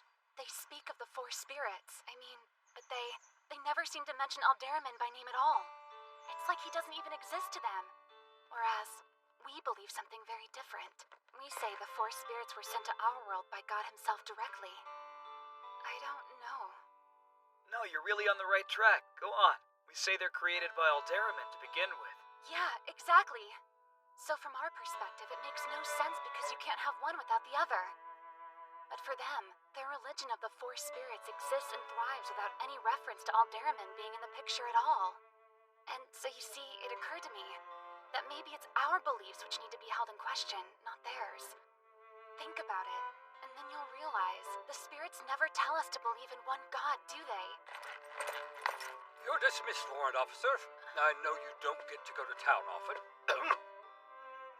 If it's all the same, I'll wait outside. I might need to consider ordering you to spread your wings and relax. Possibly, though I've actually already received that order. These are the only wings I have to spread. I hope you'll pardon me, sir. Her keen sense of humor keeps her from being overbearing. I've been impressed with her thus far. Born at the wrong time. But regardless, she makes a splendid soldier. There's no denying she's one of the very best we have. They're rather late greeting us today, aren't they? They could be busy, I suppose, but it doesn't seem like them to keep us waiting. Hello? I represent the commander. Let's get out of here.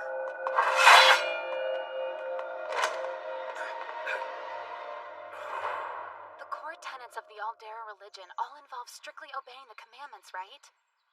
But the spirit religion of the Sinnock has no commandments, so that's another huge difference between us right there. So then what does it... Kana, look, you're really onto something. Just keep going and take all the time you need.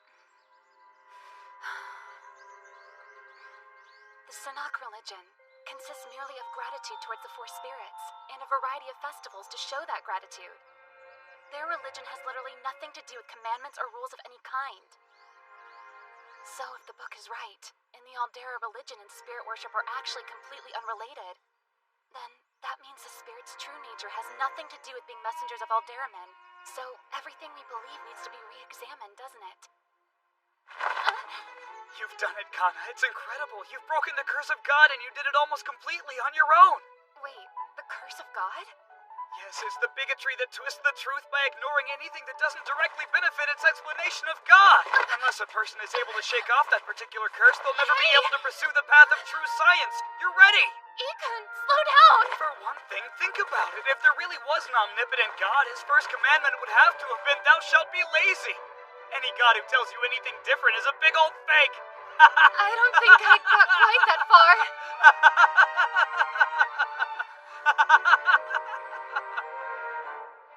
You are one weird guy, Ikun.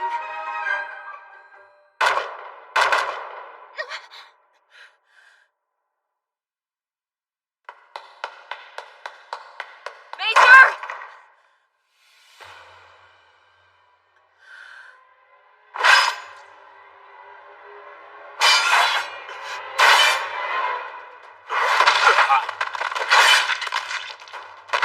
Get her! Fall back! We finished what we came here to do.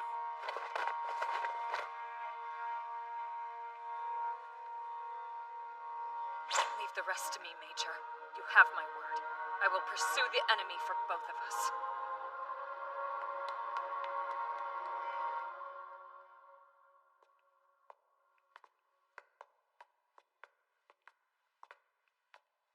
What happened here? Let's see. 5 Imperial soldiers down, 1 Sinnock man. And the residents, I guess. We have to be careful. The enemy could still be close by, lying in wait. No, I know. Everyone who lived here is pretty much dead, huh? What is this?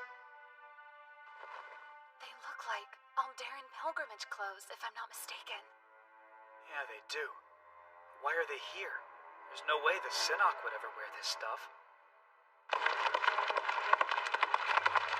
You can't run. All troops! Ranged weapons, ready!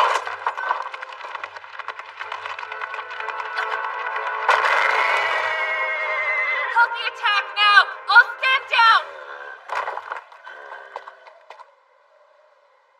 an ambush ready. People of Sinnock, why did you slay our comrades? Explain yourselves immediately! What you've done is abominable! Oh, does it hurt when your friends die? Now you know our pain. Do you feel it? Why have you stolen our Hahashku? Hahashku? I bet you have them with you even now, don't you? What kind of monster would take them from us? What kind of monster are you? Do you mean your spirits? You forced us to change our lives for your benefit. We're forbidden from selling in the Plains towns. You pay us practically nothing for the millet that we grow. We can barely afford to feed our families. Then, on top of it all, when some stole to survive, you killed them all in cold blood. And then, you took our Hahashka from us! Monsters from hell! I dare you to tell me you're anything else! Give me your demands, then. What do you want from the army now? Tell me what it is you're asking for. There's nothing we want from you. We shall return things to the way we know they should be. We'll defeat your army, retake the Hahashku, and return the world of the Sinnock to its rightful place. You should prepare yourselves, for we shall return in glory. I am Nana Kudaru, chieftain of the Sinnock people, and I declare a holy war in my name. Then they retreated to the Great Alafantra after their declaration of war, sir. I see. And you say Toak is dead as well. Don't tell Central about it yet. Let's keep it to ourselves. But, General... What I'm saying is we don't need to alarm them. We can simply include it in the complete report later on. You mark my words, young man. This declaration of war is going to unite their entire tribe against us. I believe the time has finally arrived for a great purge in our land. A holy war. Yatari, I just want to be sure. Those are really the exact words they used? Yes, I'm sure of it. We should go and take them head on! We need to take revenge for Major Toak! Those mountain savages think they can take us? What are you foolish drunks babbling on about? What sort of knight would get excited over a fight like this? What the hell, man? You've wanted to go to war more than anyone else in the garrison. You're right, I have. If our enemy is the hated land of Kyoga. However, the sword of a knight was never meant to be used as a tool for common murder. Well, that's a bit of a surprise. Who could have ever imagined? Weren't Officer Hargunska opposing war? I would have actually been surprised if he didn't. In my opinion, any knight should be reluctant to point a blade at his fellow citizen. Dane-kun is completely in the right. I think so too. And I applaud Dane-kun for speaking up the way he did. That's not easy. A holy war? What is that about? You still sitting there mulling that over? It doesn't make sense. The term just doesn't exist. Not in the Sinnock language. What are you saying? You see, to the Sinnock, war is nothing more than a means of survival. They consider it neither good nor bad, and they certainly don't consider it tied to holiness. The only things they refer to as holy are Hahashku, the four great spirits. Why have you stolen our Hahashku? That's it then. The main reason they want war is over the stolen spirits. She made that abundantly clear. It's holy war because they're taking back something holy to them. It makes sense. I hear you. And I can't quite explain it, but I just know that's not how their minds work. It seems there's only one answer. I believe someone put this in their heads. Someone who could benefit from it.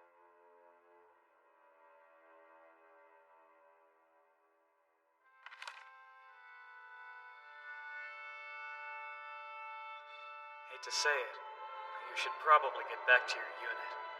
Yeah. Next time I see you, I'll tell you all about my thoughts on the Sinnocks and their passionate devotion to the spirits. Listen up! We'll be leaving on a punitive expedition against the Sinnocks at 0600 tomorrow. Everyone be ready to go. We will tolerate no delays. very disappointed. The brass thinks the front lines are no place for a royal princess, and they cite concerns for your safety. But we're all very disappointed too, Your Highness. Oh, stop that, would you? You know you're glad to be rid of me. When our national energy is already spent, it's madness to start a fight now, with our own citizens.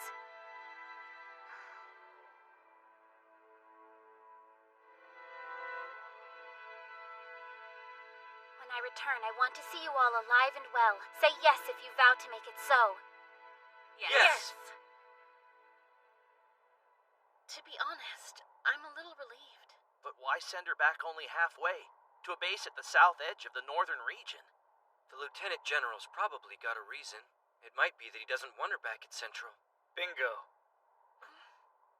Given the speed at which he put together the punitive expedition, it's likely he never mentioned it to Central.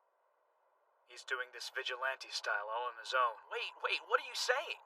I mean, we're still on reserve standby, right? That hasn't changed, has it? Matthew, my friend, I'm afraid common sense arguments only tend to work on people who actually have some common sense to begin with. All we can do is pray the Lieutenant General will shock us and turn out to be one of those people. As you're aware, our unit will now be departing on a punitive expedition against the Synod.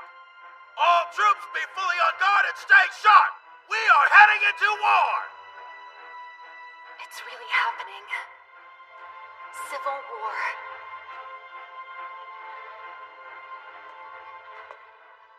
What are we doing here, Ikun? We should be with the others. These are... Go ahead and get used to using them now. They're our trump card for when we need them.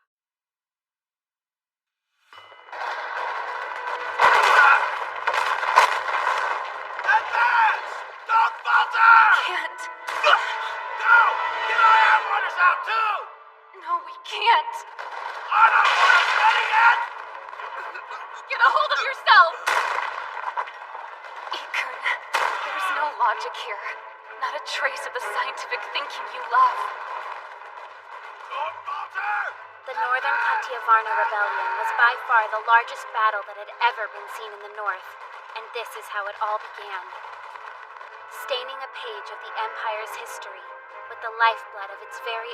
The final count was 124 casualties in yesterday's battle, sir. What's taking them so damn long? It's been 3 weeks already.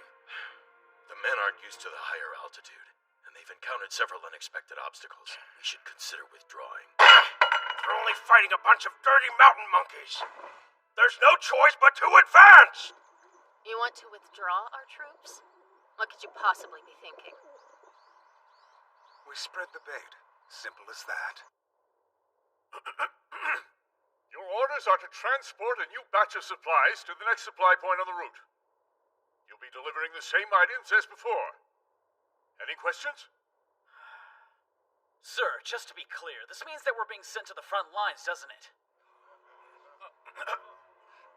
Well, I wouldn't quite call it the front lines, though there is no denying you will be a heck of a lot closer than you are, at present. First Lieutenant, I don't see any medics among us, so with all due respect, where are they? They're already well on the way to the same place we're sending you now. The need for a field hospital has become truly dire. I'm still wrapping my head around the fact that we were taken off the reserves to go directly to the front lines. If Haro and the others are already on their way, then that must mean... That's right. Means things are bad at the front lines. Already. Lead into it! Come on! Wow, I'm tougher than I realized. Come on, Azan, really try to focus on your breathing. If you keep panning, it'll just end up tiring you more. Right. Yes, ma'am. I'll do my best, Private First Class Kana. Halt! Stronghold straight ahead! Scouts! How perfect. It appears abandoned, and it's on high ground to boot. Listen up. This is where we're going to remain. We'll establish our camp here. At least now we won't have to climb anymore for a while. Till further orders, you will defend this location to the death. Yes, sir!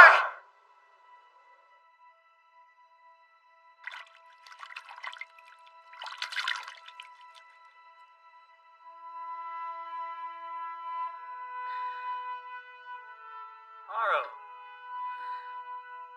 It's good to see your face. Feel like having some dinner? Sorry about this. I hope it doesn't ruin your appetite. I hadn't noticed. That stuff doesn't even register anymore. So it looks like the field hospital's already been pretty busy, huh?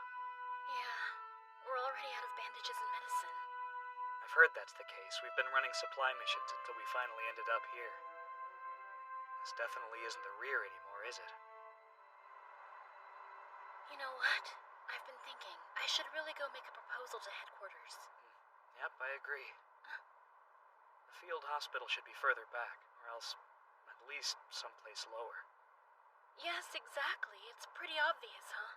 I've just been paying attention. I keep seeing soldiers being carried down the mountain with no external wounds. I didn't think anyone had noticed. So I should do it? Enemy attack! All soldiers at attention! Ikta platoon! Matthew platoon! Torway platoon! Line up with your weapons now! The Atarishino cavalry platoon is ordered to mount and stand at the ready. Where are they? How close is the enemy? It's hard to say, Captain. Since it's a night attack, I'm sure they avoided using light. Oh, right, yes, of course not. I mean, I have no doubt we can just leave it to them. Then we'll remain on standby. Our platoons will be armed and ready at the rear of the force. If the tide turns against us, then we'll be ready to offer our support. Yes, I agree. On your way. Hey, Ikta. I don't understand why we're not meeting up with the front line yet. There'll be a lot of chaos at the front. We'll only get caught up in it if we rush there. Plus, then we'll be under that captain's orders. What you mean is, you're our leader till we get there, so you want to drag this out as long as you can. Hang on, you want to attack if at all possible, right? And I want to move as little as possible. Tease all you want, we both win here. Oh, sorry. Could you hear the judgment in my voice? Shame on me, I guess. Maybe I should get to work on that. The enemy? No, our allies. Looks like they're being chased from the rear. This isn't good. They've broken out of formation. Enemies and allies are following after them.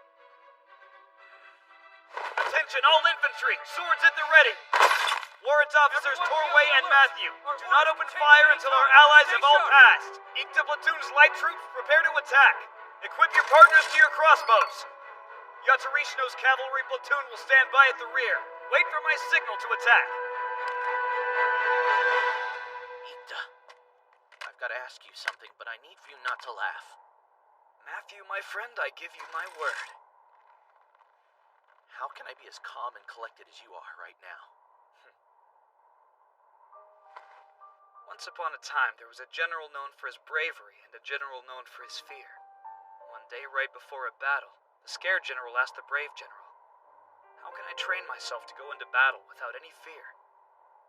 The brave general thought about it, and his response to his friend was, "I wouldn't know, but if you discover the answer, would you please tell me how to do it?" We all feel the same way you do. Bravery is what we do despite that fear.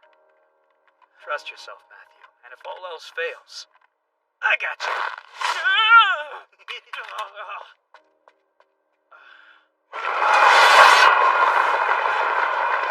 Ikta platoon, keep your eyes straight ahead.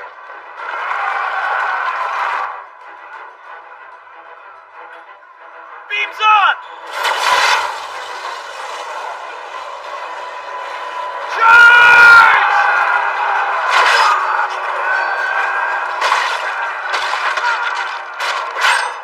Second wave go! Matthew, Torway! Fire! Okay, now it's time to finish it! Yatari! Charge!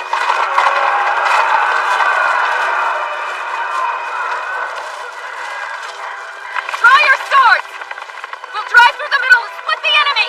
Then we'll wipe them out!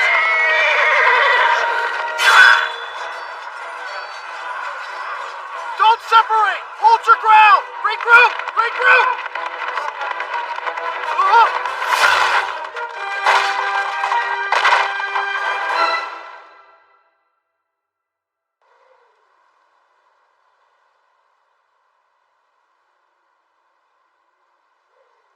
Warrant officer, the enemy was nearly eliminated.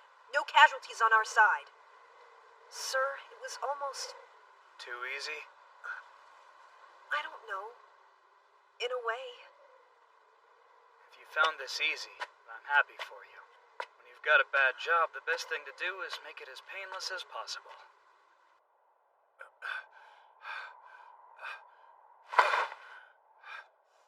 Are you okay? Yeah, I'll be alright. Thank you. What for? Just for being so kind and patient with me. You remind me a little of my mom sometimes. Come on, give me a break. I'm not quite that old, even if I am already a widow. I'm sorry, I didn't know. He died right after we were married, and then his family decided to kick me out. The only thing they let me take with me was a book. A book? They had this enormous library, and I loved it. Whenever I wasn't doing chores, you could always find me in there. You really do love books, don't you? Yeah, I do. I can feel my whole world expanding when I read. My favorite is the Great Alefatra survey records. Come to think of it, I wonder how Ikun's doing. I hope he's safe. Who's Ikun? He's kind of a weird guy, but he's read that book too, so we connected.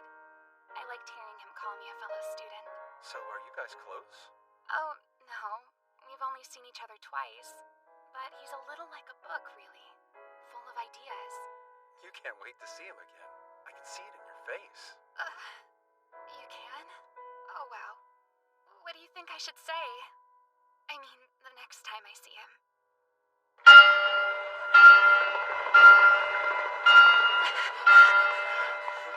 We're completely surrounded. Just look at that. They left this fortress empty deliberately. We've fallen into a trap. We're doomed!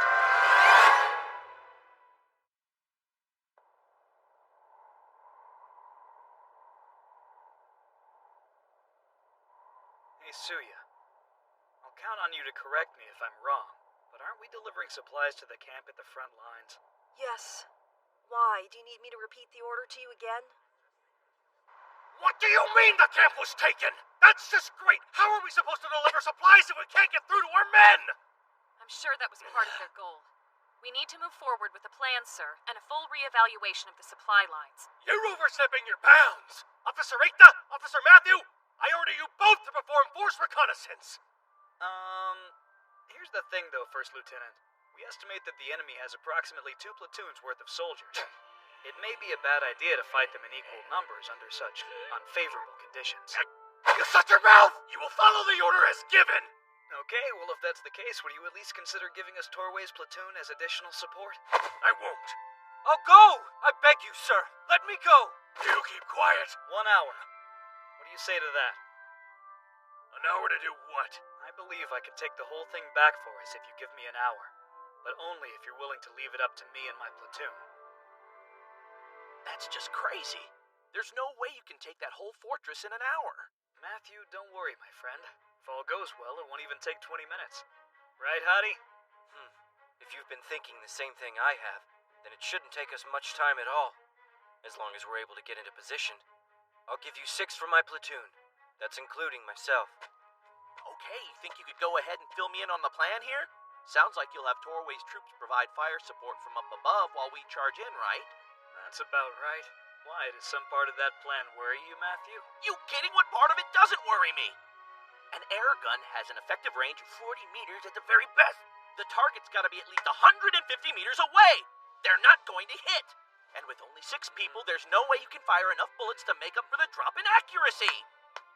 Thank you for that fascinating summary of your argument.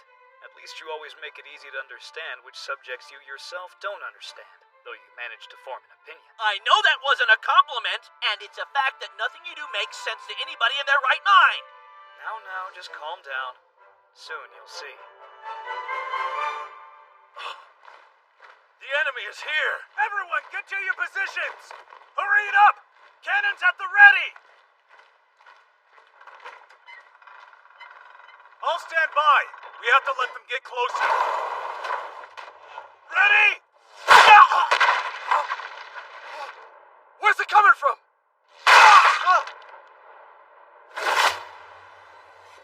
trick is to aim at the artillery officer's chest, equip the bullet, and take aim at the man to the left. How is he doing that? That hit should have been too far away.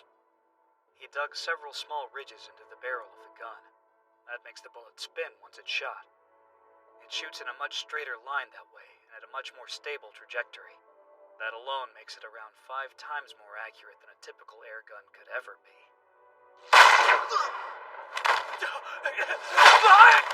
It's new technology that Old Man Honorai put into use in Kyoka, and he told me how it was done. The air rifle. All clear here. I'd say they're suppressed. Time to support point 2.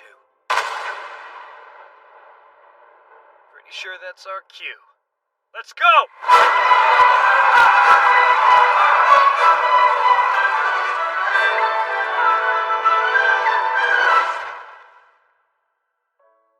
The bullet's path is amazingly stable, so that leaves things much less open to chance.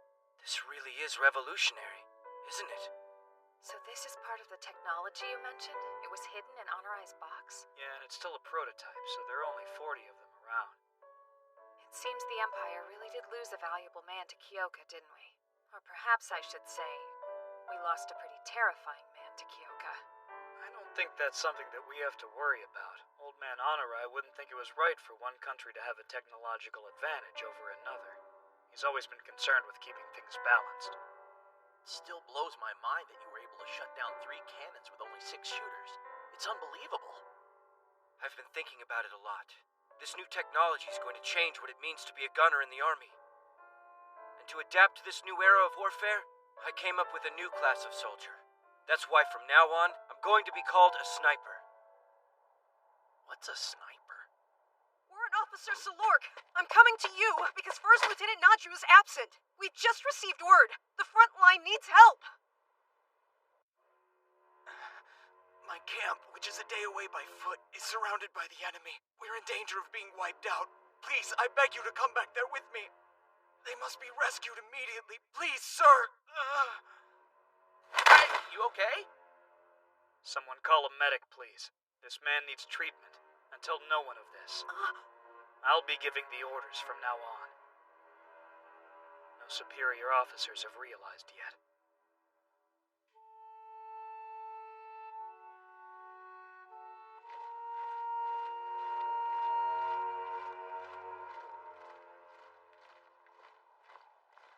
Halt!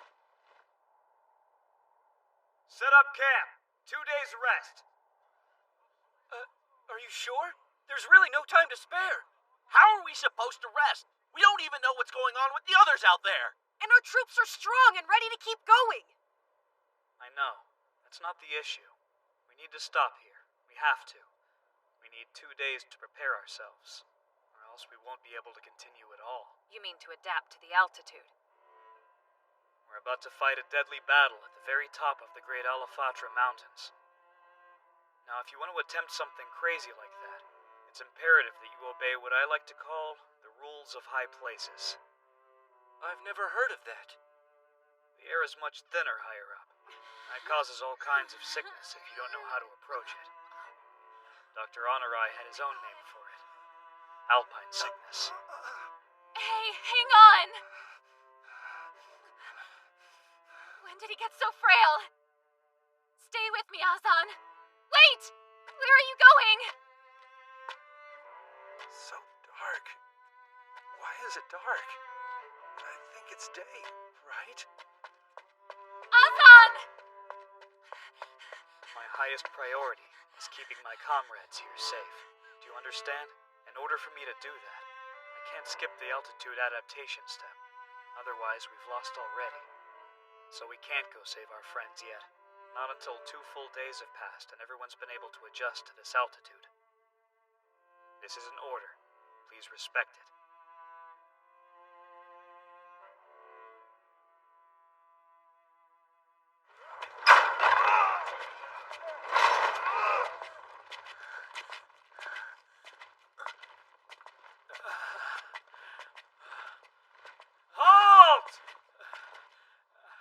Well, can you guys see anything over there yet?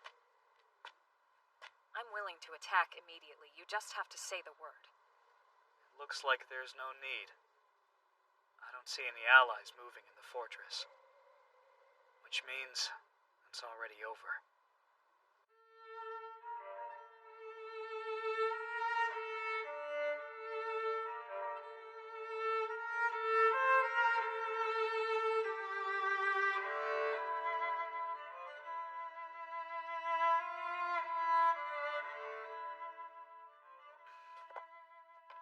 We had the choice to go save them or to save ourselves. You weighed out the risks. On the battlefield, you have to make hard choices with limited information. It's part of what we do. We aren't going to be able to carry all these bodies down. We should at least get the tags from the dead commander. Ikta? Out of all the places.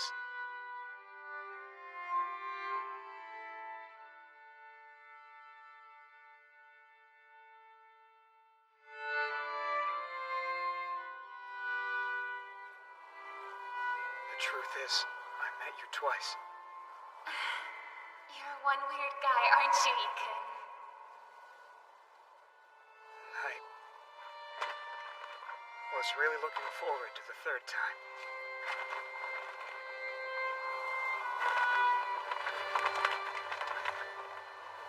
Farewell, then, Kana. A splendid victory brought about by his cunning, and a bitter conclusion brought about by his choice. Ikta Salork gained both of those experiences on that battlefield. So things have gotten bad enough they had to send you little grunts out to this base. Pardon, First Lieutenant? Actually, my official title is Captain now. At least for the time being. My apologies then, Captain. Can I ask, do you happen to know what the current status of the war is? Yeah, we're nearing the finish line. 3 separate forces are heading to fight the Sanhok via separate mountain routes, and they're getting close. When the enemy splits up, we whittle them down. Then we meet up on the ground at the other side. Therefore driving the enemy into a single decisive battle. So that's Lieutenant General Safita's master plan to win, is it? Captain Sazalov, I have a few questions. Okay, but don't bother pointing out the fundamental problems with the plan. It's way too late for that now. You've all made it this far. I've got some jobs you lot can handle. I know. I'll combine your 5 platoons into one big company. Officer Ikta, I'm now making you the company commander. Congrats, son. Right. Got it, thank you. So, what exactly do these jobs entail, Captain? Light a few bonfires. It's pretty easy. Just ignore their whining.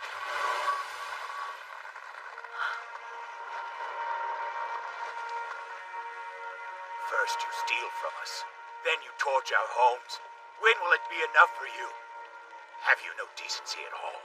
You've ruined us! Please, just wait a little longer, sir. After the flames die down, we'll take you all to safety in a village west of here. Well, clearly, seems I underestimated Captain Sazalov by miles. Especially the fact that he thinks it's funny to call arson setting bonfires. Yeah, but it still wasn't nearly as bad as it could have been. What if he'd actually ordered us to execute them? That plan would have gone into effect if the captain hadn't intervened. He's burning these people's villages and isolating them in another area, and he's cutting off the enemy's supply source so he can use them to negotiate with. When compared to Lieutenant General Safita's strategy, it's a much more solid plan. I was genuinely shocked when I saw that map. Every route we're following is separated by over 100 kilometers. The forces can't assist each other. And I expect we'll be seeing lots of deserters. It's a huge tactical failure.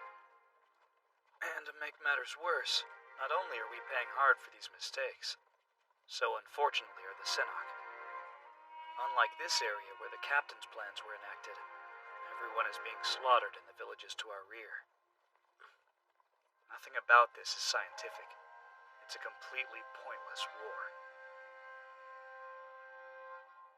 Okay, 8 go to this house. We can have the entire Sotoi family stay here. And then Let me see. Get out of here, you imperial dog! Next, the Gitonko family is going to be staying in the... Give it back! Give us back our village! Hey there, little man. It's okay, I understand. Once this is all over with, I can promise you'll never see us again. Can you let me go now?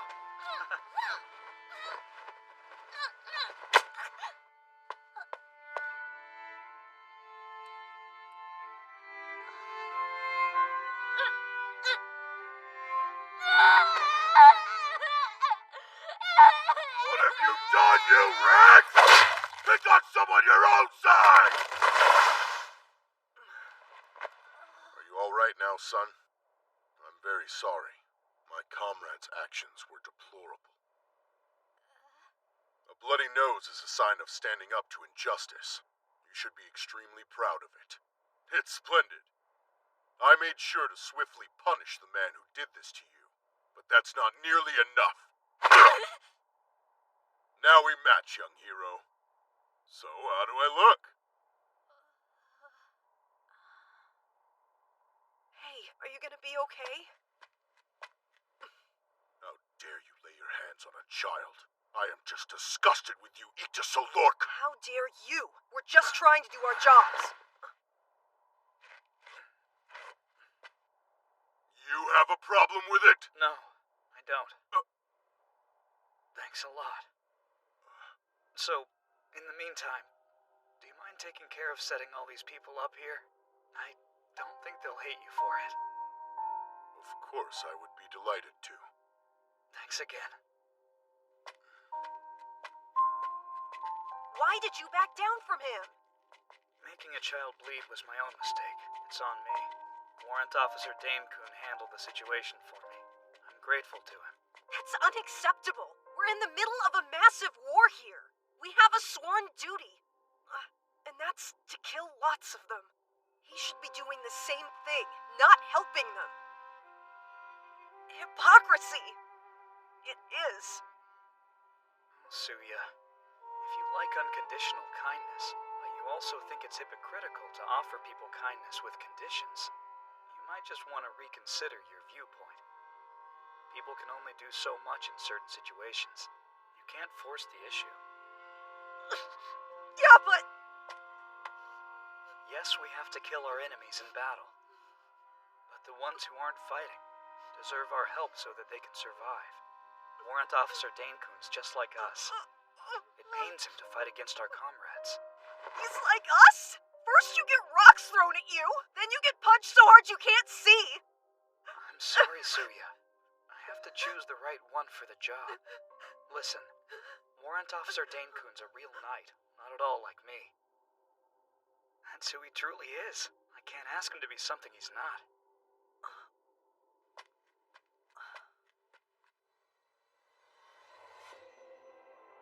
The end of the battle draws near. The few remaining Sinnoh forces are currently gathering in a large village on the other side of this canyon. That is most likely the final battle's location. I ask you to fight with all your strength and heart, and make their blood an offering to those who have fallen here on Great Alafatra. We depart at the first light of dawn, so tonight, it's crucial you get adequate rest for tomorrow's attack. Dismissed! Is it just me, or is the average age of new soldiers younger than usual? You're right, it is. We started with 18,000 men and 3 brigades, and now we've got less than half of that. And most died from altitude sickness, not from wounds inflicted on them. Completely ridiculous. Haro, want to come with me to clean up? Looks like we have hot water tonight. Yeah, that sounds good. I'll be right there.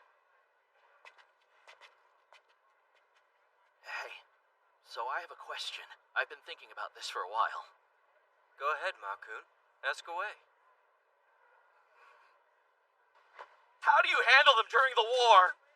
I mean, well, you know what I mean. Your most basic needs as a man, you get it? Matthew, my dear friend, that question divides us into 2 distinct types of people. Heroes who must rely on others, or warriors who are lone wolves.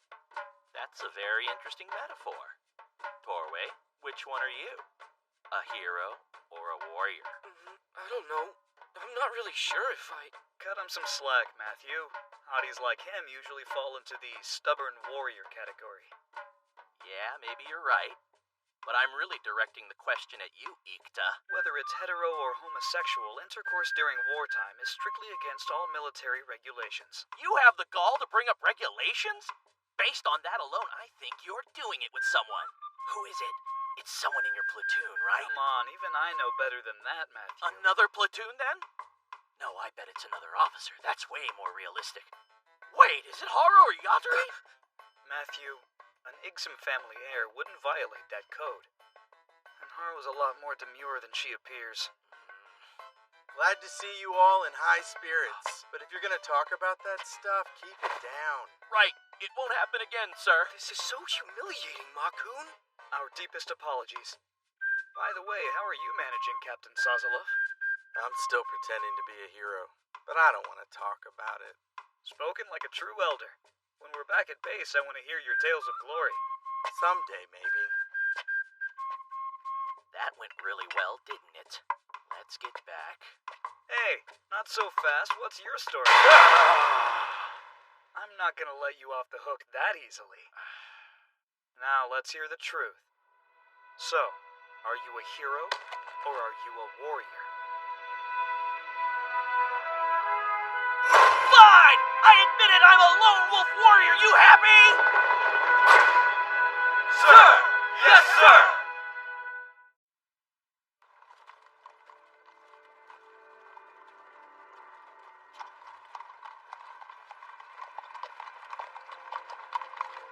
We're too exposed on this terrain. Can I ask you? Are you worried about air mortars being shot at us from the other side or something? If they were to just line up and start firing at will, we'd be completely vulnerable. That's a legitimate concern, but I don't think it's very likely. Huh? Why do you say that? It would be terribly difficult to get mortars up there given the geography. And even if they could have done that, we'd be able to see them easily from down here. But there's no sign of them at all from what I can tell. Oh yeah, I get it. No, Captain Sazalov. Better safe than sorry. Oh? Why don't we set up some shields on the side of the officer candidates unit? I'm actually more inclined to trust in Torway's instinct. And I feel exactly the same. But we may be facing more than cannonballs. Captain, I take my words back. I would feel much safer if you issued the order to protect our flank with shields. That's a much better tactic. Have you lost your senses? That means we'd have to stop the march and get off our horses. So would Lieutenant General Safita over there. That's correct. And we're all well aware who the highest-ranking officer that can make said proposal to him is. Come again? You're asking me to dismount my horse? That's pure madness!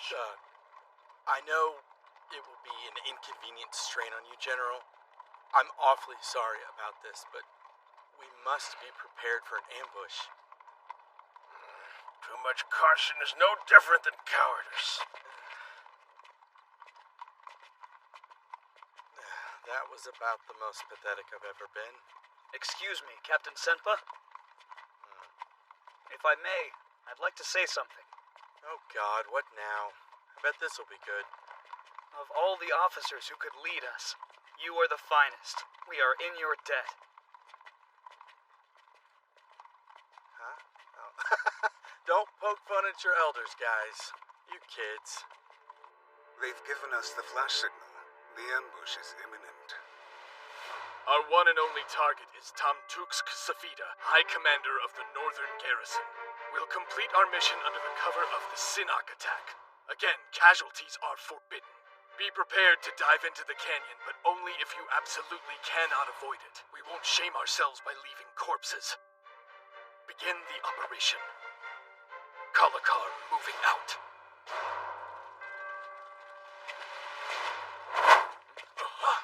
The enemy! These mountains are our territory! Now feel our wrath, demons of the plain! Right above! How'd they manage to get all their troops directly over us? Settle down now. They're attacking us because they've been pushed to the brink. Right. We have to remain calm. Gunfire? Is it from up there? No, from the other side. Damn it. Come on! Impossible, that's 200 meters away! Air guns lack that kind of range. Ikun, they have them too? Yeah, they have air rifles. Hey, look alive. Your men are the only ones who have equal firepower, so get moving. Roger. I'll put down suppressing fire. I'll protect Lieutenant General Safida. From above! They're dropping in! Bayonets!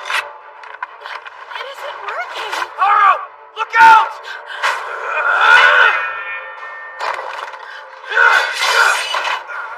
I've got your back! Get up off the ground, Aegis Salord. Even I won't be bothered to save your life a second time.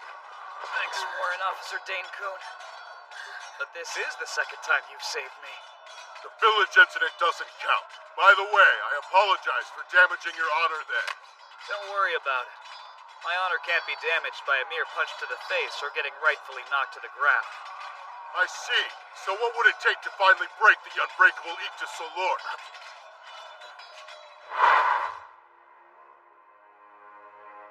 Being unable to say what I wanted when I wanted to say it. Or even worse, being unable to protect someone when they truly needed my protection. Probably something like that. I'm afraid I can't relate, but I understand one thing. You and I are very different. However, at the end of the day, you're a knight too, the same as I am.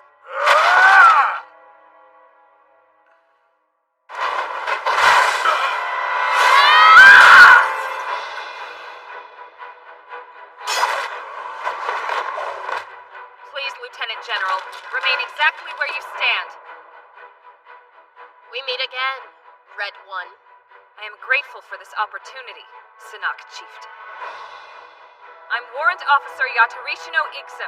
My partner is the Fire Spirit Shia. I am Sinak Chieftain Nanakudaru. Hisha of the Wind is my Hahashku. I'll permit you my name, but I won't bother remembering your rank. Whatever makes you happy. But you will remember the whispering of my blade as it ends your life. Shut your mouth!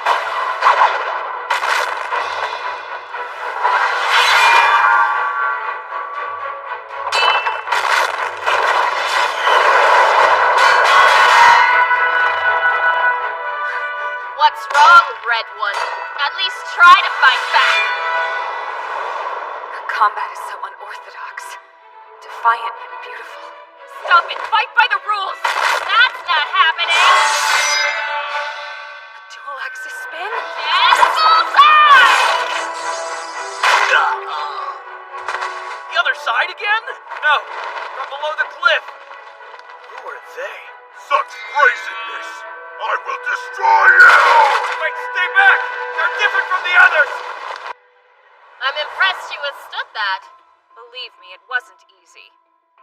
But that's all over now. I can read you like an old book! Can you? Silence. You'll regret your arrogance in the next world. Yeah! I'm staying right here! Foolish girl! That pea shooter won't be enough!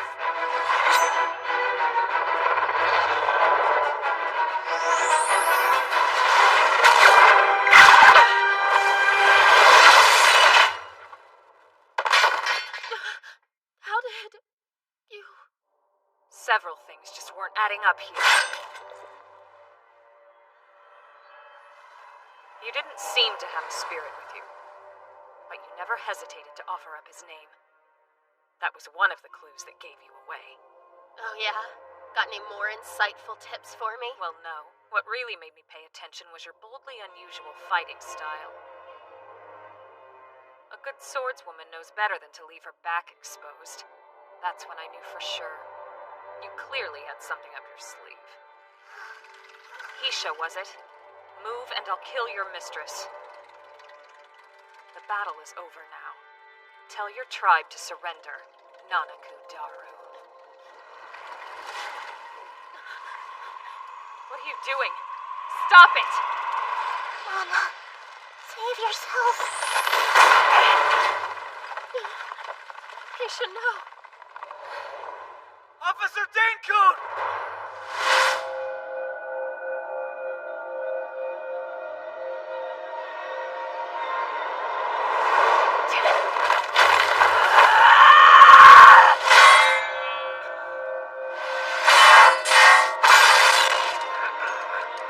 Matthew, platoon! Surround them!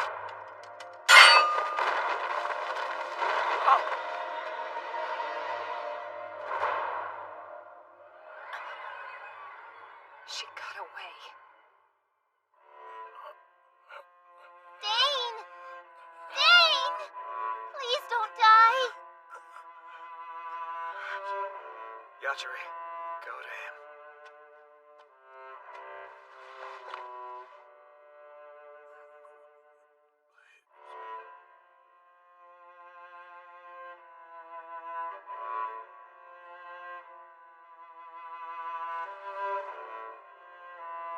What did he tell you? Look after my Empire comrades, please. And then he asked me a question. As long as you're a knight, you can swear you're able to uphold your honor, yes? Your answer. What was it? Dane-kun Hargunska fought more bravely than anyone I've ever known. He loved the Empire and his comrades. May glory and blessings forever be upon his soul. Misha, I'm sorry. I'm sorry I wasn't even strong enough to pick up your soul stone. I'll make sure those demons pay for this. Just wait, everyone. Grandma, Grandpa, I'm coming home to you.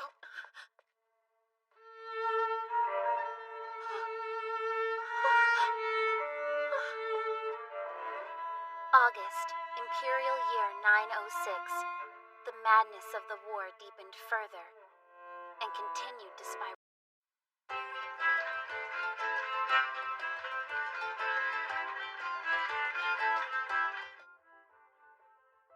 Jeez, this is totally unfair. I hate when they treat me like I'm just a little kid.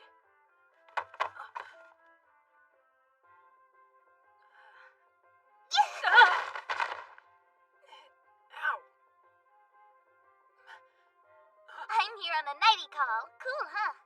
You scared me. You're such a spaz, Nana.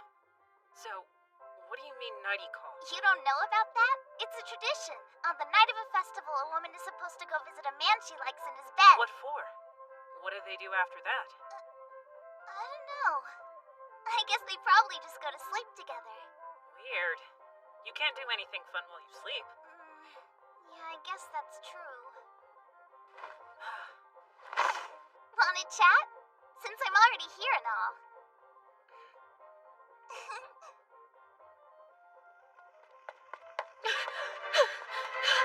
Grandma! Grandpa!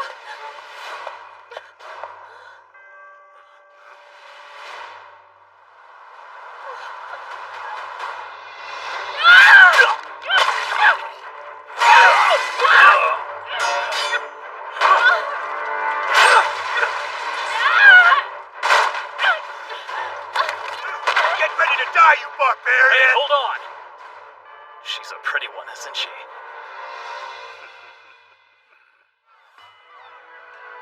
Look at our forces. We're out of control. Captain, you have to send in Mai and Yachiri's platoons now! I can't do it yet. There's too many of them rampaging. If you don't let us in there right now, it's going to be too late! Damn it! Back off, would ya? I get to go first! I'm the superior officer! Shut up! Who gives a shit about your rank? Guys! If I were you, I'd cut that out now. That's an awfully condescending tone you got there. Why the hell should I listen to you? You're nothing but a warrant officer! Somehow I doubt it would even matter if I was a general. You still wouldn't get the point unless I used extremely tiny words. Huh? Yachiri, untie her. I think it's best you do it. She's all right. We got here in time. This time. We made it this time. You can be a warrior or a hero. But this, I've got no patience for beasts. Well, it might have been the worst possible way for this to finish. but it does seem clear that the Synok won't be able to put up any more of a fight. I think it's safe to say that this war is at an end. It's over. Can it be? Doesn't seem real. It looks like we're gonna make it home in one piece. Yeah. I have to admit it's been a much rougher ride than I thought it'd be. Most of that's the fault of our higher-ups. And then on top of that, we were facing more than just the Synoks. What else were we facing? You know those guys who showed up at the end of the last battle? The ones we had never seen before? I'm pretty sure they were Kala Karm. Who is Kala Karm? Well, they're the Ghost Squad. The elite special forces unit of the Kyokan army. Whoa, wait a minute. Are you saying the Kyokan army was involved in the Synok rebellion? Their tactics were far too advanced and efficient. The assassination of Major Toak, the mountain guerrilla warfare tactics, and then... Ikun! They have them too? Yeah, they have air rifles. Oh, of course. I can't believe it didn't occur to me before now. Their air rifles would have to come from Kyoka, where Dr. Honorai was. That's the gist of it. What a glorious day to be alive, officers! You sure taught those Synok barbarians a lesson, didn't you? This war will be known... Greetings to you. We come as an inspection team for Aldera. I need to speak with whoever is in charge here. You're addressing Lieutenant General Tomtuk Safida, and I am the commander of the renowned Northern Garrison. So what do you want with me? We're following up on a message. We received word that the commandments of the Aldera religion were being violated in the northern region. The suspected offender is you, the Northern Garrison. And the violation is the abuse of the four great spirits. We came to discover if there was any truth to these allegations. However,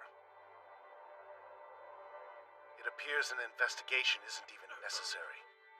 Wait! I'll explain! We have our reason! No, this isn't the time. You can make all of your excuses after you've received the official censure from headquarters.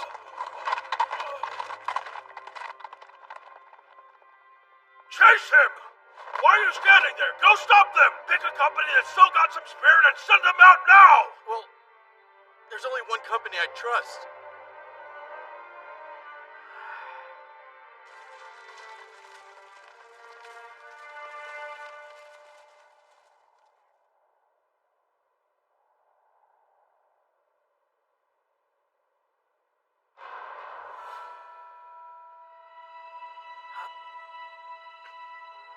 Saya Alderaman, the army of the nation of Aldera. They only hold their flags upright and march that way for one reason, to execute holy orders. So, what constitutes a holy order? Military invasion of another country, done solely in the name of God. Well, that's just great. They've been ready for this for a long time, but they've been waiting for something to happen so they could feel justified in going to war. And now, here it is. That's right. And the timing couldn't be worse. The Northern Garrison is exhausted. It's as if someone set us up. That's it. It all makes perfect sense. On the day Major Toak was killed, we found Aldera pilgrimage clothing. We know the Synok used them in order to conceal their identities. The question was, why use pilgrimage clothes? However, I hadn't factored Kyoka into that mix. That was the key. Now it seems obvious they've manipulated the Synok. And it's worked. They've successfully spurred the priests of Aldera into invading the Empire. They've got a brilliant strategist on their side. No doubt about it. The Holy Army of Aldera is sitting right in front of us, so our forces need to either retreat or fight! Surely you're capable of figuring out which of those things we should do, right? We probably need to put a support unit to our rear. I have a suggestion. We should put a retreat support unit to our rear. That way we can attempt to delay the enemy. I agree with him. I think it's the only way. We have less than 8,000 troops now, so it'll be tricky. Because if we want to be able to maintain a defensive battle, we'll need at least 6,000 in order to make it back to base. Which means we have at most 2,000 to use for retreat support. So, the question now is how to go about making the best use of these forces. I'll let my aides explain the rest. Before beginning a defensive battle to buy time for a retreat, we'll need to draw out an initial battle and use that time to prepare as much as we can. And if we're strategic, it can be done with very few troops. 1 battalion of about 600. Hold on! You're saying you can stop a force of 12,000 with just 600 troops? Yes, sir, I believe we can. And I'll explain in more detail very soon. But right now, I'd like to make a request if I could. This plan was my idea, sir. I humbly request to be put in command of this action. Oh, I have a suggestion regarding manpower. I think we can convince the Synod to help make up those missing numbers. What? How in the world do you suggest we get them to do that?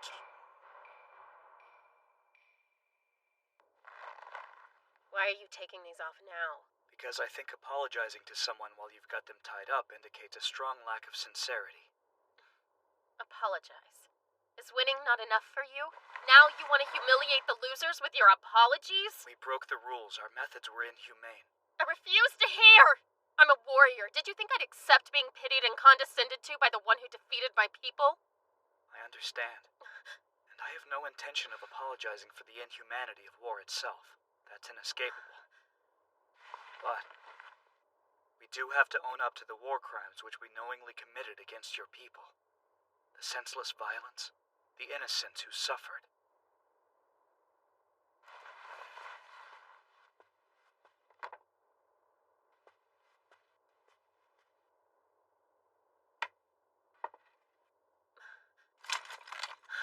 An apology isn't enough, of course. It certainly won't absolve us of our crimes, nor does it have the power to bring back your fallen loved ones. There's a story I once heard. It's about a hunter who lived in Alefatra. One day, he mistakenly shot a girl in the back with his bow. He used all his wealth buying gifts in an attempt to atone for his misdeed, and he uttered every word of apology that he could think of. But the girl's father only looked at him in anguish, as he silently held up a small dagger. The hunter understood what was being asked of him and why. If he used the dagger, he would never make the same mistake again. He'd remember.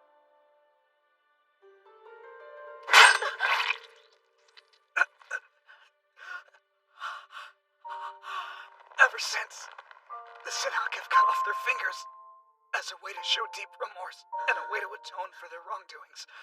It's a true Synod tradition. How did I do? Did I remember the story the same way you told it? Nana. You mean... who are you? Well, I've got a different last name. Ikta Solork. A lot's happened. I'm a warrant officer in the Imperial Army. Oh, Ikta. Is it you? Can it be? It's been such a long time, hasn't it? We were just kids in those days. Now look what a stunning beauty you are.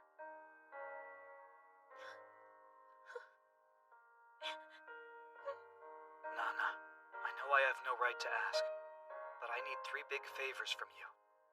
The first of them is that you accept my apology for the severe mistreatment of your people by our army. For the second one, I ask you for the Synod's assistance as we repel the Holy Army of Aldera. I don't know if this will help convince you to do it or not, but I need you to know I'm sincere, so I'll cut 2 more times. They have a good plan. They waited till both sides were exhausted from fighting each other so they could wipe us all out at once.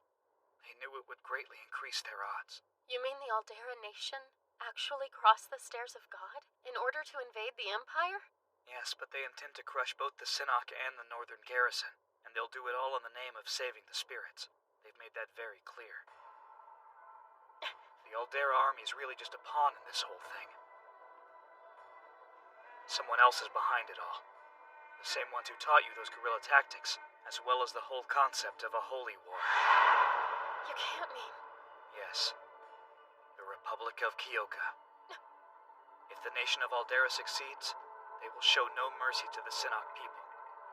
From their point of view, you're all heretics and therefore legitimately punishable by death. So this is what it comes down to. If you decide to help us now, I guarantee that when this whole thing is finally over, the Synod will have a place in the Empire. Is that just a personal proposal? It's the proposal of the Northern Garrison, and I will never let them break their promise. I know it's selfish, but there's no time. I need your answer right now, Chieftain of the Synod. Well, then what's the last favor? You've only made 2 of your completely unreasonable requests so far. Oh, how could I have forgotten the very most important one? I was hoping you would consider something for me. I'd like to keep calling you Nana. Are you kidding? You made the 3rd cut for that? The 1st and 2nd cuts were my apologies as a soldier. The 3rd was my apology as your friend. If only you'd grown up to be a much worse person. My job right now would be a whole lot easier. Sorry, although it's gotta be at least a little bit gratifying, right? I did cut off my pinky for you without hesitation. All right. You may not have the right to ask, but as chieftain of all the Sinnock, I, Nana Kudaru, accept. Hey, you are aware that fingers don't actually grow back once you've cut them off. Well, you chose a really great time to tell me, huh? Yeah, I'm sorry. I didn't have any other choice. I needed her trust, and there wasn't time to convince her with words. It wasn't even your unit that misbehaved that way. True, but that's how it had to be. I was the only one with a shot at convincing her. I don't think she'd trust anyone else at this point. Ikun, how'd it go? We've been waiting! She agreed to send us 800 men in 2 days' time, and we owe Captain Sazalov a lot of gratitude. He put all of the people from the burned villages in one place. It shouldn't take long to gather them up at all. Least I could do, Warrant Officer. I apologize if I caused any trouble, Captain. Who are you and where is Ikta? It was totally my choice to play along with your proposal. Anyway, I came out here to give you your rewards from General Safida. Warrant Officer Ikta, Warrant Officer Yadarishino, congratulations on field promotions. From this moment, you are First Lieutenants. Warrant Officers Matthew, Torway, and Haroma, from now on, your official rank is Second Lieutenant. What? Wait, what's that about? You should be excited, even if only to show off. If we make it back, that is. Hey, don't worry. You calm down too. If it would make either of you more comfortable, I'd be happy to transfer both your units to the rear right now. Hold on, but didn't they already decide which units would be the retreat support? It's not official yet. I could still get you in. Matthew, you've changed so much since I met you. You're clearly an outstanding commanding officer. I'm proud to stand beside you. You too, Haroma. Without your skilled unit, there would have been a good deal more casualties. It's been my honor. You've both proven your worth time and again. You should be proud. There's no shame in knowing when to pull back. Yatsuri just perfectly expressed my own sentiments. Bad luck, Torway. I hate that we can't send you away quite as easily, but seeing as you're the only air rifle unit, we really can't do without you. So then this is goodbye for a while, you two, and the next time we meet... Ikta, who the hell do you think you are? I have only one question for you. Have I ever hindered you, or hindered the battle in any way?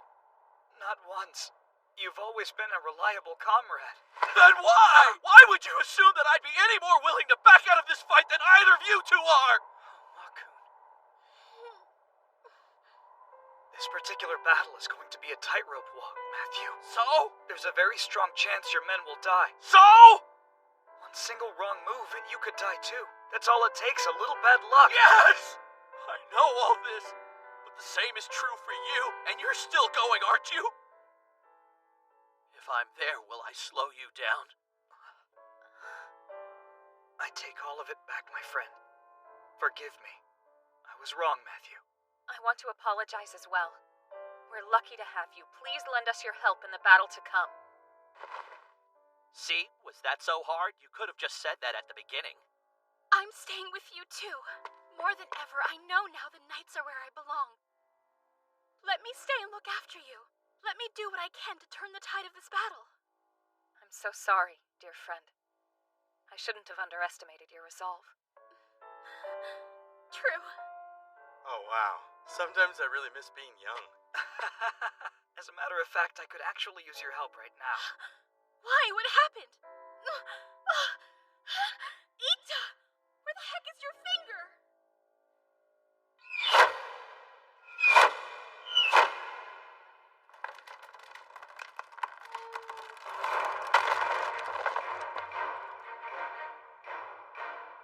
As usual, Ikta's plan is bold and decisive, and we've only got 3.5 days. Time and manpower are precious commodities.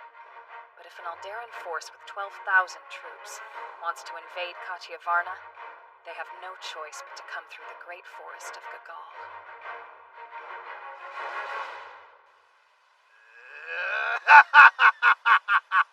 So they're planning to burn down the forest, huh? They've lost whatever sense they had. This is the kind of desperate thing you start to see when you've driven someone to the brink. Yes, but sir, we can't continue to waste time here. It's going to hinder our pursuit. I'm having a thought.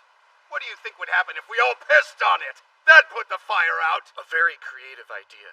I wish it would work, General Akugalpa, but it won't. Jeez, this is gonna be such a pain. Speaking of that, Mishari, has that kid shown up yet today? I've already sent somebody to fetch him.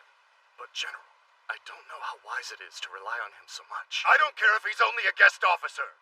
If he's going to be part of the official chain of command, then he's just like everybody else. Why shouldn't I run him as hard as I like? Looks like we made it in time. That's quite a bonfire, if I do say so myself. Don't you think so, Kus? Ikta, the wound on your left hand is opened again, didn't you see? It'll get infected if you don't treat it. When it hurts, I want you to promise me that you'll talk to somebody, okay? And I don't just mean the injury. Aro, when have I ever been the type to keep my mouth shut? I heard something interesting from Yatri. She said that once, long ago, you were close to the Sinnock chieftain. It's been constant ever since this war began. You haven't had a moment when you aren't in pain. I'm worried about you. You have to remember to take care of yourself. You know I'll be just fine. That may very well be true, but you still seem to carry a heavier burden than others do. The enemy has taken action. They set their own fire to burn ours out more quickly.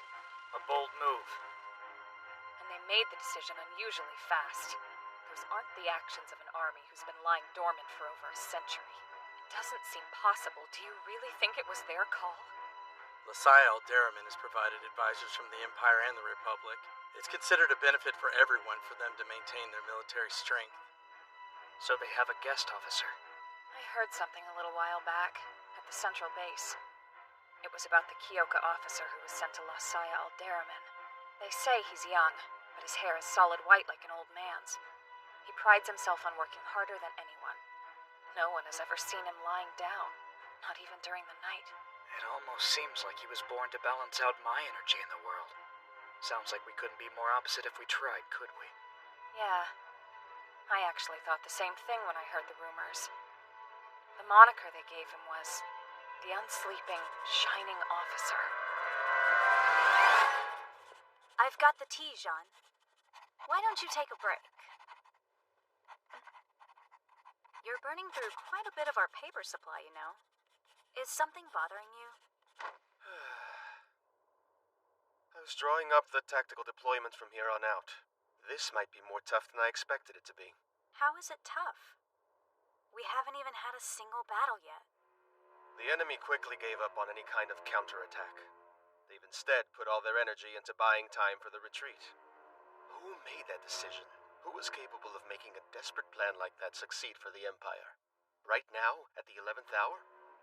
August, Imperial Year 906. The greatest prodigy of his time had been sent to assist the Holy Army of Aldera. People called him the Unsleeping Shining Officer, otherwise known as Kyoka. Salork? Is that you?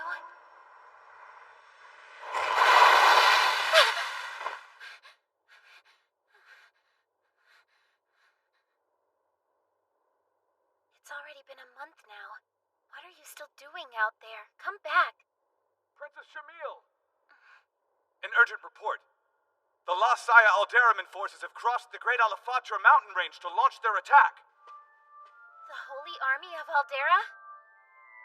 Ikta. All right then. The time has come for us to battle. What are you talking about? Didn't we burn down the forest to avoid that because we're outnumbered? You're absolutely right. We did. The operation with the controlled burn is going well. The enemy set fires of their own to counter it, but that's not going to make any dramatic changes in course. In that case, if we just watch and make sure the flames don't die... Then the enemy will just avoid the forest. Do you think that's a possibility? Nana, will you explain the details to them? The Alafatra mountain range is our territory. Beyond the west edge of Gogol-Kosakin Forest, there's a narrow mountain trail. It's high and precarious, impossible for too many people to pass at once. But if you exercise adequate caution... They will thus be able to find safe egress right near the back of our camp. We may want to take into consideration the Ghost Squad Kalakarm has likely told the enemy the same. Then we need to keep their attention solely focused on us, so they don't have time to figure it out and find another way around. Hence, we must prepare ourselves to start fighting now, correct? My thoughts exactly. We have to find an alternate route. That is so obnoxious. We didn't plan for any such detour, and of course it will take eons. Flexibility is a core element of warfare. Oh, stop talking like a manual. We will simply send another unit down that route in our stead. It's too early for that tactic, sir. May I suggest you wait a little bit longer? Your patience will soon pay off. What are you doing here? I have yet to summon you today. With all due respect, when you're as smart as I am, you don't have to wait for someone to call upon you. I believe that acting on your own is also called insubordination. Fine, I'll bite. Why do you think I should wait? Skirting the blaze is actually a poor option for them, too. The longer route will certainly delay their attack even further, but the ground they'll lose still isn't enough for us to escape safely.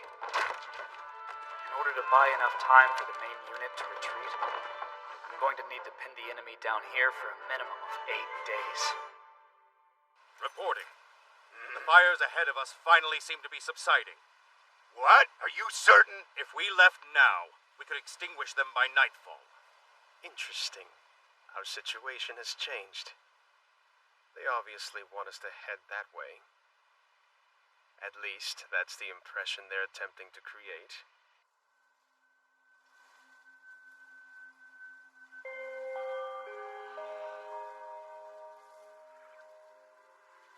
Are you worried about Kalakarm? I suppose so. Captain, I have a walnut in one of my hands. Can you guess which?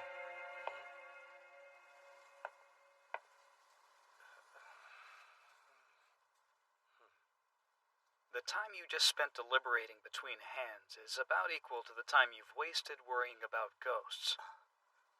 You must be more practical. The only source of power that a ghost has lies in the fear of where it may be. That paralyzes us, and it keeps us from making strong decisions. It's important to realize that's exactly what the Ghost Squad is hoping to achieve. You're right. I'm way too old for ghosts, or even dumb ghost stories. Great. I'll be heading off to my post then.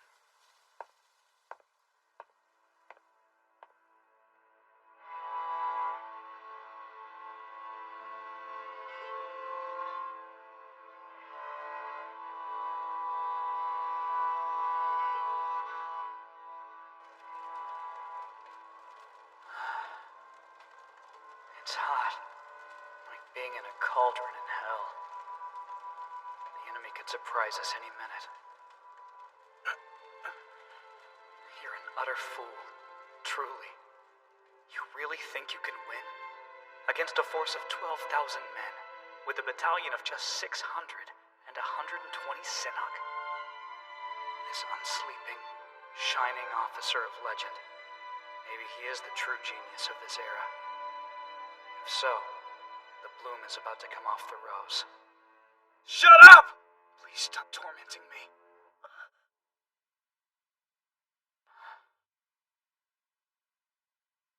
Just ignore all that. We can't give them any chance to attack us first. Beams on now! Open fire! Fire!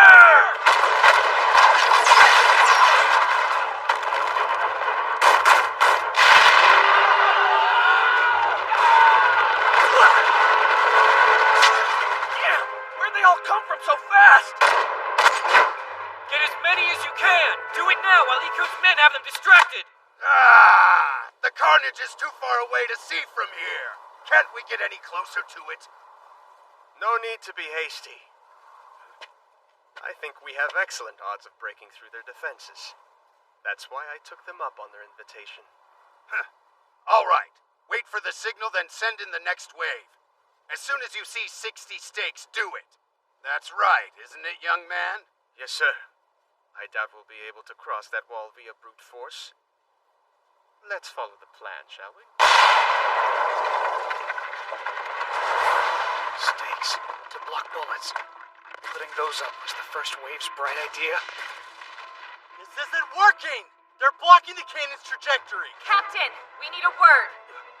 Send us to fight them face to face. Then we'll rip the stakes out. It's too soon for close-range combat! Look at the stakes positions. It seems to me they're trying to sneak something past the cannons. I think they're prepping a second wave. Can't be. Fine, do it! But just watch your backs out there. That goes for you too, Nanakudaru. Cannon trajectories raised. Here we go!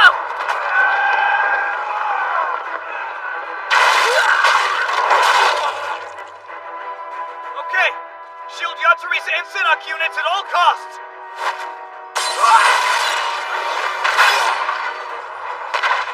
Stay the hell off our mountains or face certain death! Nanakudaru!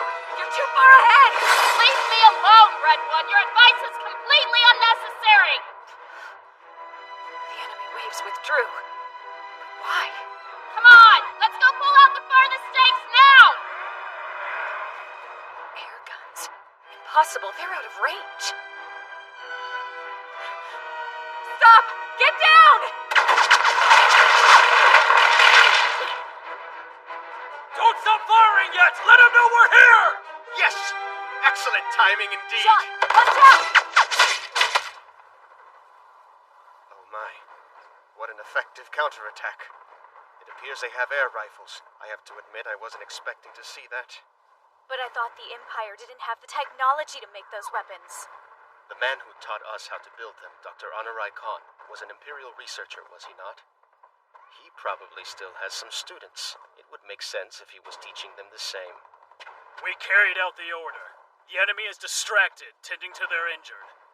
Good. Until they've taken care of all the fallen, they can't lower their cannons. Thank you, Captain Hera. We can finally wrap this up. Proceed, General. Now's your chance. An air rifle unit? First Lieutenant Ikta! Look there!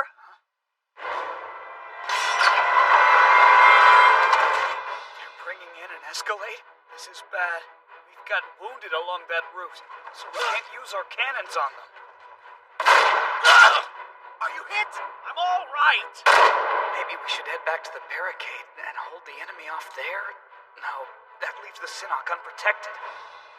What about Nana? Should I take an obviously huge risk to save them? Or the guaranteed safe option and leave them behind? I abandoned Kana. I have to own that. I have to decide. But there are two things I must answer first. Strategically, should I save them? And tactically, can I save them?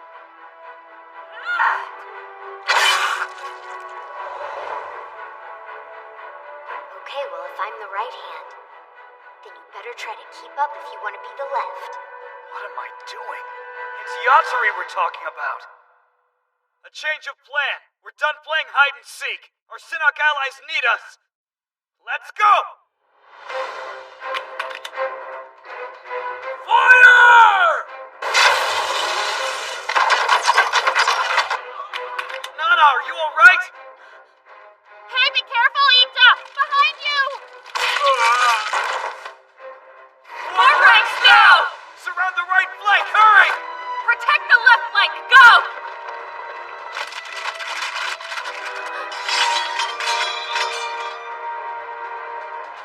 Seconds until we retreat. Retrieve as many wounded as possible.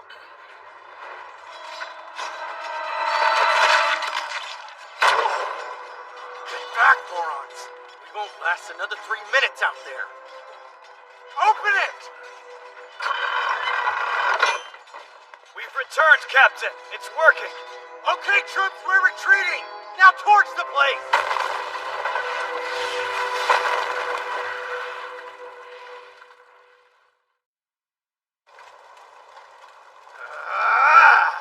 Those little rodents eluded us again. We had a huge advantage. How did we blow it? Well, we dragged our leverage out for too long. You see, the enemy always had the option of setting the path ablaze to seal it off. We missed out on the best result, which this time was information. The enemy is being guided by an extremely talented general, and their full number, fewer than 2 squadrons. Bear in mind, though, contrary to appearances, we haven't lost yet. We may have faltered for the moment, but still, I believe we'll succeed. Poor souls. They just passed away. Oh no. Even Corporal Ninika?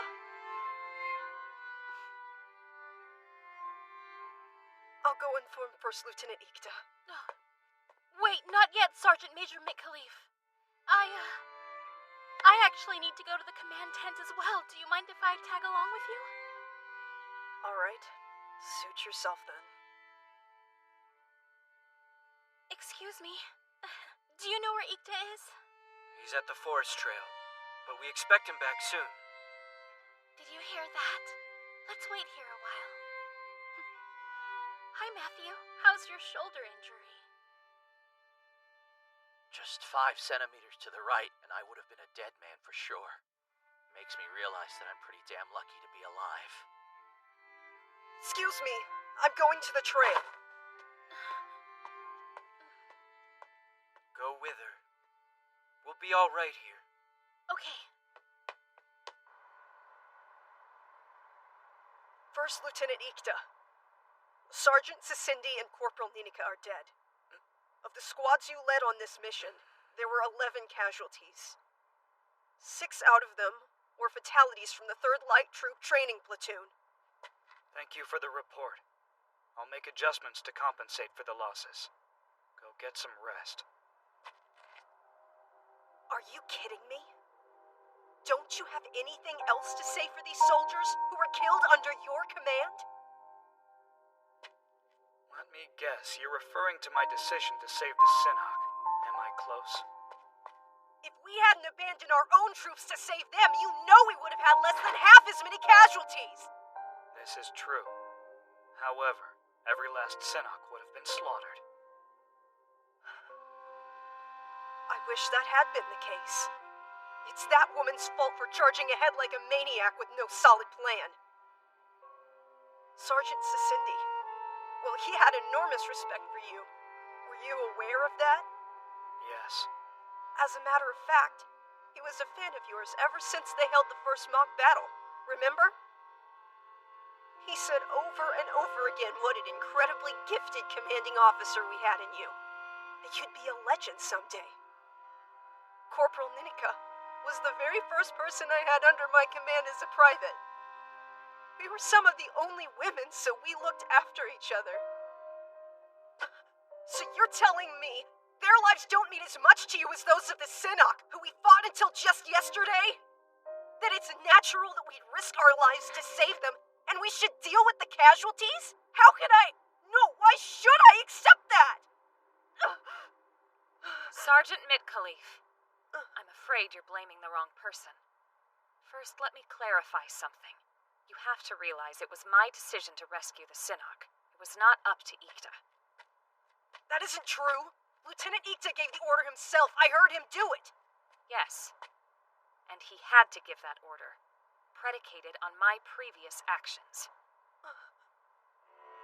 Ikta was positive that I would be the one to go save them, and I was assuming that he'd accompany me on that mission. If we hadn't been able to meet in the middle, my unit would have been wiped out as well. Thus, the difficult choice to aid them was ultimately mine, so I must take responsibility. But you... I am also compelled to tell you, the Synok are officially no longer our enemies now, but rather our allies. And that's neither a platitude nor a formality. Congrats on the change of heart. But how exactly are we supposed to feel when yesterday they were adversaries and today we have to protect them because they're our friends? When you're following specific military orders, you're required to put your feelings aside. Every soldier well knows there may come a time when certain commands they're given conflict with their own values. Then, if you were told to kill Lieutenant Ikta, are you telling me you'd go through with it?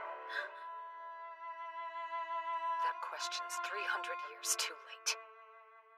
The Igsum family is pledged to the Empire, and will follow orders unconditionally. That's enough, Yatari. You're not leaving her an out, though it's true. Yatari may have a point, but that doesn't mean you don't still have the right to hate me. No one is allowed to dictate how you should feel. No, not even Yatari. That said, Suya, Sergeant Sisindi and Corporal Ninika proudly and dutifully sacrificed themselves to keep the Sinnoh safe, per my request.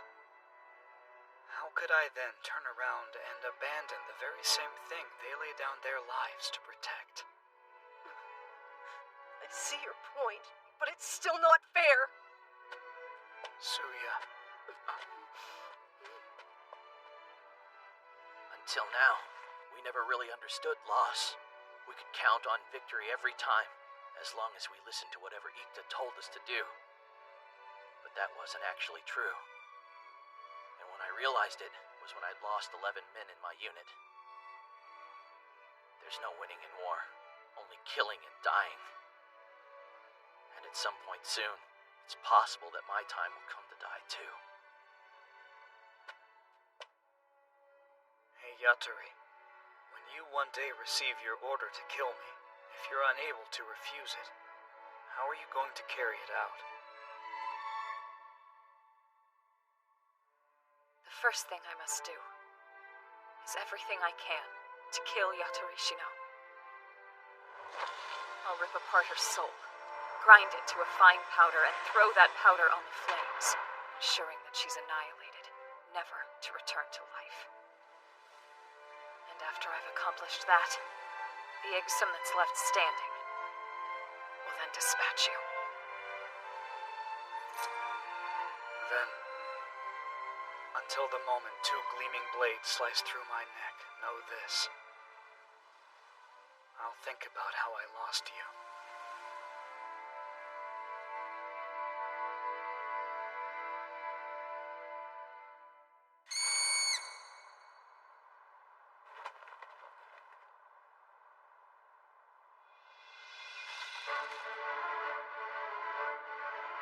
Our allies are still waylaid at the base of the mountain. We must go. In a single bloody battle, the rear guard unit's numbers had fallen to below 600. In stark contrast, the Holy Army of Aldera were still 10,000 strong. And the battle was... Ideally, we would have been able to defend those barricades a lot longer, rather than having to retreat. If we'd done that, then even if the enemy attacked again after pulling back, we could have bought ourselves half a day, or even a full one. How bad do you think that loss of a day is going to be to us in the end? Is it fatal? No, not particularly. However, from now on, it's going to depend on them. Now that they've actually fought us, what will the Holy Aldera Army's next step be? We'll just have to wait and see. Look at that. Isn't it such a beautiful day? Jean, a message from our allies in the mountains. You know, I've got to hand it to your brother. He sends exactly the information I want. I think this might be the most interesting bit. A member of the famous Igsum family is one of their own. It's true. Even my brother has often referred to her skills with the sword as extraordinary. Is that so? Well, then she's probably quite astonishing. I wonder if it might be partially thanks to her brilliance that we're stuck here. Somehow, that wouldn't surprise me a bit.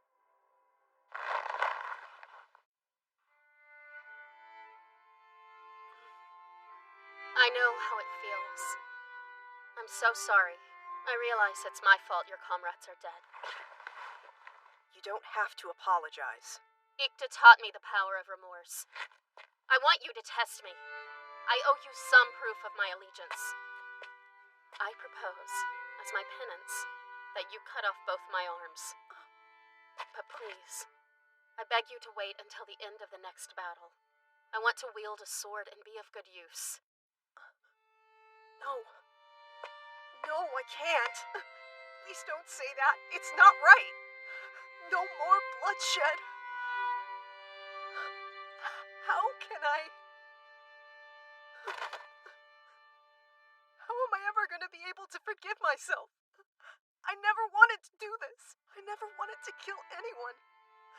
I didn't want to be responsible for the deaths of my own countrymen.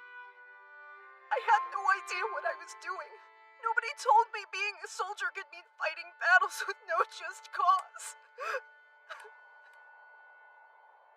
Thankfully, the buck stops with the person who gives the orders, not with you, Sergeant. Therefore, all the ones you were forced to strike down in battle, they were killed by my hand, not yours. You've done your job remarkably well. You aren't to blame for anything that's happened here. Maybe. But doesn't it worry you at all that you could be held accountable by God for what we've done? Nah, you see, I have a commanding officer too. Once we're all dead, maybe he'll finally decide to do some work.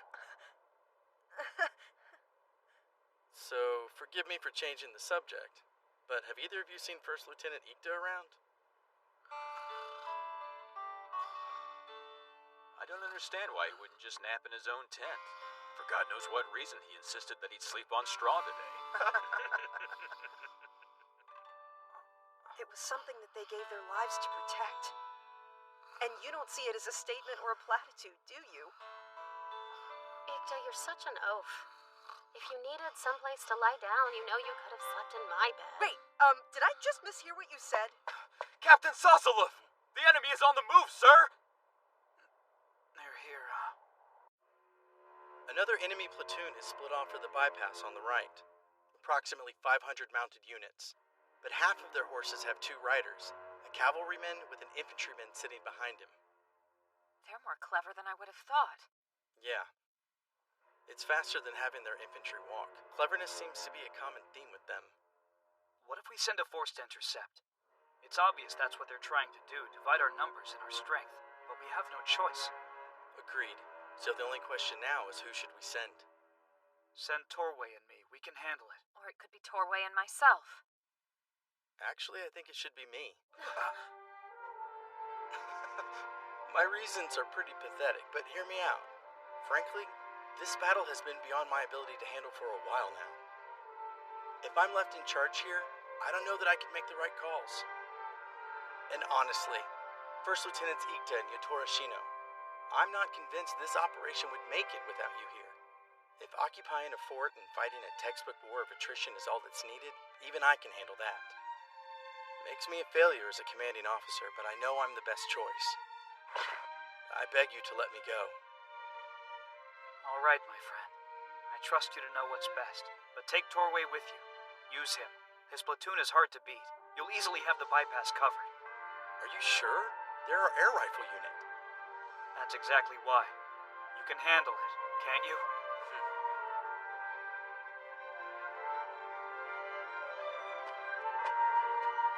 Things are about to get pretty tough around here. Promise you'll stay close to Ikun and Yatri. They need you guys. We will. Hang in there. Good luck, Torway. Take care of the Western Fort.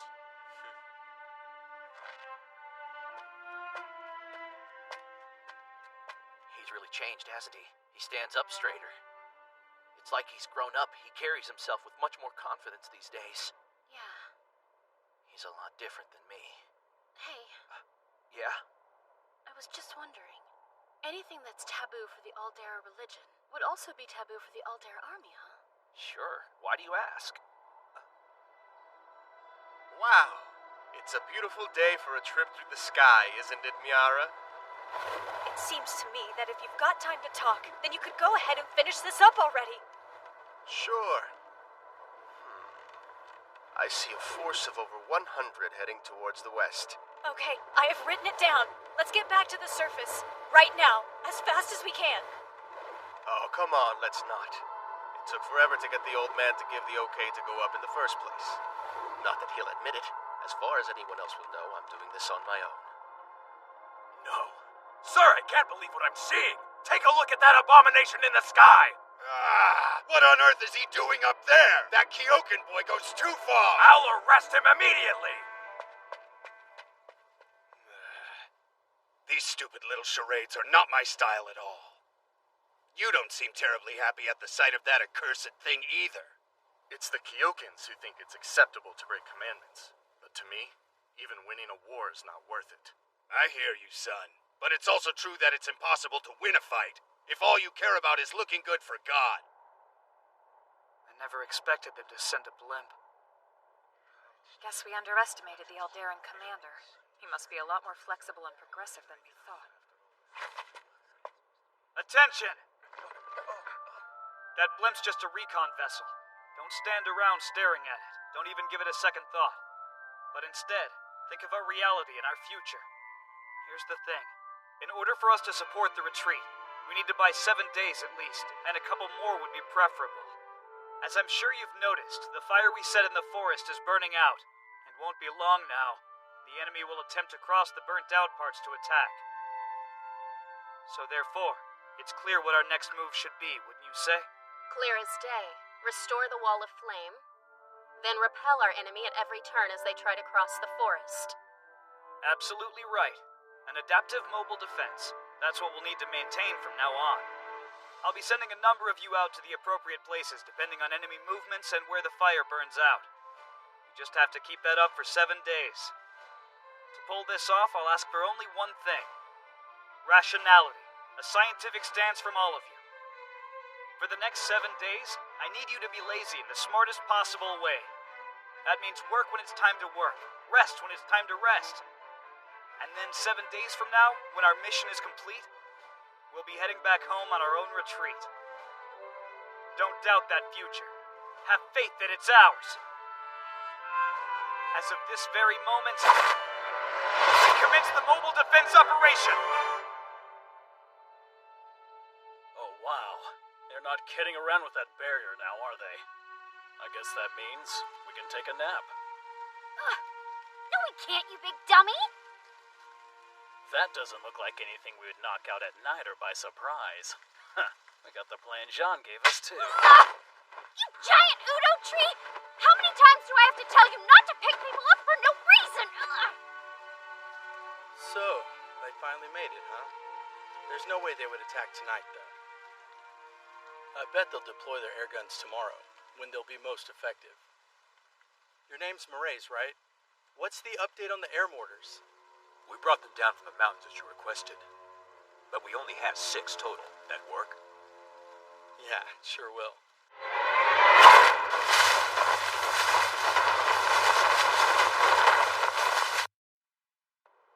Now, it's time to pour on the oil.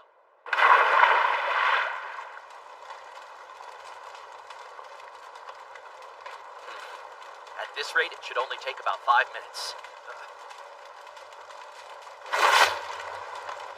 All troops, stop your work! Focus attention to our front! Fire! So the 3rd day of our mission, and we've had our first enemy encounter. That's about how I thought it would go. Go to Matthew's platoon. Tell them to take a 4-hour break. Yatri will take over for him immediately. Roger. A report from the rear, sir. The blimp has been spotted again, near the eastern forest path. Well, isn't that curious? And you said they've got it in the east this time? Yes, and there are 300 cavalry running below it, going back and forth, the same pattern again and again. But why in that area? That doesn't make sense to me. Unless, Nana, is there an eastern route they could use to get around? No. I guarantee there's no way for them to do that. What the hell are they doing over there, then? The enemy unit is withdrawing. They seem to be pretty passive, don't they? I was thinking the same thing. With 800 in their unit, they could afford to be a little more bold. What is it that they're waiting for? Captain. I'm sorry to disturb you. I'd like to move my platoon to the rear. May I have your permission, sir? Go to the rear? For what purpose? Oh no! The Imperial Army has left their back wide open. Once our rifle attack disorients them, then our allies will be able to move in. Line up on the ridge, prepare to fire. Now, go!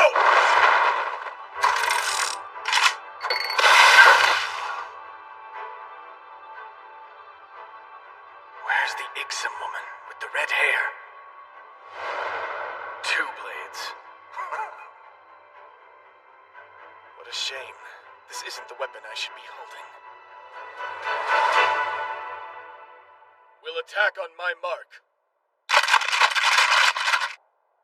Ready? Fire!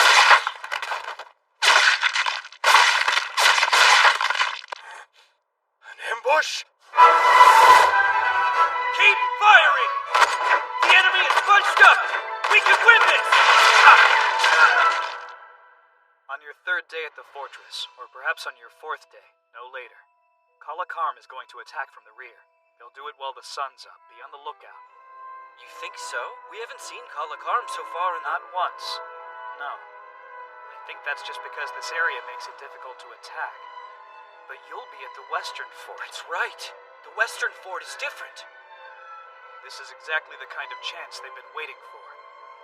And they'll attack from the rear. Their air rifles will be most effective from that position. What are your orders? How should my unit handle them? Well, first, turn the chessboard around. If you were in the Kala Karm commander's shoes, how would you attack the fortress?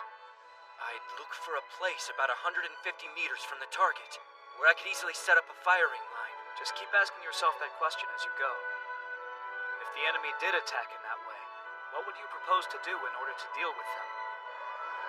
This is how I dealt with them, Ikun. Retreat now! The enemy's pulling back! I won't lose a single one.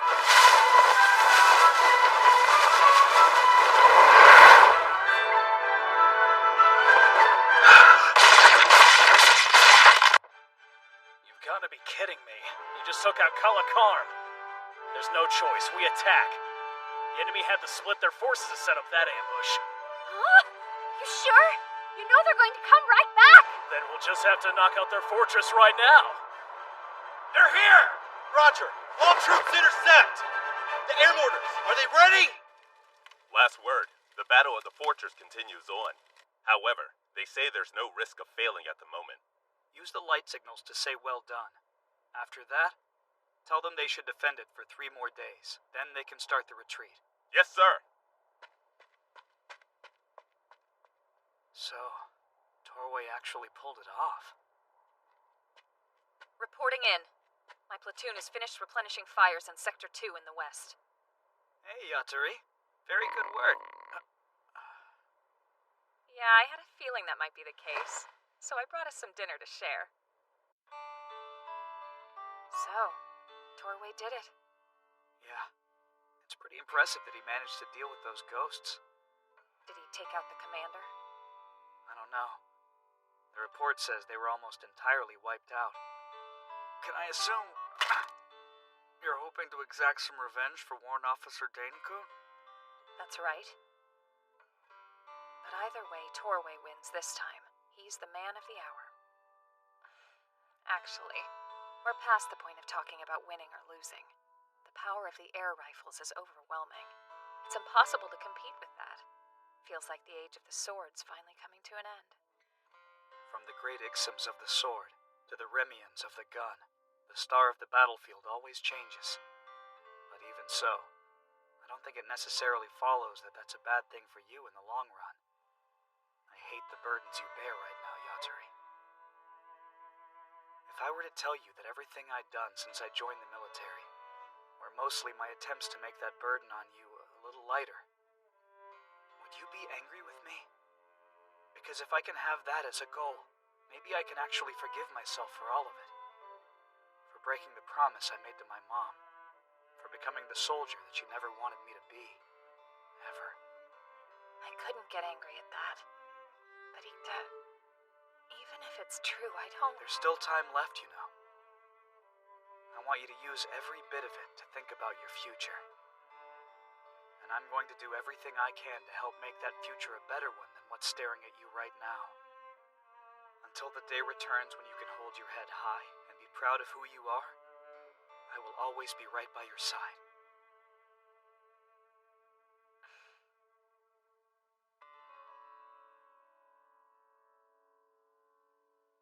Enemy reinforcements? They took a very long way back around the east. Our allies in the mountains were stunned. Even they couldn't see them coming. Around the east side of the forest. That's exactly where that blimp was spotted earlier, too. Also, there were reportedly 6 wagons, and they're pulling something big. What could they be planning? I want to know what they're pulling. You tell our allies to find out what it is. Yes, sir! Hey! You did remarkably well to get here by sunset.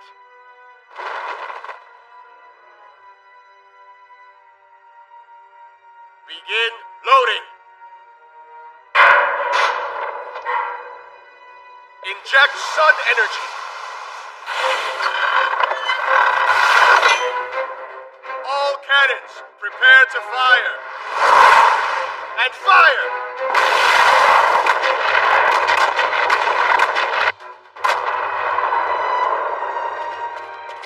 What the heck could that be? It was way too loud to be mortars. Ikta, that sounds like...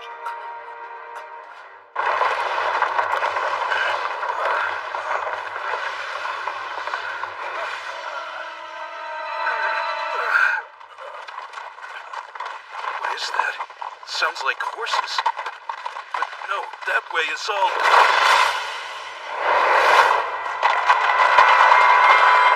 Explosive cannons. What is that? And what does it do? It's a new weapon owned by the Kyokan military. It detonates compressed sun energy to propel the shells. It's the kind of inhumane weapon the army of Aldera should despise even more than blimps. From what I understand, an explosive cannon could destroy the barricades even from beyond the flames. Oh my god, so that was it then? I finally get why the cavalry kept running underneath the blimp. It all makes sense now.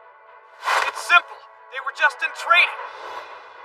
They used the blimp to record the paths they could see through the forest.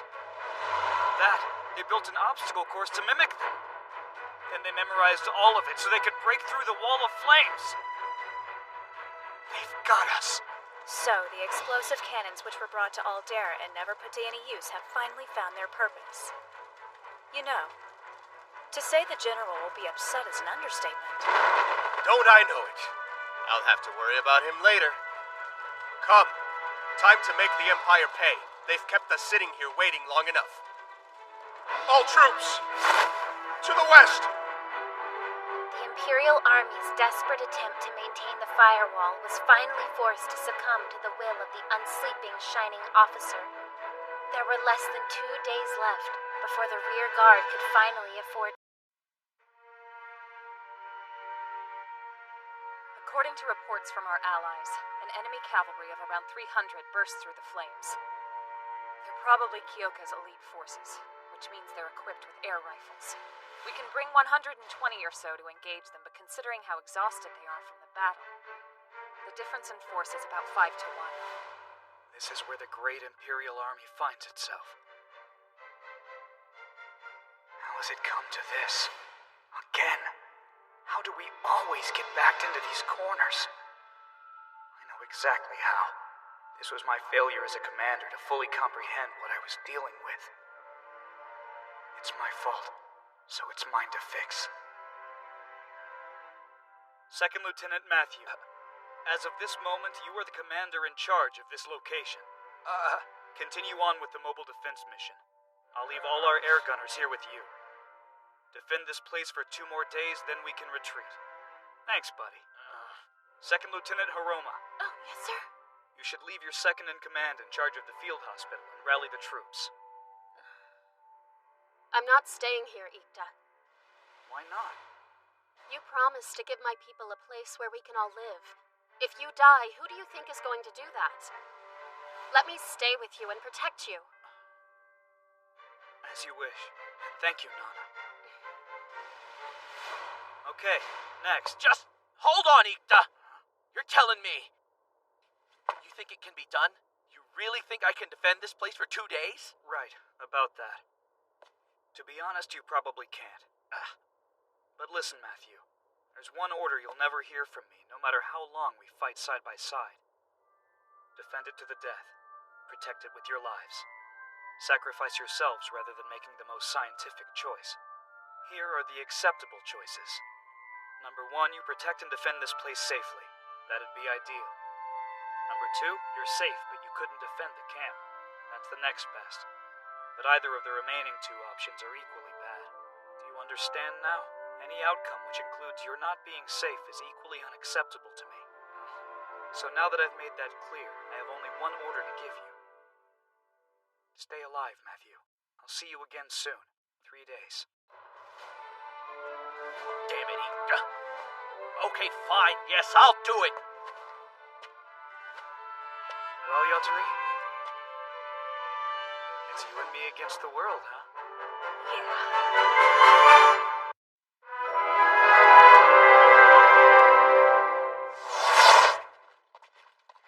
First Lieutenant, what's the plan anyway?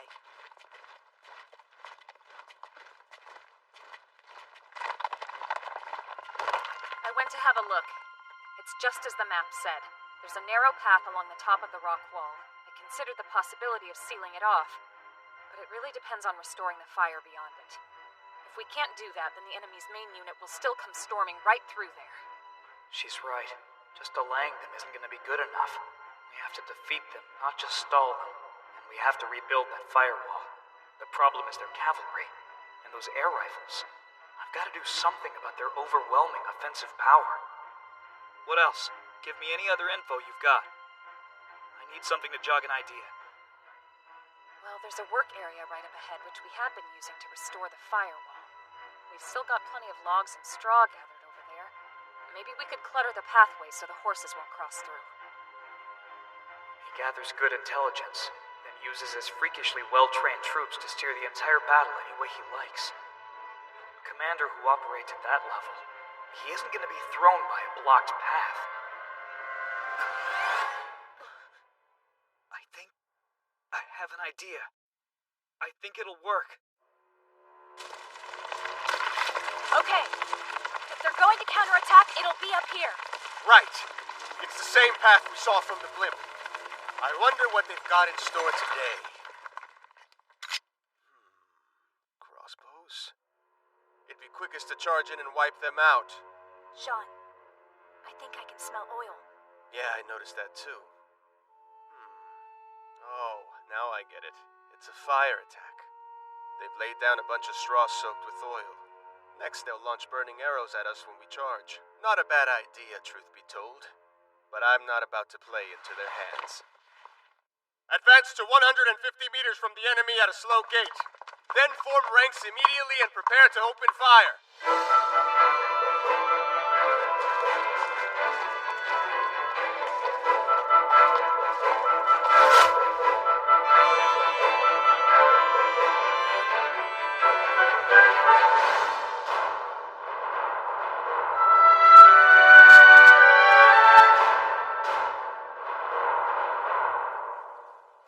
And fight!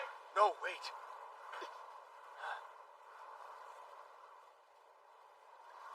I don't smell the oil as much. How can that be?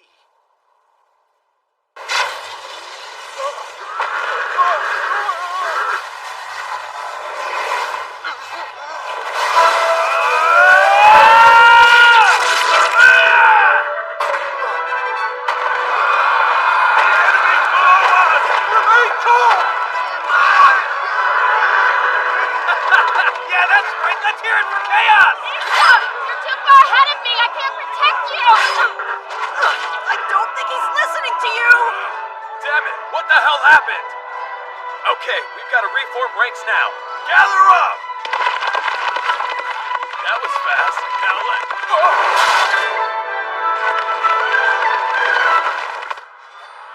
They tricked us. Oh no. Did I actually just make a mistake? Did I underestimate how desperate they were? No, I didn't. It's not a desperate measure. They got close so they could nullify the advantages of our horses and air rifles. That was a highly advanced technical maneuver. I don't think I can ever bring myself to forgive whoever dared to concoct and execute this plan. The person who humiliated me on the battlefield creating this chaos. What's that flag? It's got red and white stripes. That means they're willing to negotiate. Willing to negotiate? They should be begging. We won't propose a negotiation. In this situation, that would be taken as a declaration of surrender. But if we say that we're willing to talk, that puts the pressure directly on them. It's a strong message that if necessary, we're ready and willing to fight to the last man. But if they want to talk, we're also ready to listen. Doesn't this mean they're just waiting for us to break? What do you think we should do about it? You can't stand this. I know you can't stand this for a second. You're a greedy commander who can't cope unless the entire battlefield is under your control. What people like you hate more than anything else in the world is when the battlefield falls into complete and utter chaos. Jean, you okay? What's wrong? Why don't you give in already? You're up. Take us to the next stage.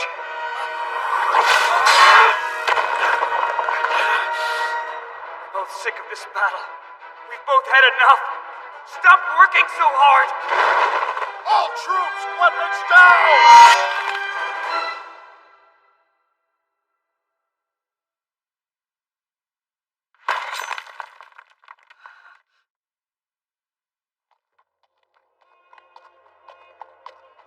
I am Yatarishino Igsum, First Lieutenant, Imperial Army. I've come to request an audience with your commanding officer. My name is Jean Alkanix, Major in the Kyoka Army. A guest officer with the Holy Army of Lasai Alderamin. I didn't expect the opportunity to meet the unsleeping Shining Officer. It's an honor. And I'm honored to have been blessed with the awfully bad luck of meeting Igsum of the Sword. Now, let us begin. Just a moment. Our commander will handle all the negotiations himself. I thought you were the commander. I'm sorry I'm late. First Lieutenant at your service, Ikta Solork. And I am the commander of this unit.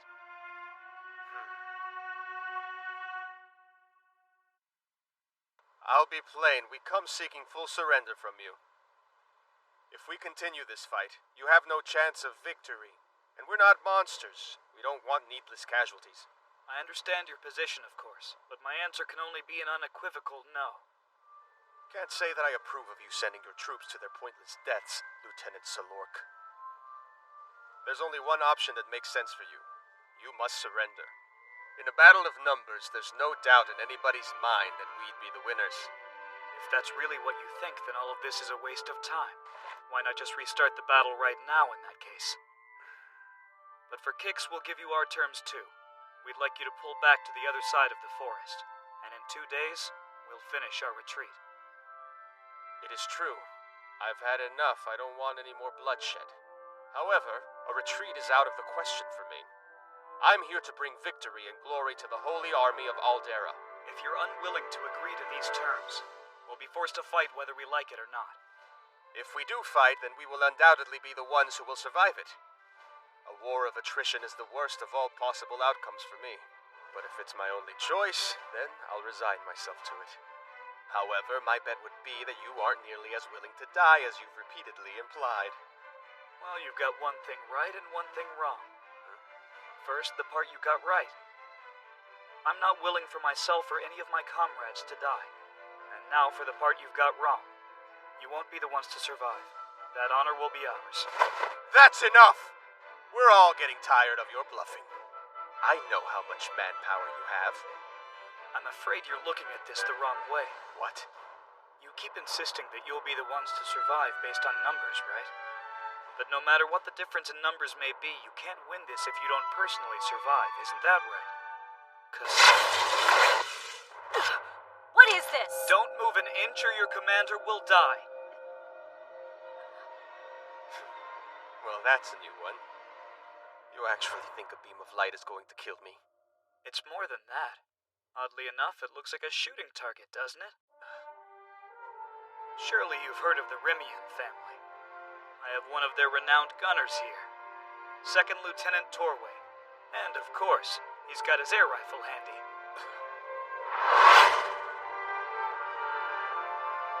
I wouldn't get off your horse if I were you. That's the signal I instructed him to wait for. This is a violation of military treaty. Attacks during negotiations are not acceptable. Yes, if we're actually negotiating. Negotiations require full cooperation from both parties. If you're not going to retreat, then I'll lower my flag without another word, at which point you will die. We've only got that one flag flying, you know. It won't take us a second to lower it. And we're quite prepared to do so, depending on what you decide to do next. Ridiculous. Calling this a negotiation is a joke. It's nothing but an open threat. How funny. You actually think there's a difference between threats and negotiations? Not in wartime, my dear friend. You know the reason you're calling the negotiations a threat? It's just because they're not going your way. And what if I told you I'm prepared to die for this right here, right now? Nah, that doesn't seem like you. The right choice here is the one that won't end up costing your life or the lives of your men, and I think you know that. How dare you presume to know me so well? You talk as if we hadn't just met each other 5 minutes ago. Just met you? There's no need to be so cold. For the past 6 days, it's felt like we've been playing a pretty intimate game of chess together. If you won't accept my terms, I'm prepared to use force. I think you and I have that in common as commanders. There's only one real difference. I put my forces in a place where they could aim directly at you instead of at others. It's just fortunate for me that you seem to have failed to prepare for that. He's lying right to my face. He has to be. If he really had an air rifle unit, there's no way he wouldn't have some of them with him right now in order to drive his point home. There's a 90% chance he's bluffing. That's right. You can't ignore that tiny chance I might be telling the truth, can you?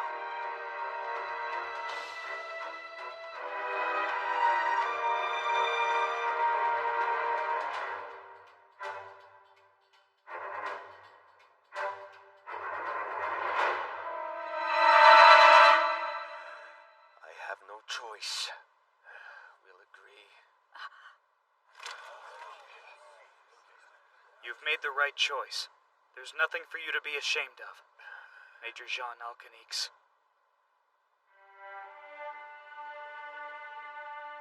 Thanks for letting me borrow your ghost, Torway.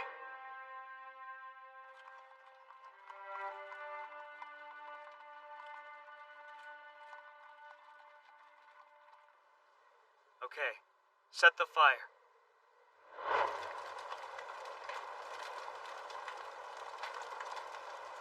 Lieutenant Salork, I have a question. I know the reason I'm compelled to fight. I believe in the ideals of Kyoka. What is it that moves you to protect the Empire? I'll be honest with you. I've never once felt the urge to fight to protect my country. The thing I've always cared about, even though I've failed miserably at times, is protecting people. You fool! It's up to the nation to protect those people. You act as though the two are mutually exclusive. For a nation to truly do that job, they use heroes like you who are ultimately drained dry and tossed aside. And you're so clueless about being used that I pity you more than a slave right now.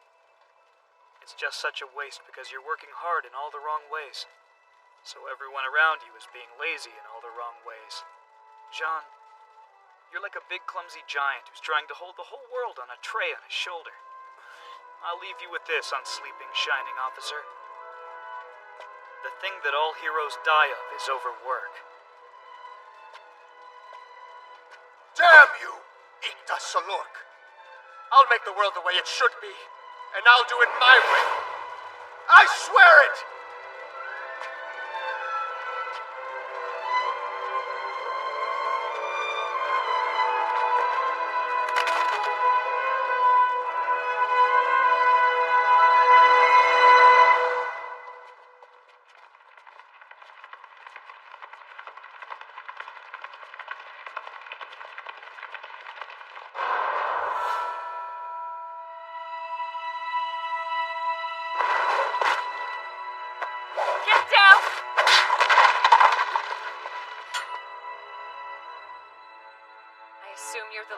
Ghosts.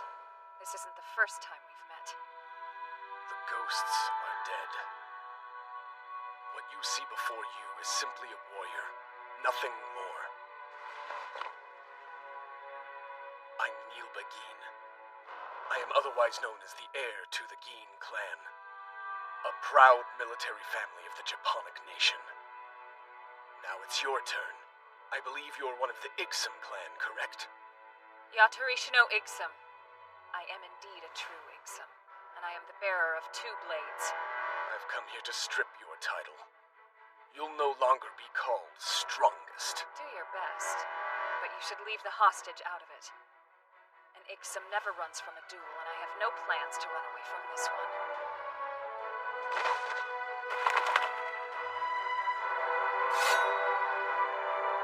You know, normally, I choose not to use 2 blades against a single foe. I hope you feel honored by the compliment. Hey, Yatari, would you mind waking me up when you're finished here? Here I come.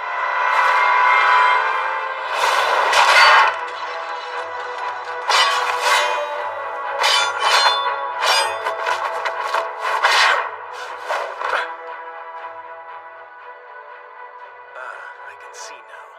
You are very strong indeed. I'm gonna be straight with you. You can't possibly match my skill. Why don't you show me what you can do? Oh, I will. We have ways even an Ixum can't beat. Well, I think that remains to be seen, don't you?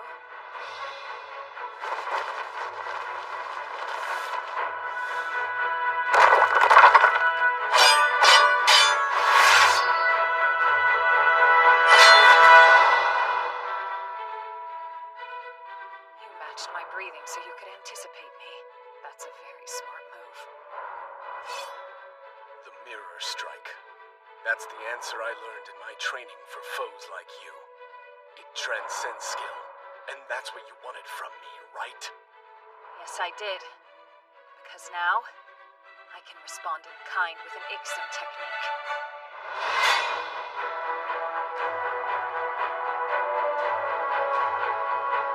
Clear your mind. Erase your boundaries. Become but a single pair of blades.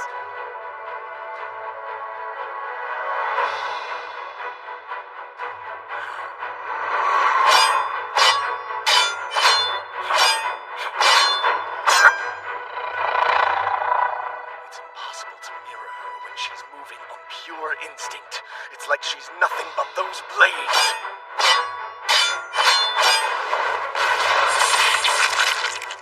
Two-sword style. This is Ixum's answer to your clan's ways. It's over. You fought valiantly today. But I deserve to win this fight. I believe that in my soul.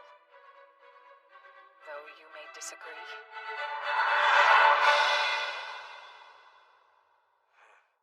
No regrets. It's done. I'm glad.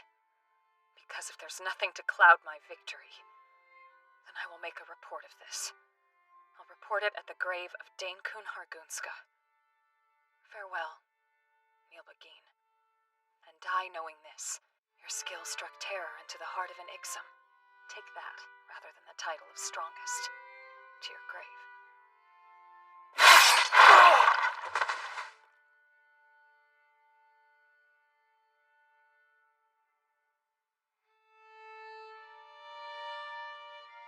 It's all over now. Time for you to wake up. Ikta?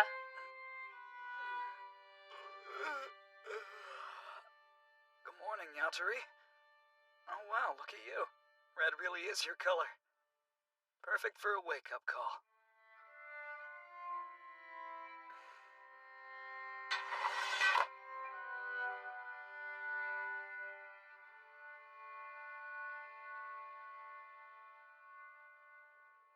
Excuse me, Princess. I'm sorry to bother you, but the troops are returning from the northern garrison. Salork! Yatari! Torway! Matthew! Haro! Can any of you hear me? I'm right here. Answer if you can hear me. Yatari! I'm sorry it took us so long. But we finally returned home. Hello, Princess. We apologize for worrying you, Princess. I can't tell you how relieved I am that you made it back. Just look at you. You're all so incredibly thin and pale. Where's Salork? Tell me now, where is he? Hey, now settle down. I'm right here in front of you, Princess. Salork! You're alive! You're alive! I'm so glad! You're safe! I almost wasn't after that attack. I should be thanking my lucky stars. Yeah, we all should. Thanks for the warm welcome. But remember, we didn't come back all by ourselves. The others could use some encouragement, too. I'm so sorry. And of course, you're absolutely right. The Empire owes them everything. You've all fought bravely and so well. The only reason the Empire can still count the northern region among its territory is because of you. Because you put your own needs aside and fought with your lives to stop the invasion. I'm grateful for your efforts, and I'm sorry for your losses. I, Shamil Kitrakatia von Meninik, solemnly swear that you will all be rewarded for what you've done for our Empire.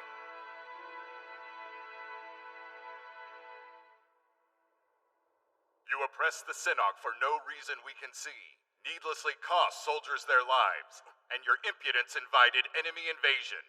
Because of your foolish actions, the war to defend the northern region continues on with no imaginable end in sight. Lieutenant General Tomtuk Safida, you are hereby demoted to private, stripped of your decorations, declared the highest class of war criminal, and ordered to be executed for your crimes. Oh no, please! I beg you! Anything but that! Don't kill me! Please! Don't kill me!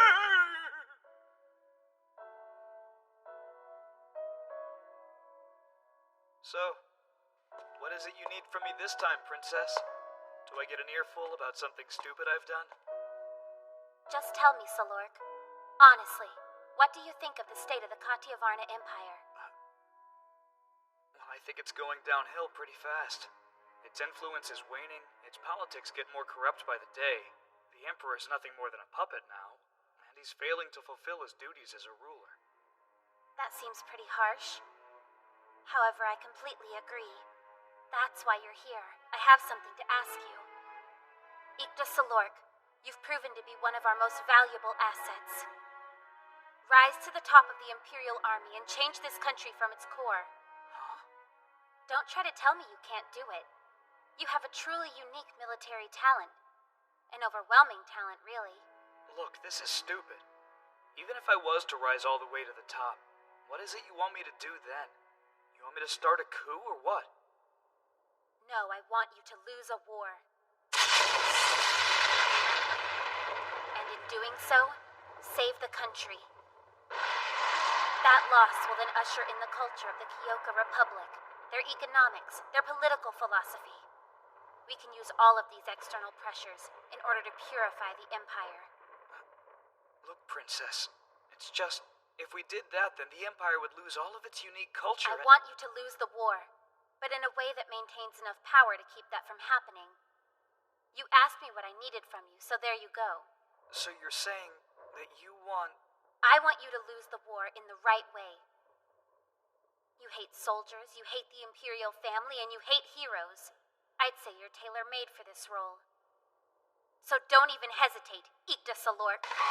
Come stand beside me, and let's fight together until we lose.